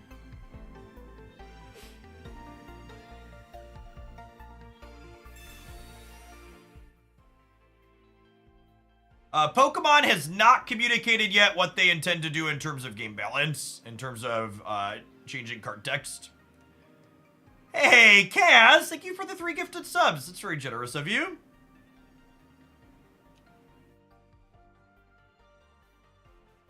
Blades are electric for shaving your head. Just electric, LBB.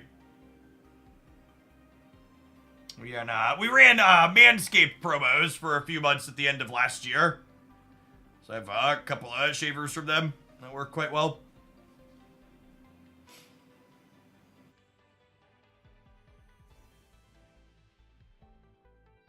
I spent 20 bucks and started playing 2 weeks before launch, and I'm only missing 10 cards to have like 5 or 6 full decks built. Yeah, my oldest son is free to playing and logging in almost every day. He's got a solid collection of cards. My wife bought the daily pass thing, but hasn't spent other than that.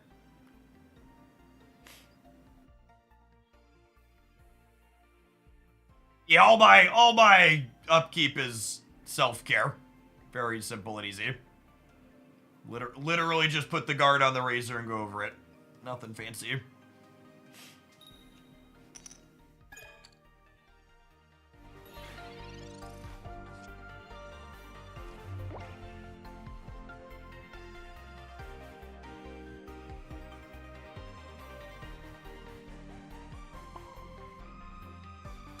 Our opponent's DC'd? Is that what that says?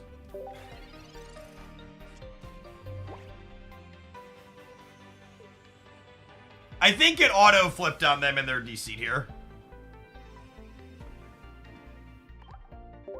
We're gonna get enough wins. I'm just gonna leave rather than sit here and make everybody waste the time. The new Mankey comes from playing the Lapras PvE event.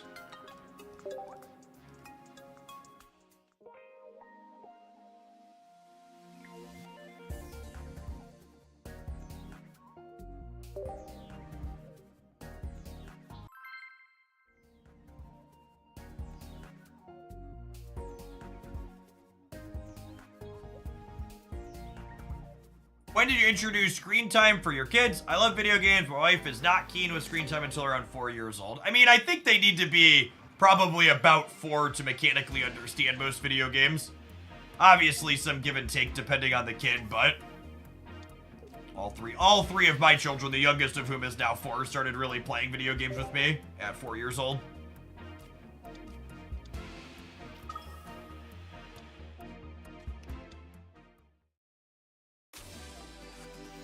No, I'm only playing the EXs in this build. Bluey will save your mental health, that's true.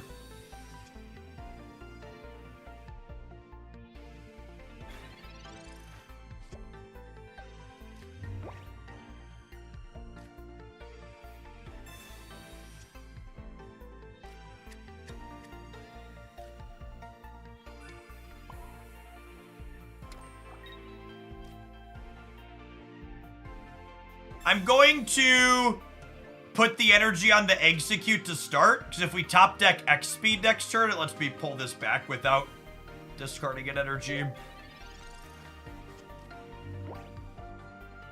Haley is absolutely obsessed with number blocks right now.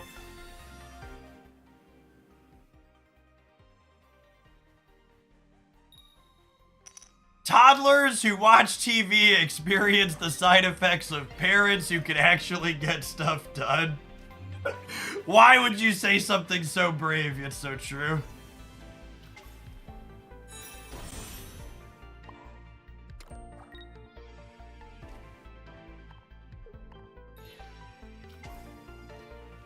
I think this is a tempo Sabrina here, right? I'm gonna have to knock out both these Articunos eventually anyways, so might as well make them waste a turn before they start attacking. Is there a reason you don't ever see Charizard decks? I thought they would be popular. Charizard has an atrocious Pikachu matchup, and Pikachu is really popular. I gave a breakdown in my metagame roundup video, but TLDR was that Charizard was like 30% into the Pikachu deck. It was real bad.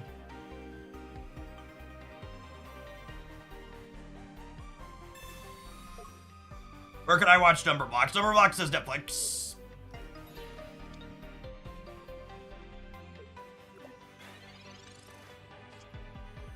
So like this here, I've heard people plug in these fossils in these decks.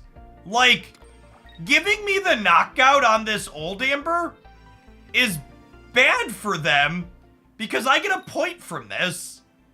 Now I only need to knock out one Articuno.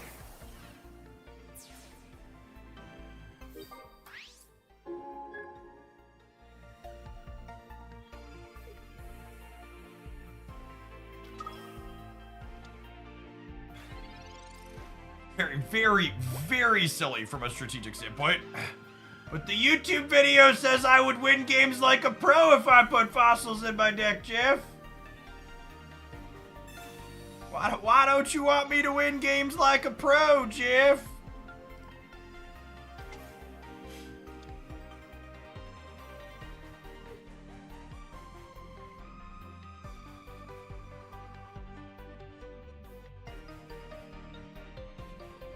That Amber was in danger and the Poke Police are on their way now. Yep.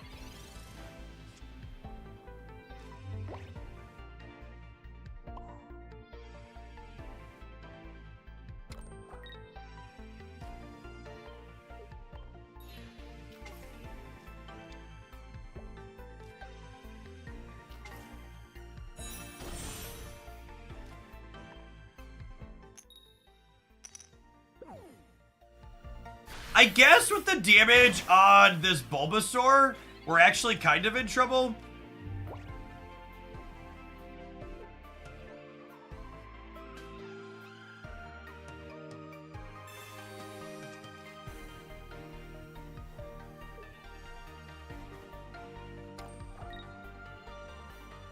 You can Erica the Bulba. Yeah, I can. It might honestly be right to Erica the Bulba and just get the Venusaur up, right?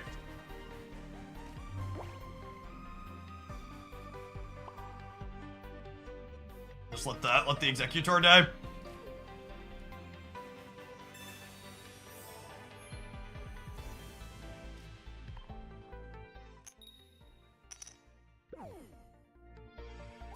I guess I could have researched to dig for Ivysaur. How many Sabrinas are they through? Only one? It's very possible I messed this game up by playing out the extra bench Pokemon. Yeah, we need a heads there to play around Potion.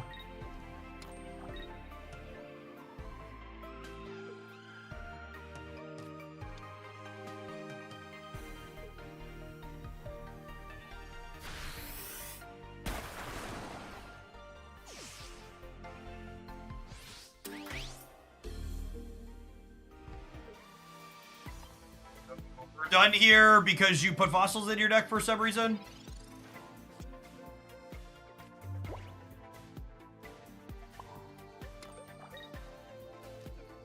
We actually cut the Misties from the Starmie Greninja deck yesterday, and it felt pretty solid. I think I'd play that deck without him.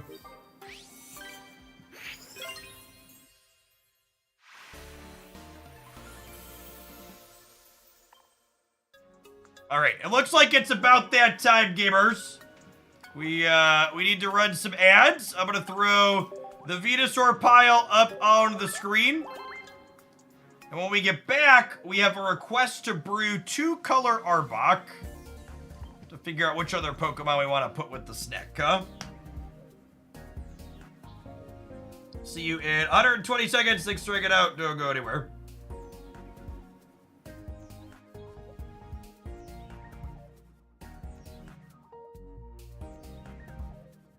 Snakes and frogs, maybe. Greninja. It doesn't take a lot to sell me on Greninja. Isn't it always Greninja? I'm gonna run to the bathroom, so beer.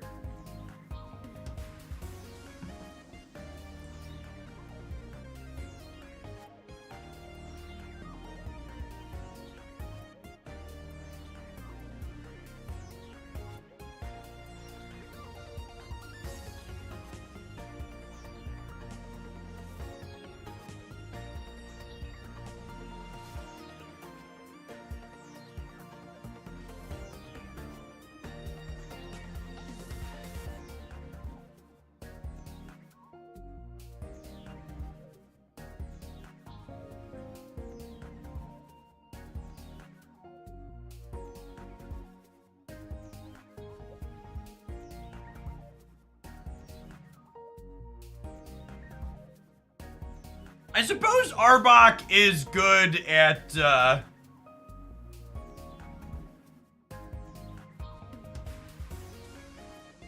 Is Arbok EX better than using normal Executor now? I think it depends on your deck.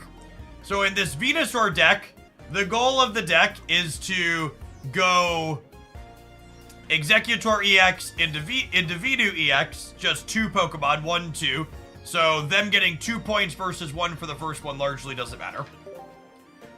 Whereas in other decks, like Vileplume, for example, where you want to force your opponent to work through 3 of your Pokemon, regular 1 can be much better.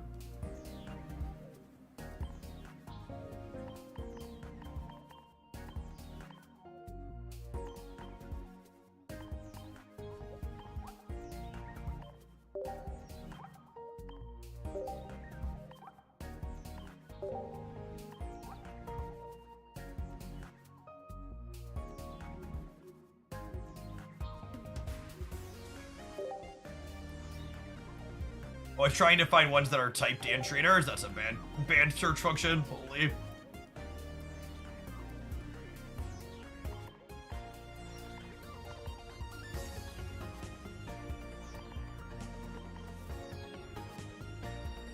One Kanga or 2? Probably just 1.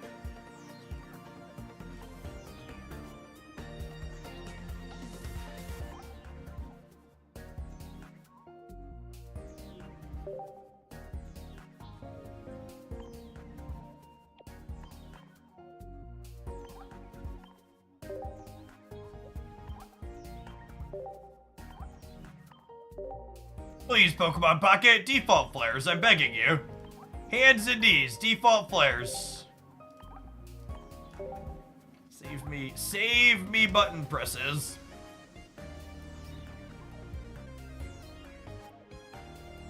Any chance this game evolving and becoming a mainstay for gamers? I'll be very surprised if this game is not very successful in the long term.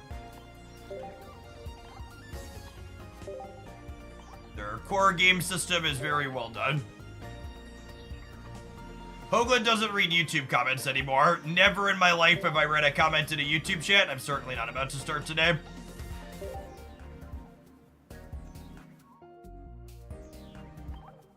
You make a video on tournament decks? I did. You should look at the meta roundup.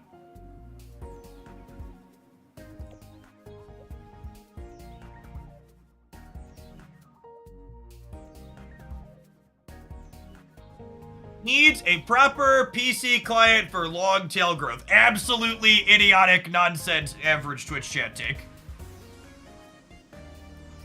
In fact, the #1 thing that shows me that Pokemon Pocket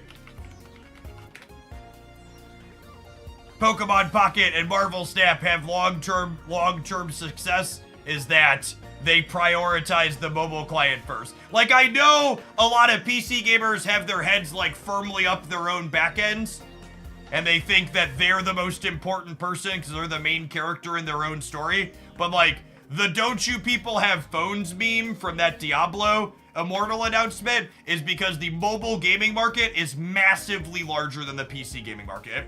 And while, yeah, it'd be nice if we got a PC client eventually, the idea that this client and this game's success will live or die based on a PC client is utter bunk and detached from reality.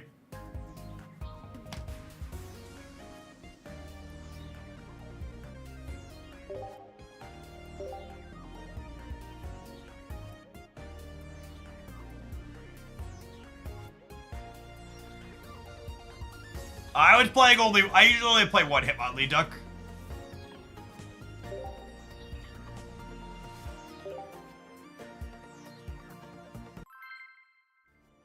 What do you think of the card balance in Pocket? I think Pocket has one of the best balanced first sets to any digital card game I've ever touched. It's very well done.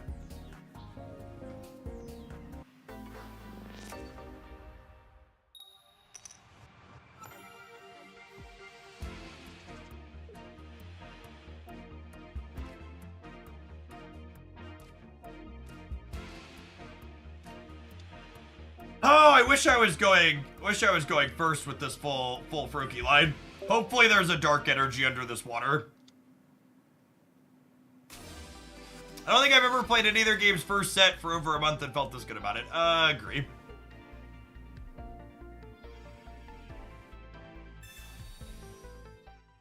You get to play a game, or is there a Misty?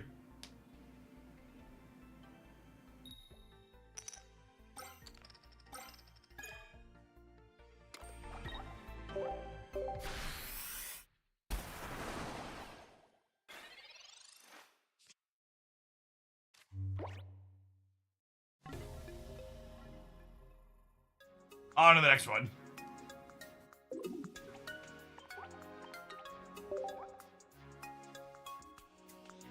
I hope they look at how often people push Thanks or Not against particular decks and use it to get a feels good on certain things.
Starting on a Froakie, going first into Lightning deck, probably a recipe for disaster.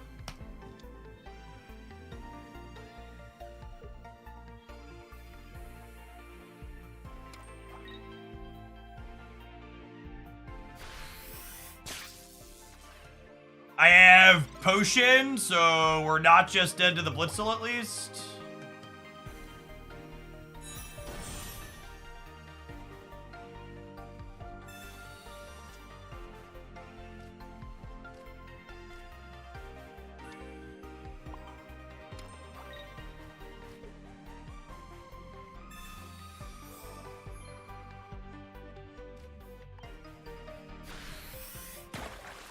Thanks, Steve.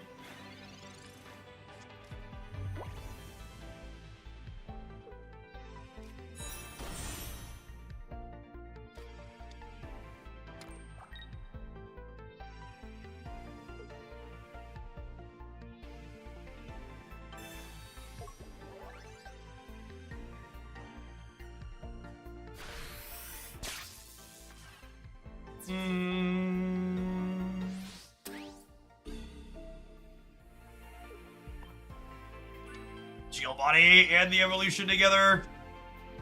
Fortunate series of events for us.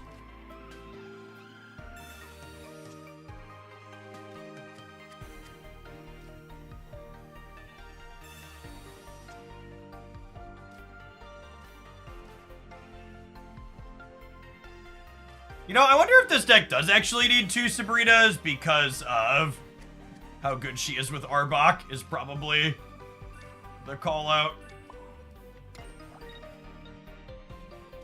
Play the second one over the Giovanni.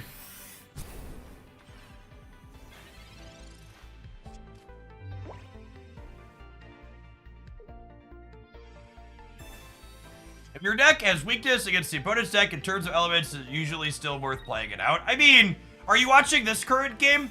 Like, the opponent had weakness over one of our cards, and we had to brick another starting Pokemon, and they had to have the evolution, and they had to have the Giovanni, and, like, we're still playing a real game? I guess the longer answer to your question is yes. Or shorter answer is yes, it's usually worth playing out. The weaknesses in this game, generally speaking, feel like they're a balance mechanic tool, as opposed to a, okay, you could never win the game tool. If that makes sense.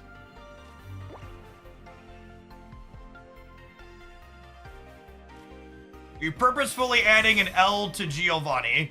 I mean, I wasn't pronouncing an L in it, but I appreciate you sticking a needle in me when I have a speech impediment. So I am purposefully banning you for being a dill hole in my chat. So long, Felicia.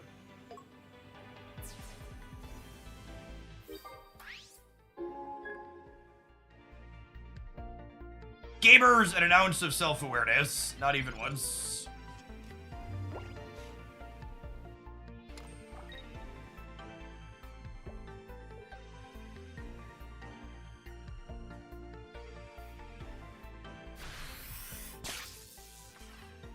Okay, if we could find Greninja, I think we're actually in a pretty good spot this game. So I get to Sabrina something up here. Hopefully they put the Zapdos up. Honestly, this game's such a good example to get the question about weaknesses in. Yeah, we're actually just like they can't win anymore.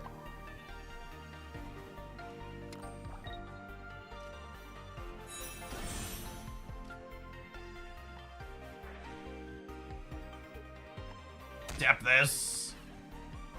I'm gonna put the Ekans out just in case they have a Sabrina. We get to corner the Zapdos up. This was a cool, sweet game. I think I want to sub this Giovanni for a second Sabrina, because Sabrina's so good with Arbok.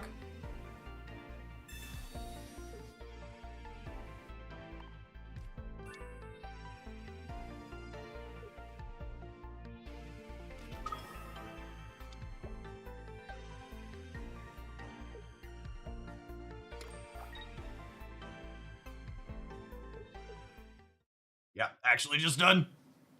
That was a clunky start for us too, right?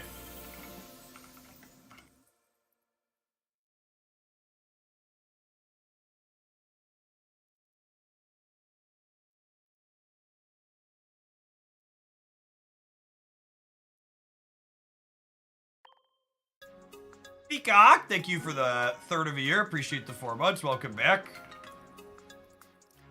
All right, Chad. I'm picking up what the Greninja Snake deck is putting down. But then again, it doesn't take a lot to sell me on playing Greninja. All right, let's make the supporter swap here.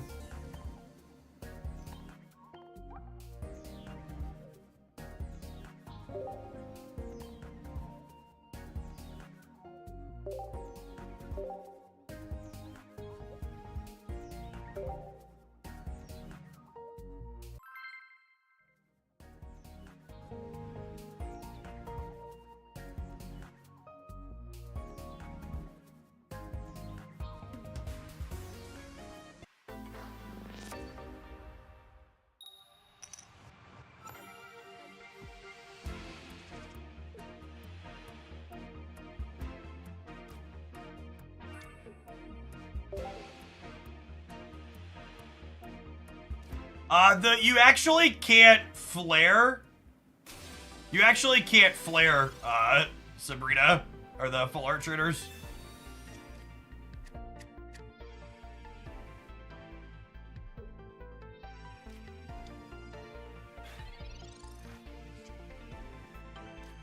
At least I'm pretty sure. I think I looked at it wasn't an option.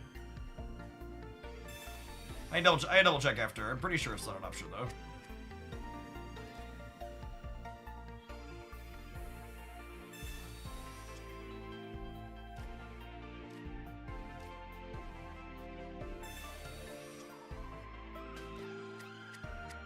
I think I want to put this dark energy on Ekans.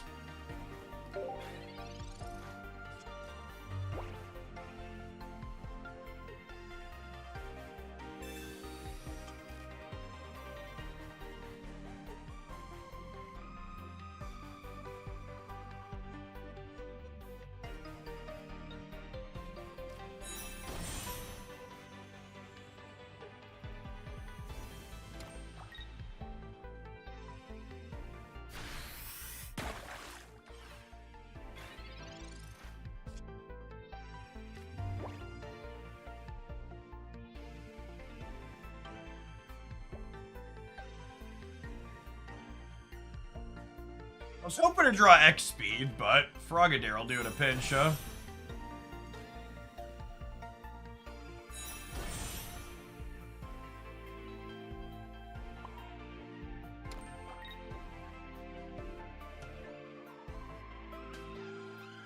What do we think of Tempo Sabrina? Nah, I want him to kill my Froakie, right?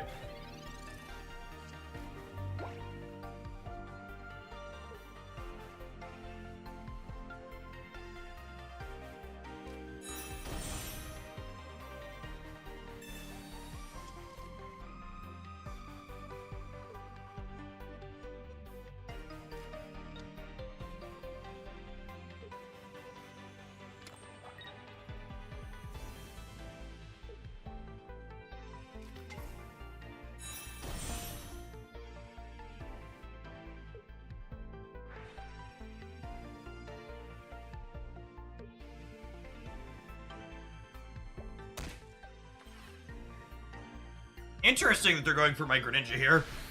If they would have tapped my Arbok, they would have been able to clear it with their Greninja ability plus an attack next turn, so I think that's a mistake on their part.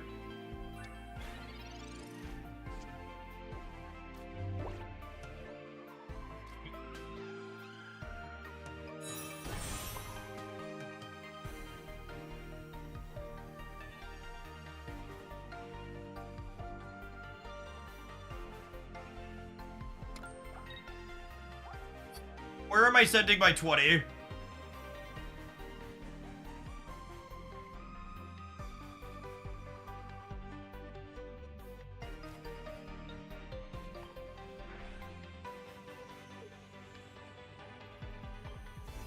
It's there. Yeah, the big question is this a game where we're knocking out a Starmie or not? It's a good question to ask ourselves.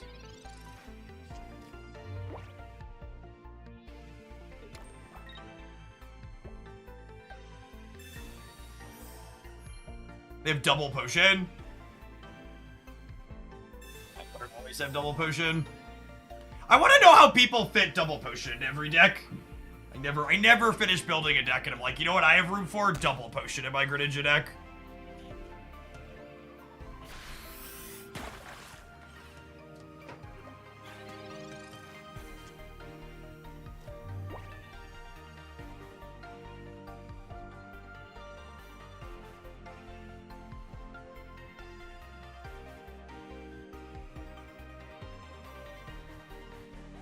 They don't play enough basics? I guess.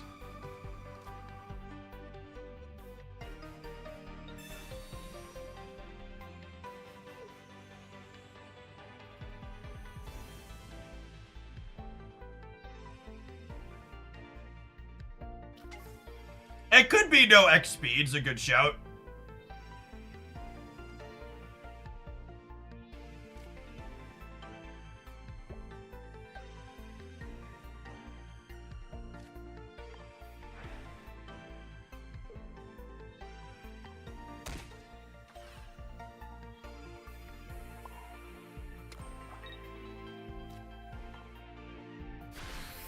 So this locks the Starmie in. But they're putting my Greninja to 60, which means they clear me on the backswing. Yeah, unfortunately.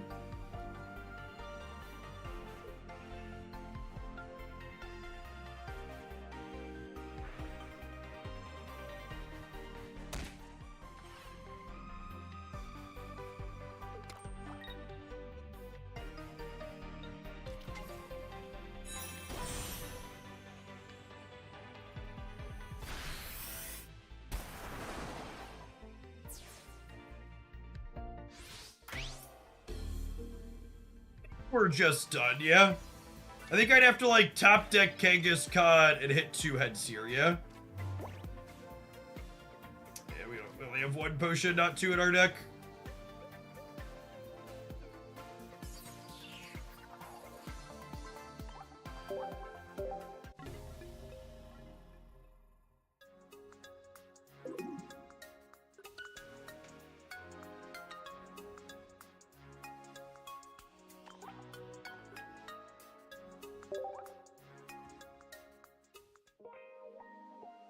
I don't understand your question, Josh. You think Marowak is good turn 1 if you don't have 2 energy on Evolve? Are you talking about Marowak EX or regular Marowak?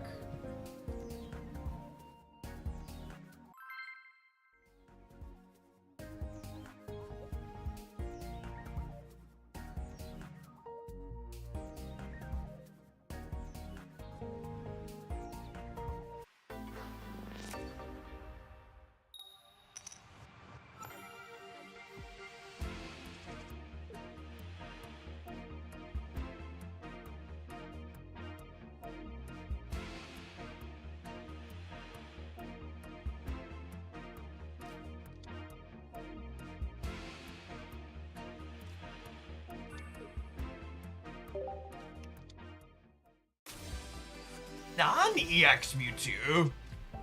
I haven't heard before.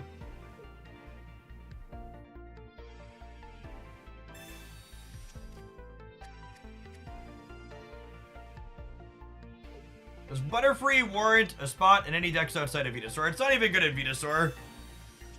Butterfree. The question you have to ask yourself whenever you're considering playing a Stage 2 card is the upside worth the inconsistency Stage 2 cards have in Pokemon Pocket? And for a lot of them, the answer is just no.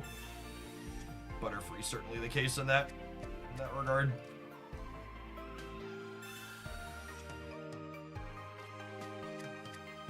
What's next?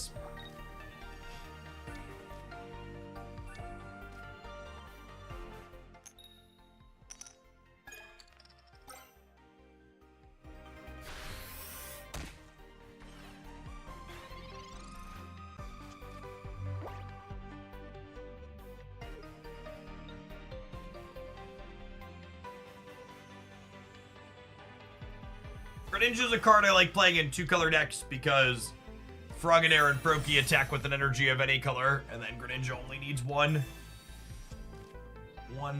blue.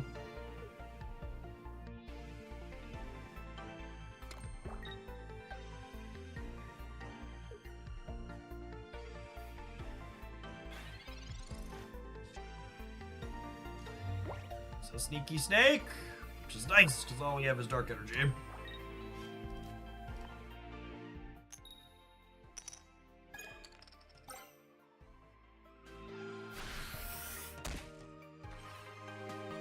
Okay, find our way through this frog line here.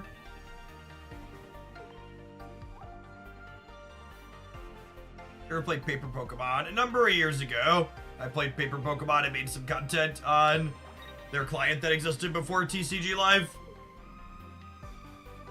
It's just as content became my full-time job, I had to focus on types of content that can actually provide a full-time living.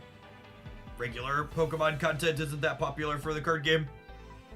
Most of the bigger paper Pokemon people do things like box openings as opposed to strategy gameplay stuff.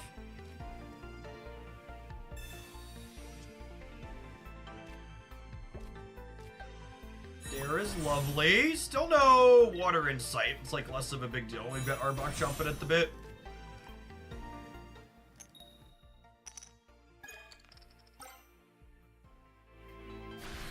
Oh, the pocket metrics been versus Snap? On the Twitch side, the pocket metrics have been a bit better.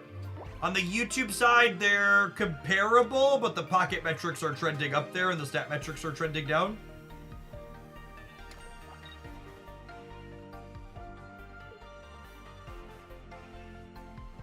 I think it's a really interesting dynamic that people keep referring to Pocket as super casual because it has a focus on the collecting aspect, when in reality, the paper Pokemon TCG also has far more people who simply collect the cards rather than actually play it for the strategy card game. And nobody constantly refers to that game as being casually focused, even though it's like literally identical to how Pocket has a collecting first mindset.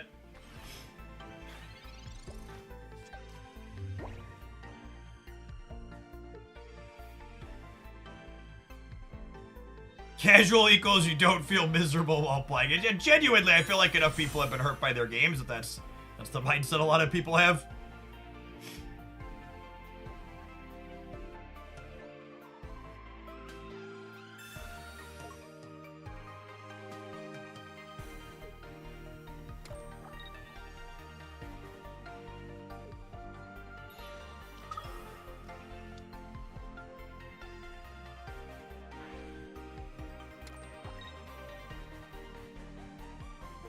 Alright, so they have a 150 hit every turn. If we find Greninja, we need to find a Greninja and have a water energy underneath. Is what we need here. So we have two draws at Greninja, and I have one shot at finally getting a water energy and 6 energies. Step 1. Step 2. Alright, gamers. So you're saying there's a chance. Take a chance on me.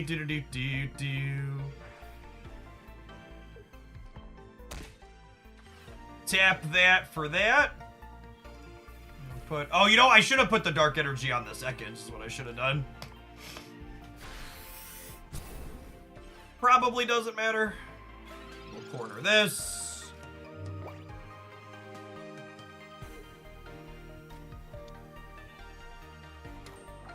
I think casual is one of the most incorrectly and overused words in gaming. I'd agree with that. I think a lot of people use the word casual as a way to try and put down something that they think is inferior to the thing that they like. If I don't put the 20 damage into the Mewtwo EX, the Mewtwo EX lives my Greninja with a single potion. Oh, they already played 2 potions. Yeah, you're right.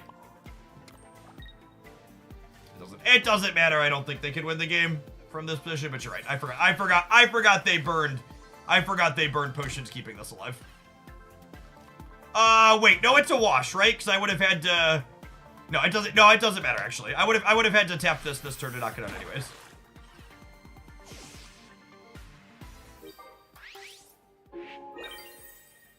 Because the Gardevoir doesn't have any energy on it right now, we get to go ahead and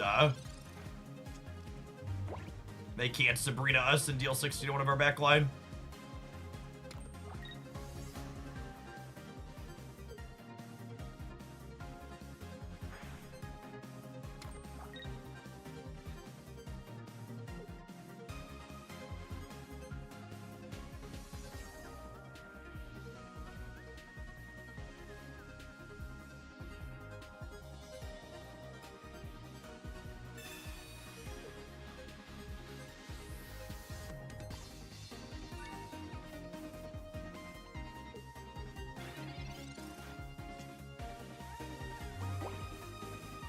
Is Mewtwo better going first or second? All of the 3 good decks right now prefer to go second.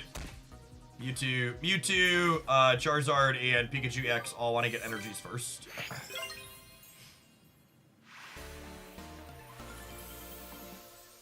A solid game.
Fireball going first, in theory is good.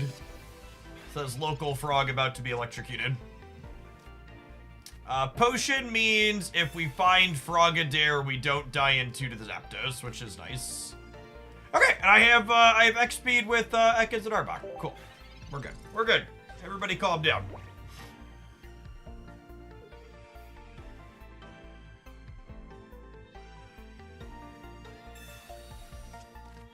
I think X speed is very, very good in decks like this that have a card like Froakie that they don't want to start on. Almost any time we're starting on Froakie, we're going to want to be pivoting off of it ASAP, and X speed lets us pivot off of it without a tempo loss, which is a big deal. We have no idea what Pokemon Pocket's planned or not planned balance changes are.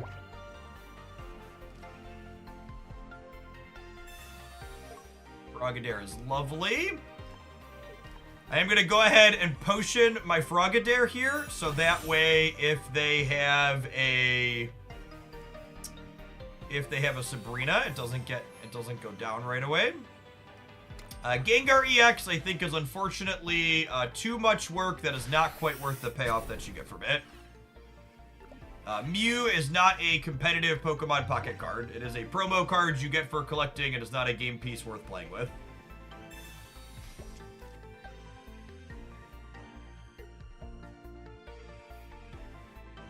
The promo pack guaranteed an expert. It is not guaranteed, but it's much more likely than the other versions.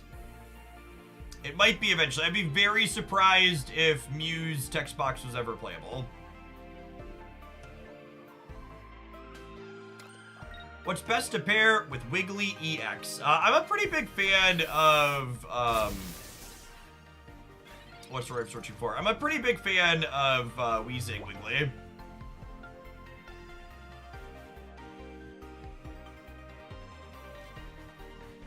Kinda hoping for Kangaskhan here.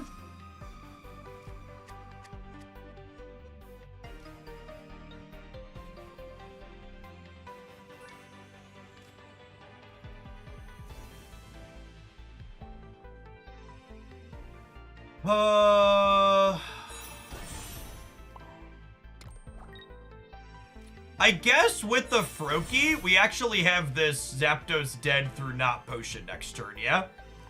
So this puts it to 90, and then this puts it to 30, and then Water Shuriken plus Flop finishes it. If they have single potion, we could top deck Frogadair to be able to knock this out through single potion.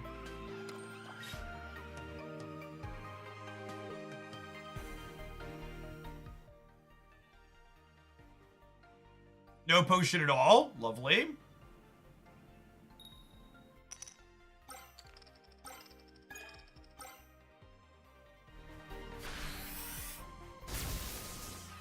And then notably here, talking about tempo gameplay, this is a spot where we're going to be ahead not only in knockout points, but also tempo, because they took 2 energy off the board for us, but we're about to take 3 energy off the board for them.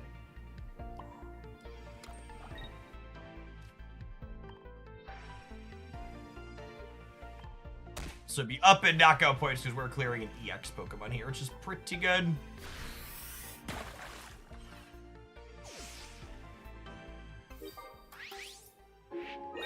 We have a water energy on the top of our energy zone here, which is stellar because it means that in 2 turns we'll be able to attack with Greninja. We didn't brick on Double Dark.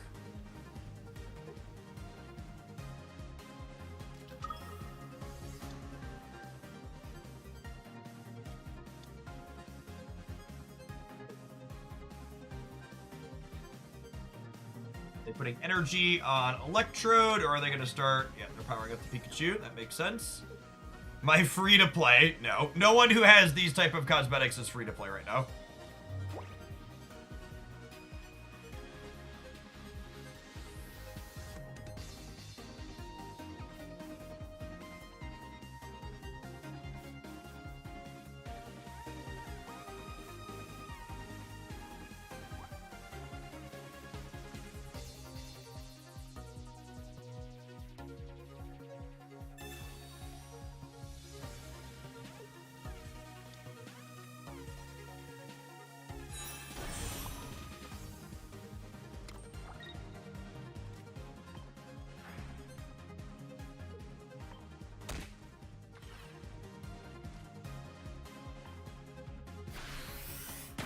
7 cards in their deck. They need the second Electrode here. I guess Potion gets them out of it too.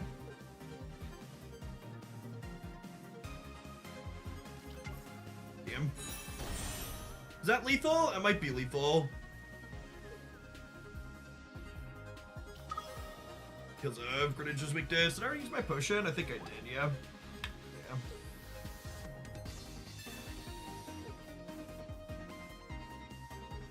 We saved Sabrina for this turn when we have been guaranteed to win. Without their Sabrina, I think so, yeah.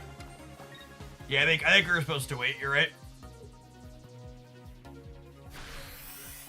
No, I think you were right though. I think we're supposed to not play around that. That's our path. If we're just dead now. I could draw Kangaskhan and then I could flip 2 heads 2 turns in a row, but super unlikely. Another close set.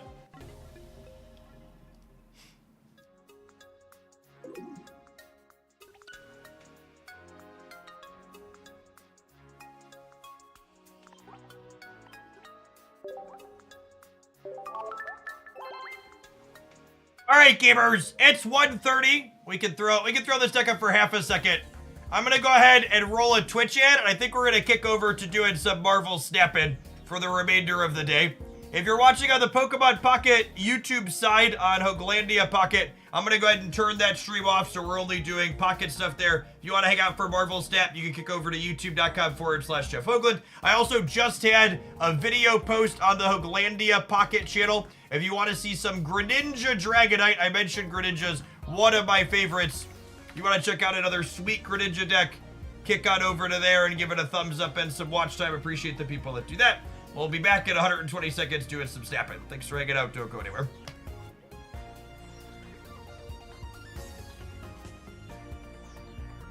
Until there is an easier way, Johnny's probably watching it now. Johnny, I'll answer your question in a minute.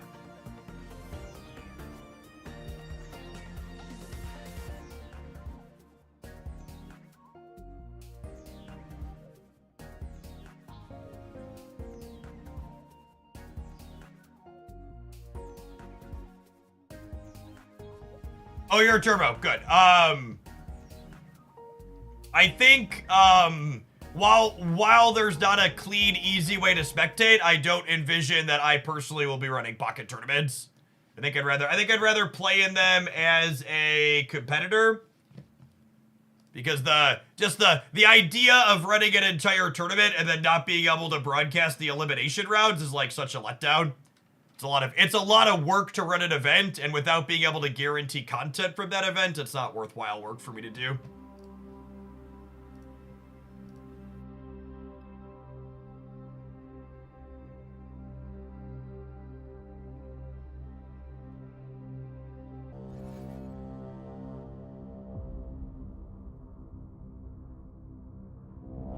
Double the amount of people currently watching Marvel Snap when we switch over, LOL.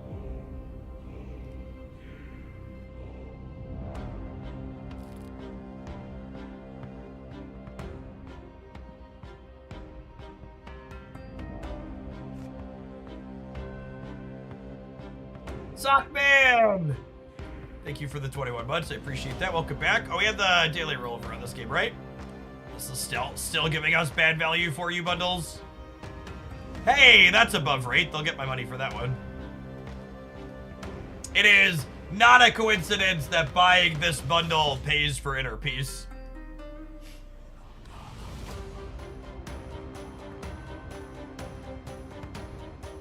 Dan Hip, we'll open for that real quick.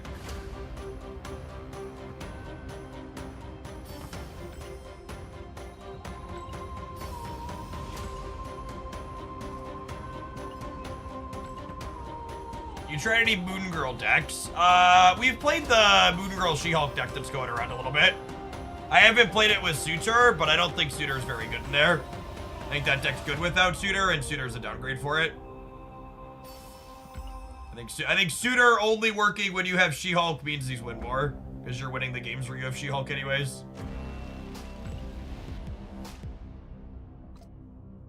That's what I just did. I bought the She-Hulk, but I bought the Epoch bundle and used the gold for Swordmaster. Yep. Suitor works with Monkey too. Yeah, but again, the games where you have like 10 power Monkey, you're probably winning anyways.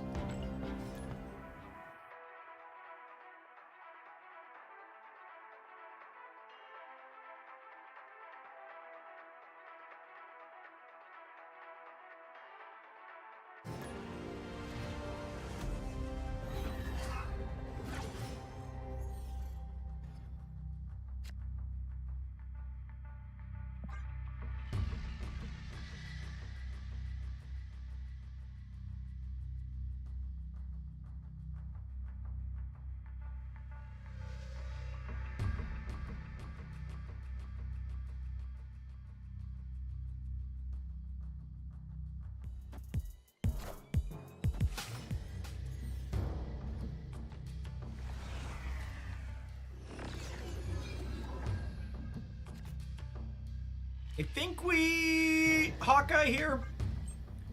So we can Arrow plus Land Shark next turn if we need to.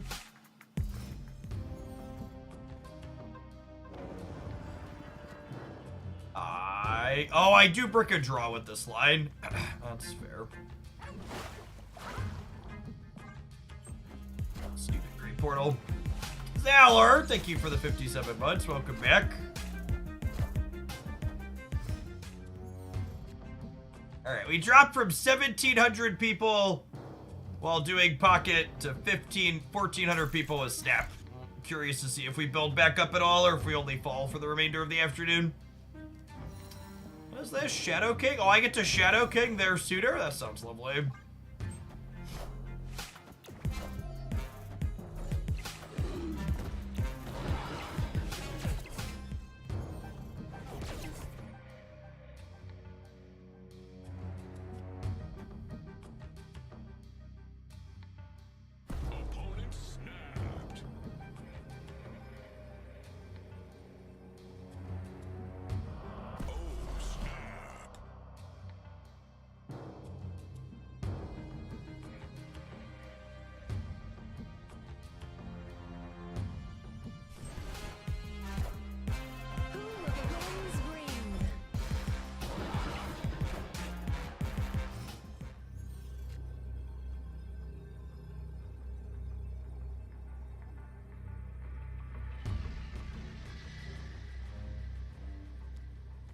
So if I play these here, and they play an 11 power here, they would be at 8,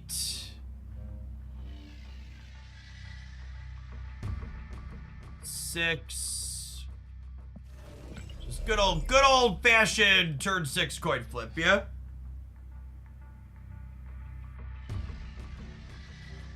Copycat is Shadow King.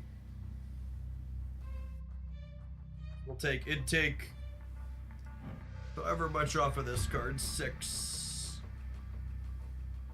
Their deck runs a lie. They do, don't they?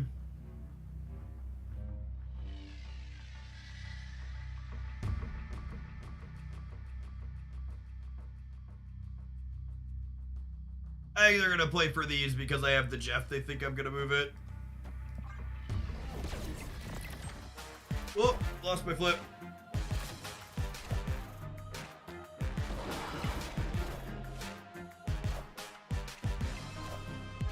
Rip. I didn't have any lines to win that, yeah? Just did.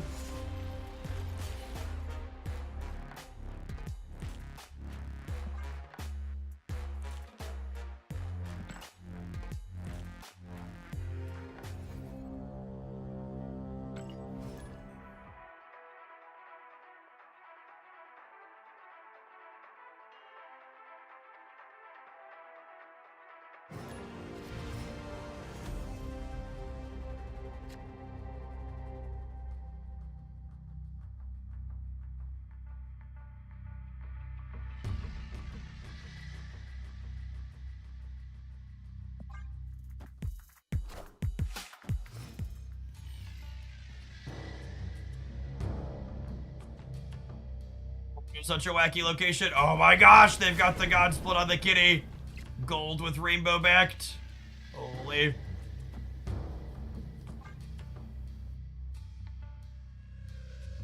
Crackle.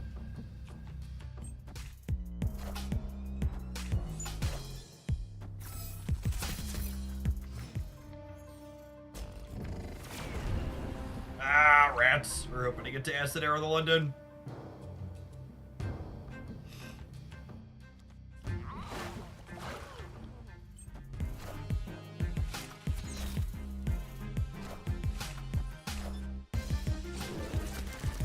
I believe I'm up to like 30 kitty splits at this point. Narrator, he meant 20, but 30 sounded more impressive.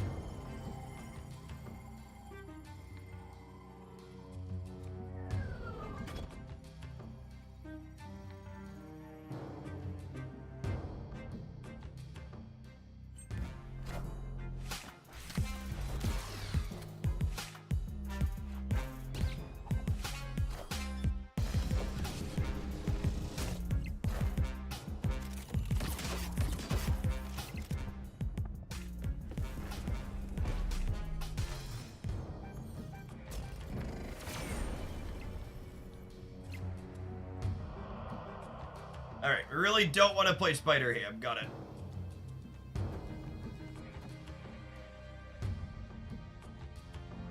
What's not working with the tracker, Wookie?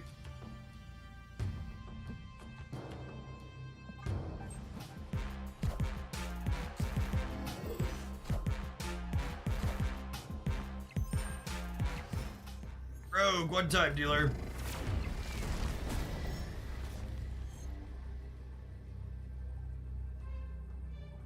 Oh.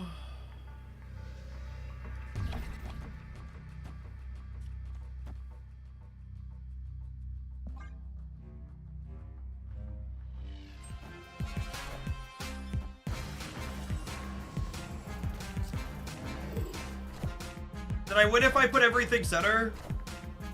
I was worried about shit, okay? I was worried about, what's his name? It had 13, 16. Yeah, I don't know if I would have played for the center instead of the right. This is a classic Marvel Snap coin flip. If I play for the center, we lose to the Iron Man. If I play for the right, we lose to the Mystique.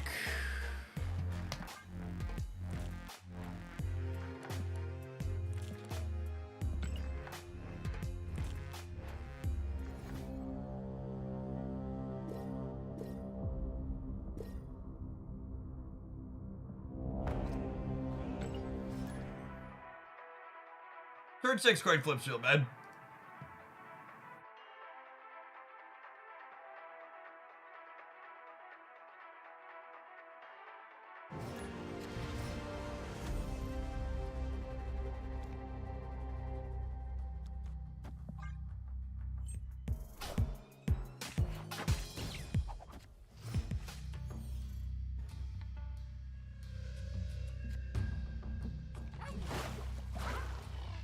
I think this season's probably gonna be the longest it ever takes me to get to Infinite. Not sure we'll hit week 1 Infinite.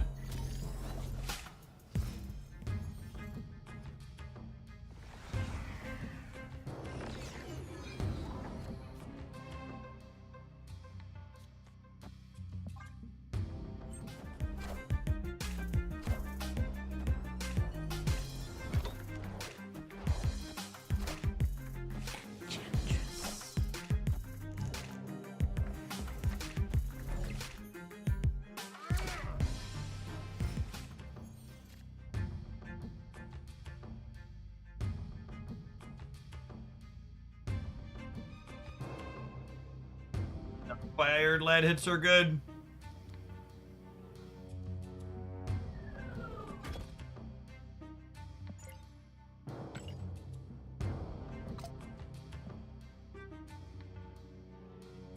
Opponent snapped.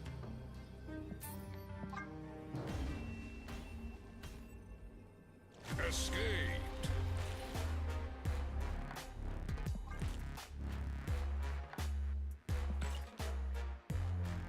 I guess there's a chance we still end up there. I'll play for an hour or two today, and we'll play for a little bit tomorrow morning too, or already at 85.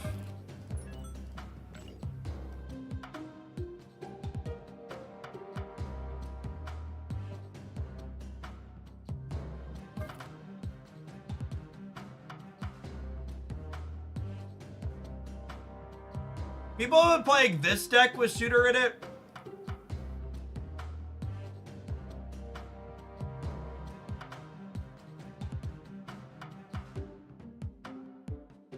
Just don't see it. I feel like Gwynpool's better.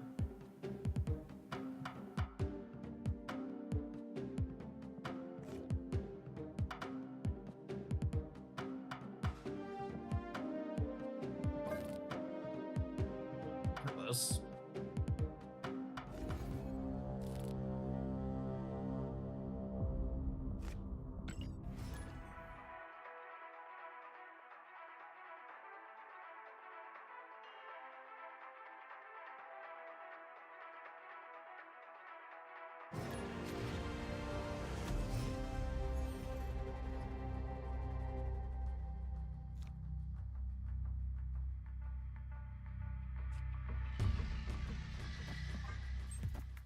Thanks, Twin.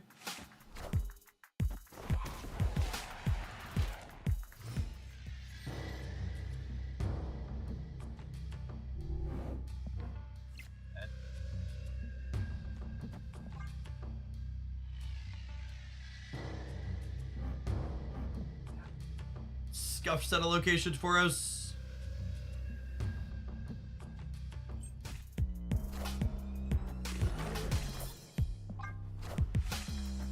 Take a mulligan here. Escape.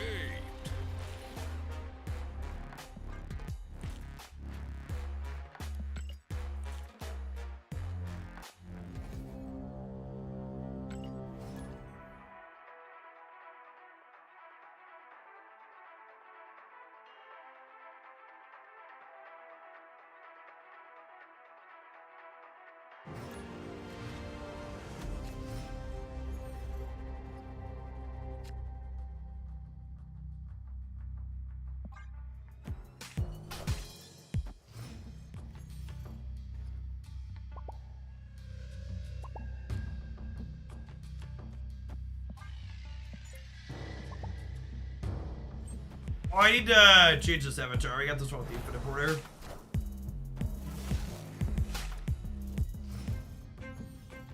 We're gonna do that one in the last Pokemon submission tomorrow, Dine.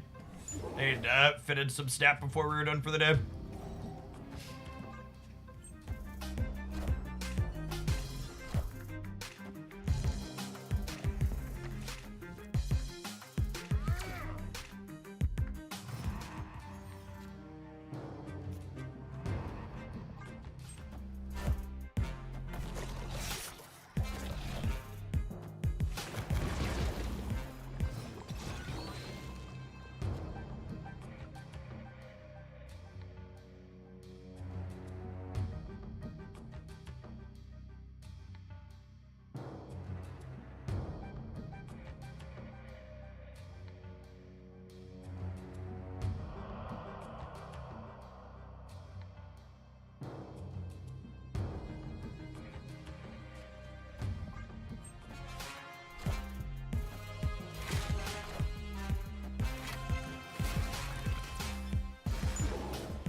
And it's not the Shadow King I wanted for Christmas.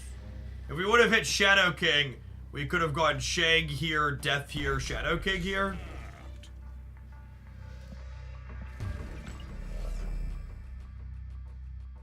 Now we're just dead, yeah?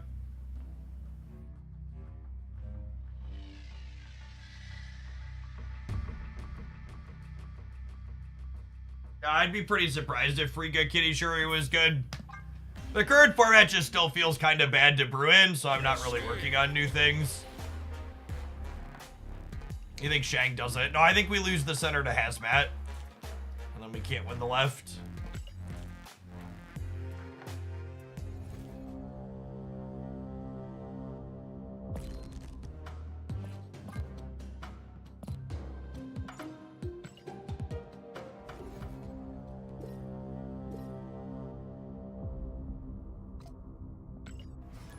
That was a really bad snap. Yeah, if we had the Shadow King, we got to eat their lunch there.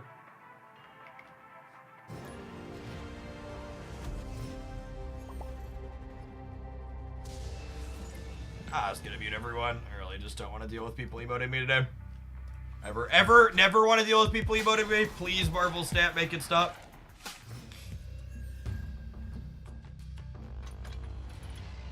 There was a Wheezing Alakazam in my meta roundup for Pokemon Pocket this week. I don't truly think that they're gonna meaningfully change any of them. Big OTA changes don't really happen in Marvel Snap. They're really few and far between.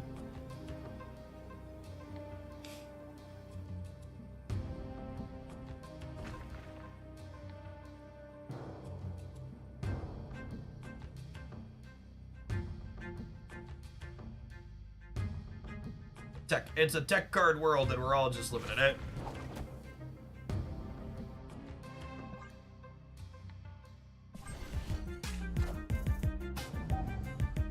Friendly neighborhood Spider-Man here.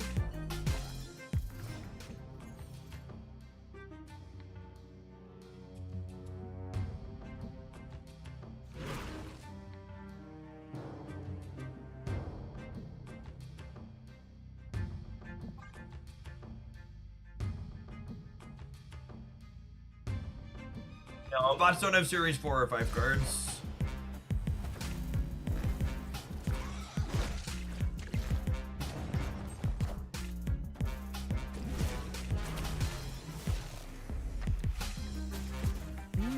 Impressive.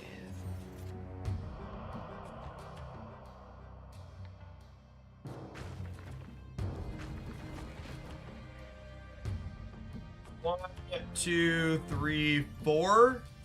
This goes to 3. I can suit her death.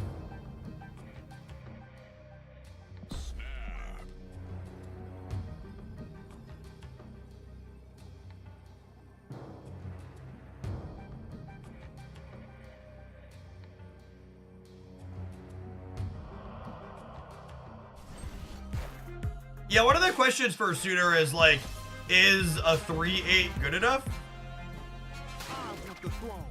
You can play it as a 3/8 a number of decks, yeah?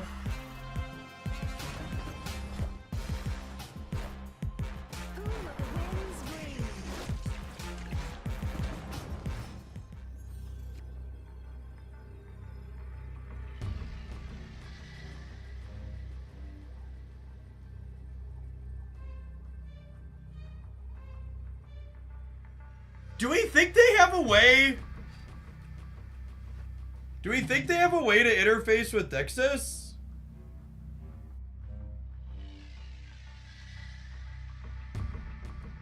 You think they're just gonna jug me?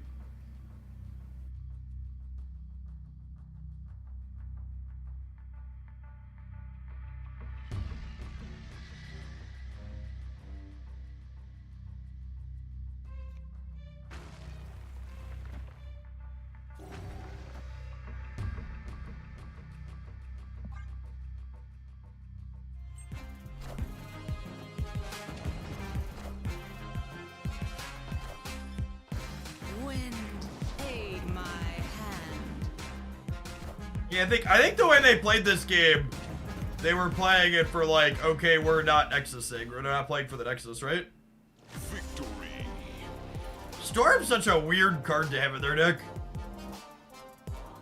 The way they were setting up the rest of the game, it felt like they were not gonna play for the Nexus.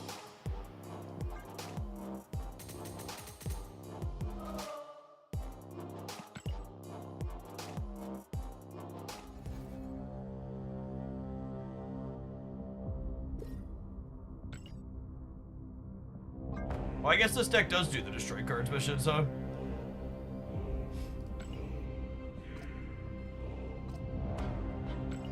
Casual tie win.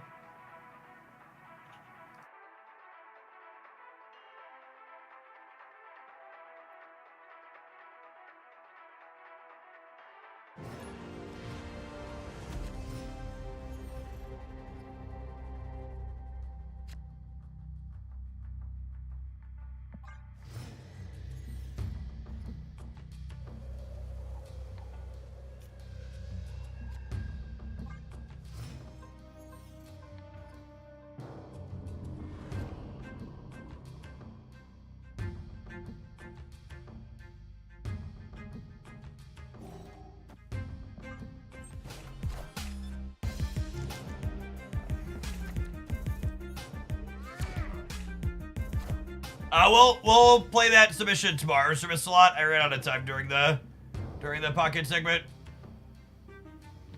Apologies.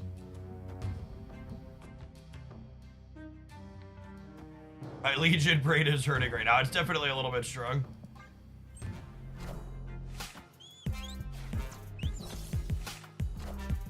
I have a best decks roundup that I recorded this morning that'll be up tomorrow, but honestly, there was not a lot inspiring.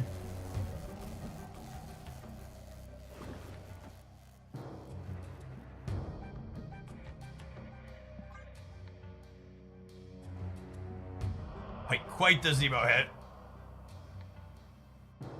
I'm gonna turn off their Scar here at the Thunderbolt Tower.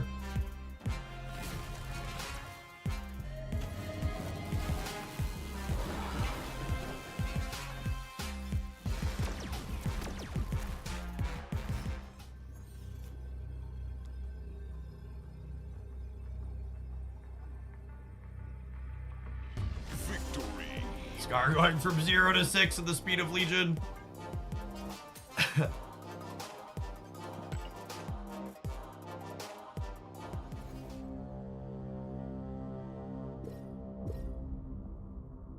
Yeah, I really hope they don't add cards like Boss's Orders or Switch into Pokemon Pocket. I think having cards like Sabrina and X Speed are more appropriate in fun power level.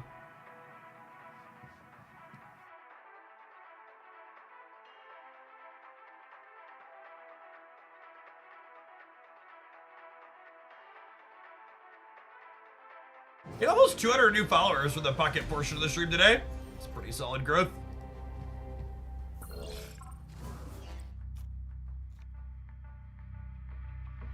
So Boss's Orders is a trainer in the regular Pokemon TCG that lets you pick which Pokemon the opponent puts up from their bench.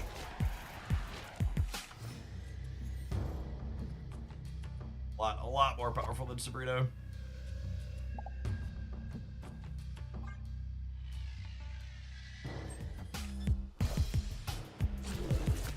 Almost at the credit cap. I am. I just don't have anything I want to upgrade. Sounds toxic. That's because it is.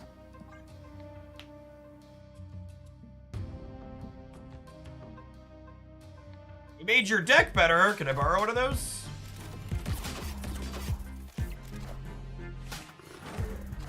Sad that I lost this 50-50 stuff. I want to Shadow King the Silver Sable. I have to Shadow King my Athena. Or I could just kill Daddy. That sounds lovely. I think you could snap here if you were into that sort of thing.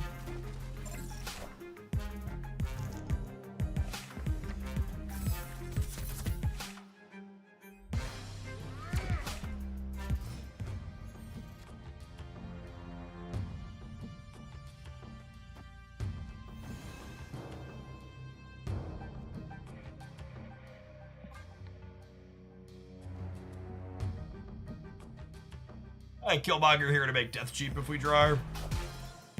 I am Iron Man. I want the throne.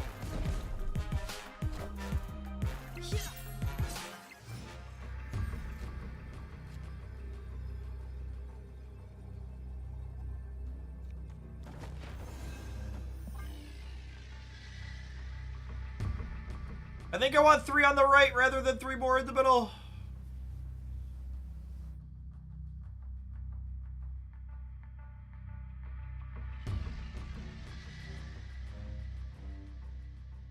To 17 and 23.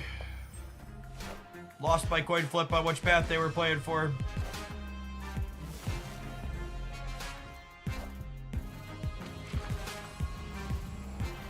I am Iron Man. Fix the other one.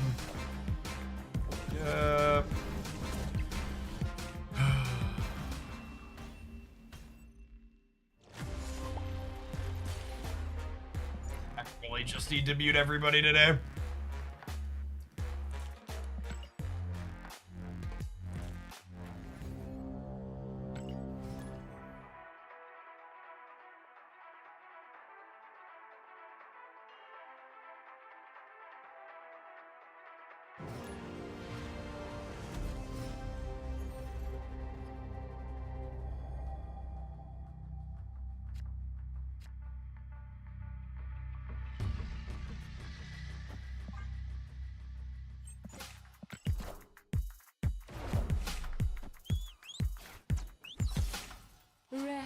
in peace.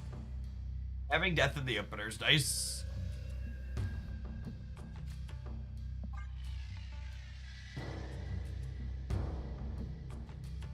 Holy Christ, video gamers!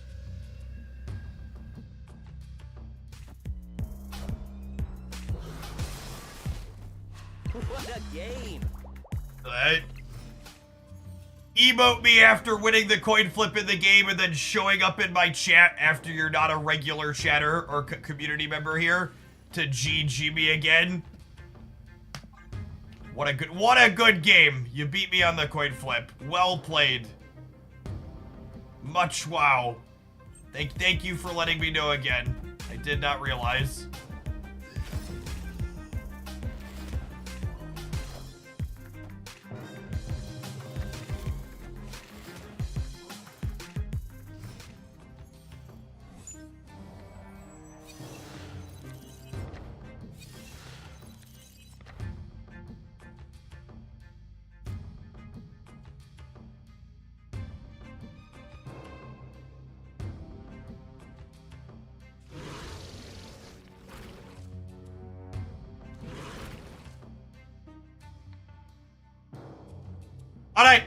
Unironically, Up2 Summit, after we got emoted in that previous game, I opened up my Marvel Snap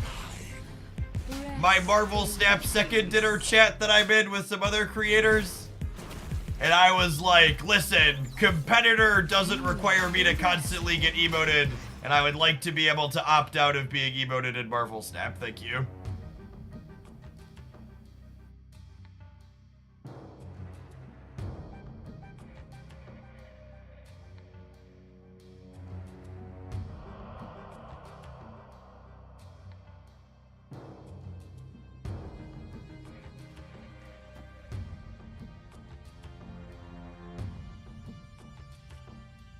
I think I want to draw the last card out of their hands here.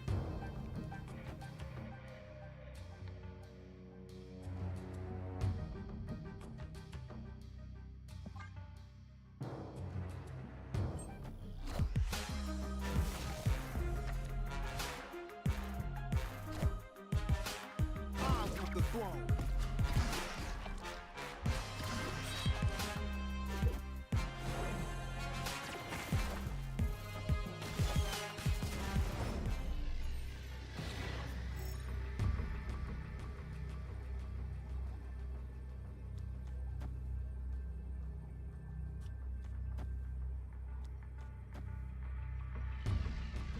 Speaking of things that are insufferable, to be briefly the most political for a moment since the election wrapped up. The fact that maggots make their political candidate their entire fucking personality, and like, it doesn't, like, if Harris had won, I would have taken my yard sign down and I would have, like, gone back to living my life normally afterwards. But it's just, like, the fact that this, like, it's the whole idol worship thing is it's so weird around a politician. There's so many things that are frustrating and obnoxious about it, but the idol worship part of it is extra so. The throne.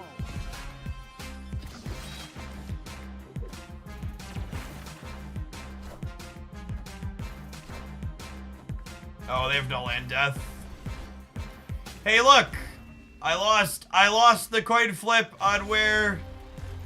I lost the coin flip on where my death was to where their death was.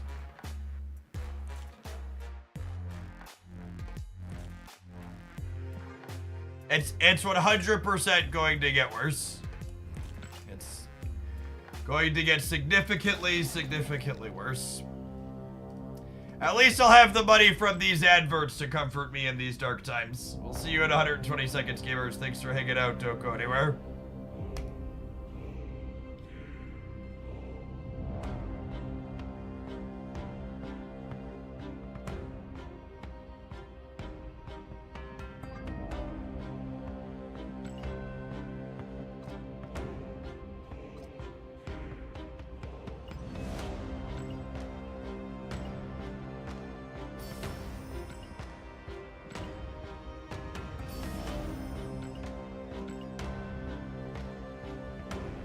we're at the credit cap.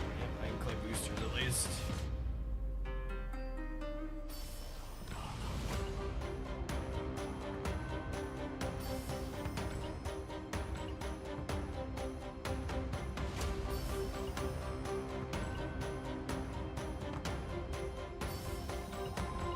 Yep, also parked my Twitter account. Also feel much better having done so. Chase, thanks for the 67 months. Welcome back.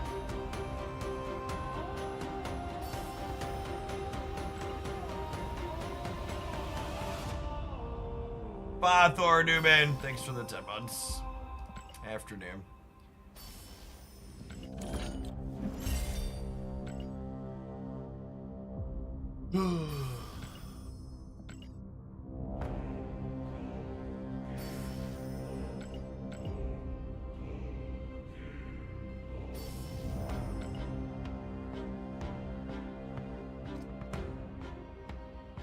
Go light on keys there. Yeah, I've stopped pulling for every spotlight variant.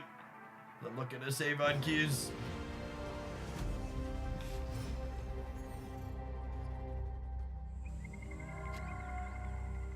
Alright, well, we'll happily lose the Eternity Rage so we can kill Killmonger. And now we've queued into a bot. Yes, is likely the case. We can check their collection level to confirm. Yep, definitely a bot.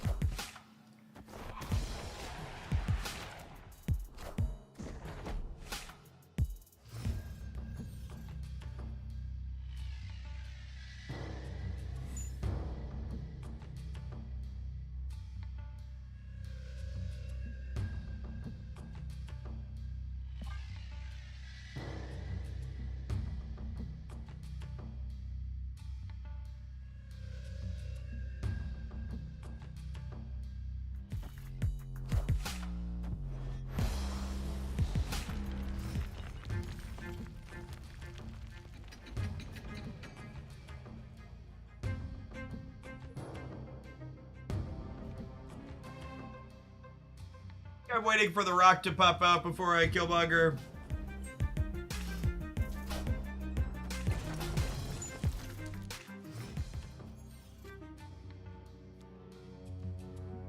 Boki, while most of the people in my Discord server are aligned on how they feel about politics, you definitely haven't spent enough time around leftists if you aren't aware of the fact that leftists are going to endlessly bicker and fight with each other and get mad at each other and need to be moderated periodically.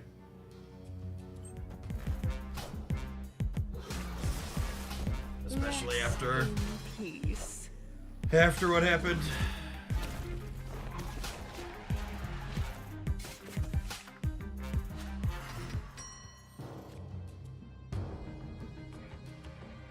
Well, death's gonna be real cheap, so we can beat the bot probably.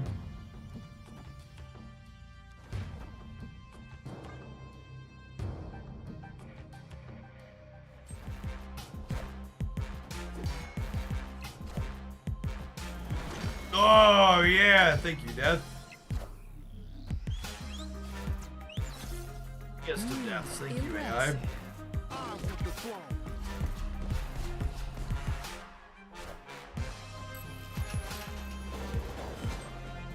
Oh, man. Well, she was free, just not the way I wanted. Wind, aid my hand.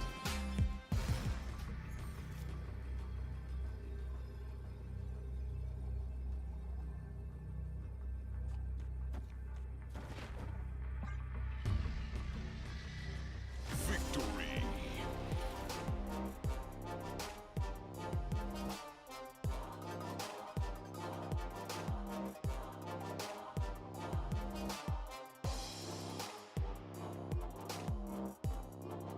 Alright, I'm gonna be honest.